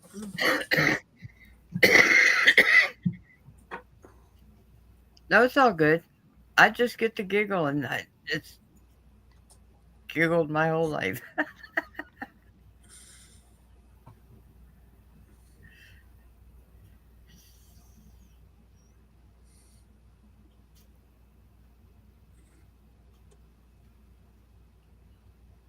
I remember my first boyfriend, my first love. I was 15 years old, and he would call me on the telephone, and I would stretch the telephone cord all the way from the kitchen upstairs in my bedroom. So I had like this much cord inside my bedroom, and I could speak in privacy. And, he would whisper sweet nothings, and I would just giggle. I would just giggle. You had the phone hanging on your wall like we had with like the 25-foot cord, right? Yeah. Yeah. My mom had one in the kitchen, but she also, when they built the new house, they put a phone jack in every one of our bedrooms, and they had a phone that we could carry down and plug into our bedroom. When we got old enough, we had the privilege of taking that phone down and plugging it into our bedroom and using it. When we were very little, they had uh, everyone could be on the call. It wasn't Party line. Yeah, Party party line. line. Yeah, and I can remember when we were little, my mom would tell us, "You got to watch it because people pick up and listen to your phone conversation." And she would say, "Those old nibby women down the road, they'll pick up and listen to your phone conversation." That's pretty nuts. I still had what that would have been the mid 1960s, late 1960s. Yeah, late 60s going into the 70s. Yeah. Yeah, she'd even be talking to her friends and be like, "Okay, goodbye," and then she'd be like, "I Remember know somebody mine." like on Green Acres, the phone was out the window and up the pole. You remember that? Yeah. To get the phone, you used to have to go out the window onto the pole, climb up the pole, and get the phone. Well, in my mom's house, still to this day, for cell phone service, you have to be standing at a certain point in her front yard or down in a window at the far end of her house in the corner. And we've yelled at Verizon for years because they guarantee service no matter where you are. And we pay for her cell phone. And we even bought her Life Alert and it didn't work. And we you guarantee that that shit's going to work. It relies on that Wi Fi cell phone service shit. She's 89 and lives alone in her house. Damn, good for her. She's still That's- dry. Yeah, but the Life Alert don't work. Yeah, the Life Alert didn't work. But that's why I'm happy she goes and sees her like boyfriend. He's 90, going to be 96. Wow. See, that's how I want to be. Like my mom's best friend, Leela, she lived to be I think 96, doing it that way, and then she fell and had an accident, and they found her, but she was in her own home the whole time. It was like she did it her way, and she would get in her car. She said, "I want to see the stars. I'm going to drive out of the city up the hill, up towards Lake Tahoe to see the stars," and she would, you know that's the way I want to be. I'm a single woman. I want to be in that good a shape so I can do that kind of stuff myself. Well, my mom's still out on my dad's farm. What she didn't sell off, and she's on top of the mountain in the Allegheny Mountains. So she's way out in the middle of nowhere, is where I grew up. So seems to be doing all right. And between going to his house and spending time and him going over there, Did you tell me it would take an hour for emergency services to get there once they were Oh yeah, contacted? yeah. Although the closest ambulance, like for an ambulance to get her to the closest hospital, would be in New York State over the border. She lives right on the border of New York State by Olean and Allegheny, Portville, New York. That would be an hour. And she probably doesn't give a hoot. All the hospitals, there used to be a hospital right there close to them, but it couldn't keep service. There's nothing there. It'll never be nothing there. I don't think it's so Where was the red. hospital? Was it in Port Allegheny? Yeah, the closest thing to it's called Port Allegheny, Pennsylvania. And the next closest thing that has anything is Bradford, PA, where like Zippo lighter case knives are made. You know, um, the train used to run. It probably had more things back when the train ran through there, and there was factories. More factories. The Allegheny River starts up there. The Allegheny River that runs all the way to Pittsburgh and goes into the Ohio River down there where the Three Rivers Stadium is. It starts up there. Um, there's one of the reasons I left. I'm like, I'm not going to be confined to working in a factory, a union job my whole life, and never be able to leave. So I got on a bus one day with a bag of clothes and went to Gatlinburg, Tennessee.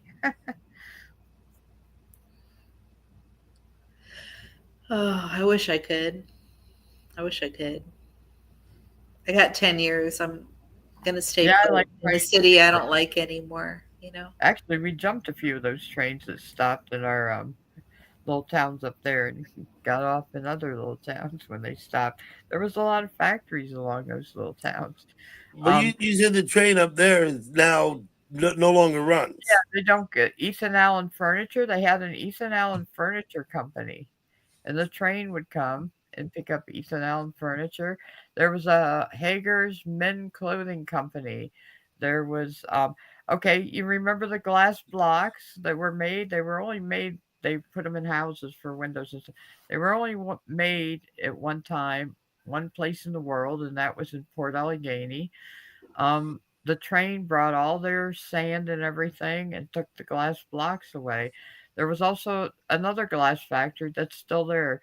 They made Gerber baby food. What was the other baby food? Gerber and uh, Beach nut. beech I nut don't, baby I don't food jars. know. They made all the wine and whiskey jars that were for American companies, of course. A Um, glass factory makes jars for all these companies. um, And without the train or without the factory, there's no need for the train. Without the right train, the factory is impossible, right? now the truck. There's only one glass factory left because they sold the glass box factory to a German company that moved it. And of course, China's in on the glass blocks now, which are way cheaper. Nobody does You know any. what she's talking about? The glass blocks that you see Yeah. in like bathrooms in the 70s. Yeah. It was Art Deco in its day, right? Yeah, you can build them into walls too, like in Uh-huh. entryways and that kind of thing. But when you Yeah, said Ethan Allen, I was like, oh my God, because my mom's dining room set is Ethan Allen, and she was always so proud of it. yeah. Ethan Allen is still, I think, believe they still make Ethan Allen somewhere. If you owned Ethan Allen furniture, you owned good, like the top of the line. It was Yeah. solid maple or oak or whatever furniture, and it Well, was top. That's when, like people buy IKEA now, or no, not IKEA. What is it called? The furniture that you, IKEA. yeah, it's all like pressed wood, fake furniture. Back then, furniture was real wood furniture. Yeah, her table in her dining room set is beautiful, but she always wants me to sit on the end chair with the armrest and one of the arms all jiggly. So I'm going to bust that thing off of there, that Ethan Allen chair that's been in the family now for 50 years. The train stopped coming to Nyack in 1965. The last time the train came to Nyack. When I moved What? to Frederick, like down in Frederick, um, the train still came up East Street. That was in '89. to the salvage and auto places. It brought cars and delivered them to the auto companies to sell, and it picked up scrap at the scrap yards. That was in '89. I moved outside of Frederick and moved away out into the country, so I'm not sure what year it quit um, going down east. The train doesn't come anymore in Frederick. But it doesn't go down into Frederick. It would go down onto East Street, right through the city. Mm-hmm. Yeah, I guess travel by train is getting to be less and less and less. If you're not making enough money, you're not going to run. You're not going to do it, right? Because why would you run a train somewhere if you can't? If there's no service needed, right? They didn't have Metro, but now they use the tracks for Metro to go to DC. And once I get to DC, I can catch Metro to Virginia, and I believe probably to Baltimore by now. That's how I go to the baseball games if I want to go down to the baseball games. We also went to see the Steelers play the Redskins. Ooh. I've never been to an NFL game. Oh, I've been to tons of NFL games. Growing up, we were Packers fans, of course. My dad was a dairy farmer, and of course, when he was young, there weren't too many football teams. So he was a Packers fan because they're dairy farmers, Wisconsin. So we were Packers fans, but we lived in Pennsylvania on the New York border, and 72 or 73, Buffalo got a football team, the Bills.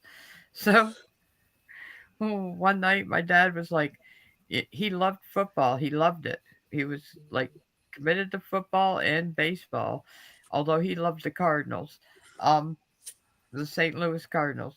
One night he's like, I got a surprise for you guys. I got season tickets to the Buffalo Bills. And my mom was like, the Buffalo Bills? What? You're not even a Bills fan. He goes, I love football, and we're going to go watch football being played for real. And my mom goes, we're going to freeze. We had winter. Where we lived, we had winter 6 months out of the year. We had snow drifts that would cover our car overnight. And my mom's like, we're going to freeze. And he goes, it don't matter. We're going to be able to watch football, We're girls anyways, we're farm girls. We're all at the table like, what the hell? And of course, I was totally like, yeah, rahoo, Dad. Sure enough, we were going to the Bills game. And of course, my mom never wanted to go, and very seldom did my one sister. So my dad was taking all his friends, and we were going to the Bills games when they played. We had season tickets for you. O.J. Simpson would play. We were in Green Bay Packers coats too. It was even better because people were like looking at us because the Packers were never hardly there ever playing.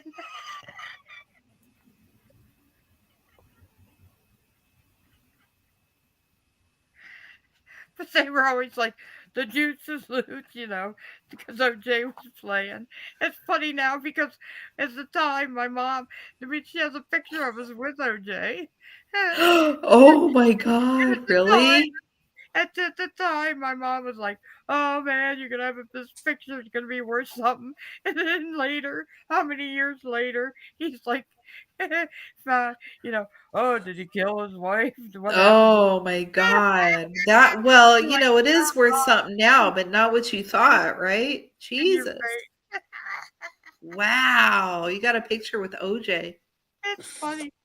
OJ was the first big NFL star from Buffalo, right? Because OJ was with them, I think they within a year or maybe the first year Yeah, we hadn't been going there very long, and it was a franchise expansion in the early 70s. Is when the Buffalo Bills came into being. They didn't start. They didn't have a team till what, 1972, 70. I'm not sure what year. 73. Yeah, I was just young. I was only like 10, 11 years old, I think. And when they got their team, my mom heard her. She was so like shocked. She's like, "What, the Bills? We don't even like the Bills." I also, when I was young, when I was a teenager, I loved hockey. So my dad would take me to see the Buffalo Sabres. Oh, Oop. see you, Beard. Bye.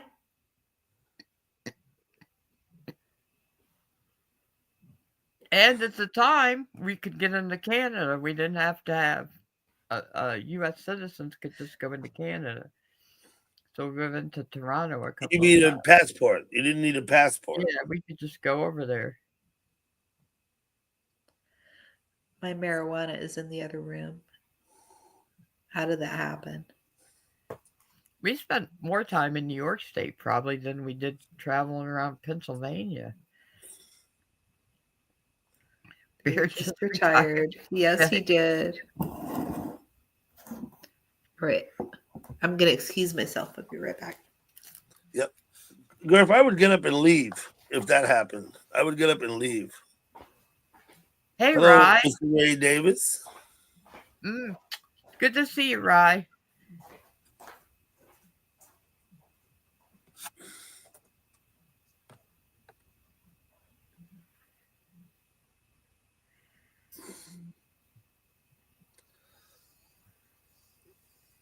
You think they could have some self-control when they have a neighbor sleeping on their couch, right?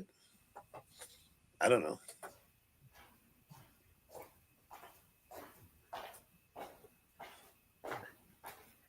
Hope you're doing good, Rye. Good to see you. Beard, I'm looking for him to pop up in the chat, but he hasn't yet. They thought you were passed out drunk. I got it. Yeah, okay. Well, I guess if they were drunk too, they might not have been exercising their most restraint, right? Ray, I hope you're doing good.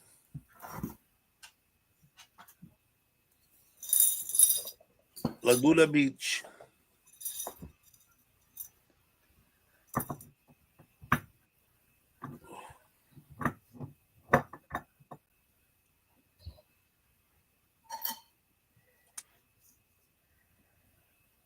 Dougie? Yes, Pinky. If you could have one wish from the genie in the bottle tonight, what would it be? Well, obviously, you got to wish for an infinite number of more wishes. That's good. Yeah. You have to wish that everything you wish from now on will come true. Maybe you don't. That's dangerous. Obviously, we all watch the Twilight Zone, right? You know, be careful what you wish for, right? So, Right. Siberian gal pal, what would you wish? Would you wish the same thing as Dougie? What would I wish for? Yeah. I would wish for world peace. Ooh. there you go. That's good. You sound like a beauty pageant contestant. Who? Me? Don't they all say that when they give their speech? What about you, Pinky? Well, I think world peace is probably the best answer, but that one's already taken. So I would like to lose. You can use it. pounds. You can agree with it. I don't know. I was kind of tongue in cheek because obviously you don't want everything you wish for. Obviously. Yeah. I don't know. Peace means happiness and contentment, and everybody's getting what they need, and I'm all down with that. Mm-hmm. But really, if it was one thing for myself, I would lose 50 pounds. That's what I would do. Well, I guess you got to make the distinction, right? Is it like the wish? Oh, the one wish could come true. Yeah, what would it be? Yeah. Right. But you know what? It would probably end up them giving me Ozempic, and then I would stop taking it and gain back 100. Ozempic, right? Yeah, that's the stuff they take these days. Yeah. Hello, Billy Bob again. To get on that if you like don't need it. Come here, Ozzy. Ozzy, come Well, here. you need a prescription for that, right, Pinky? I believe you do. I would hope that responsible doctors wouldn't put people on it just because they need to lose a couple pounds. But just like anything else, if you look hard enough, you'll get what you're looking for. Yeah. My God. There's no magic bullet, you know, even if it is making people lose a lot of weight, when you stop taking it, what happens? And it's expensive. I've heard it's No, like, there's only one way to lose weight is diet and exercise. yeah. Right? It's not there's 1,000 shots, but they don't,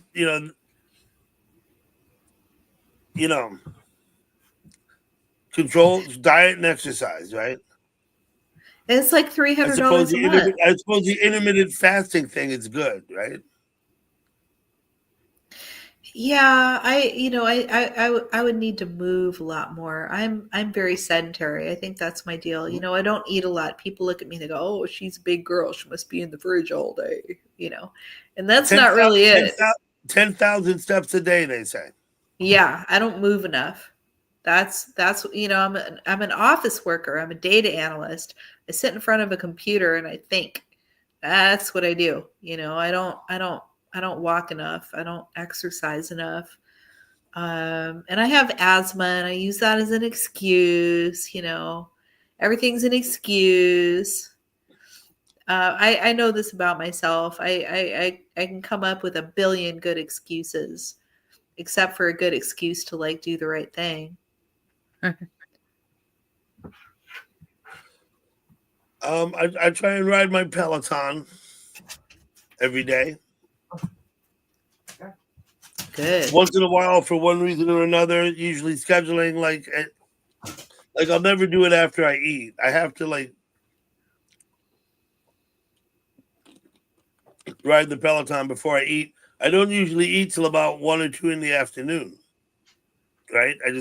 I don't eat in the mornings. I do drink tea though when I get up, which is kind of like food, but it's not like you're eating. And so if I have a very busy morning and then I eat and then I won't ride. You know what I mean? Yeah.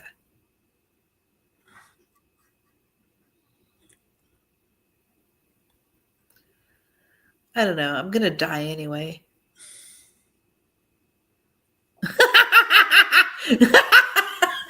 Yeah, we all are.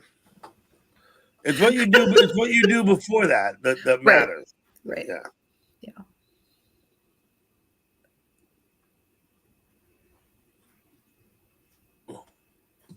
I think Gal probably went to put her dog out. I believe. Yeah. All right, I'm gonna hop down off here, but thanks for having me. Okay. You want to hang out a minute? Oh yeah. Okay. Yeah. I'm gonna go ahead and end the chat. It's time anyway. It's almost 1:30. I want to thank you all for coming. Roy, Nicole, Storm Dancer, Sean Art, Dutchman, Gurf, Sinister Uppercut still here. And I'm scrolling. I'll see more. Billy Bob, there you are. Dutchman, of course. Dutchman's up there. Okay. Thank you all for coming. See you another time. I hope you all have a wonderful evening and a great week. Bye.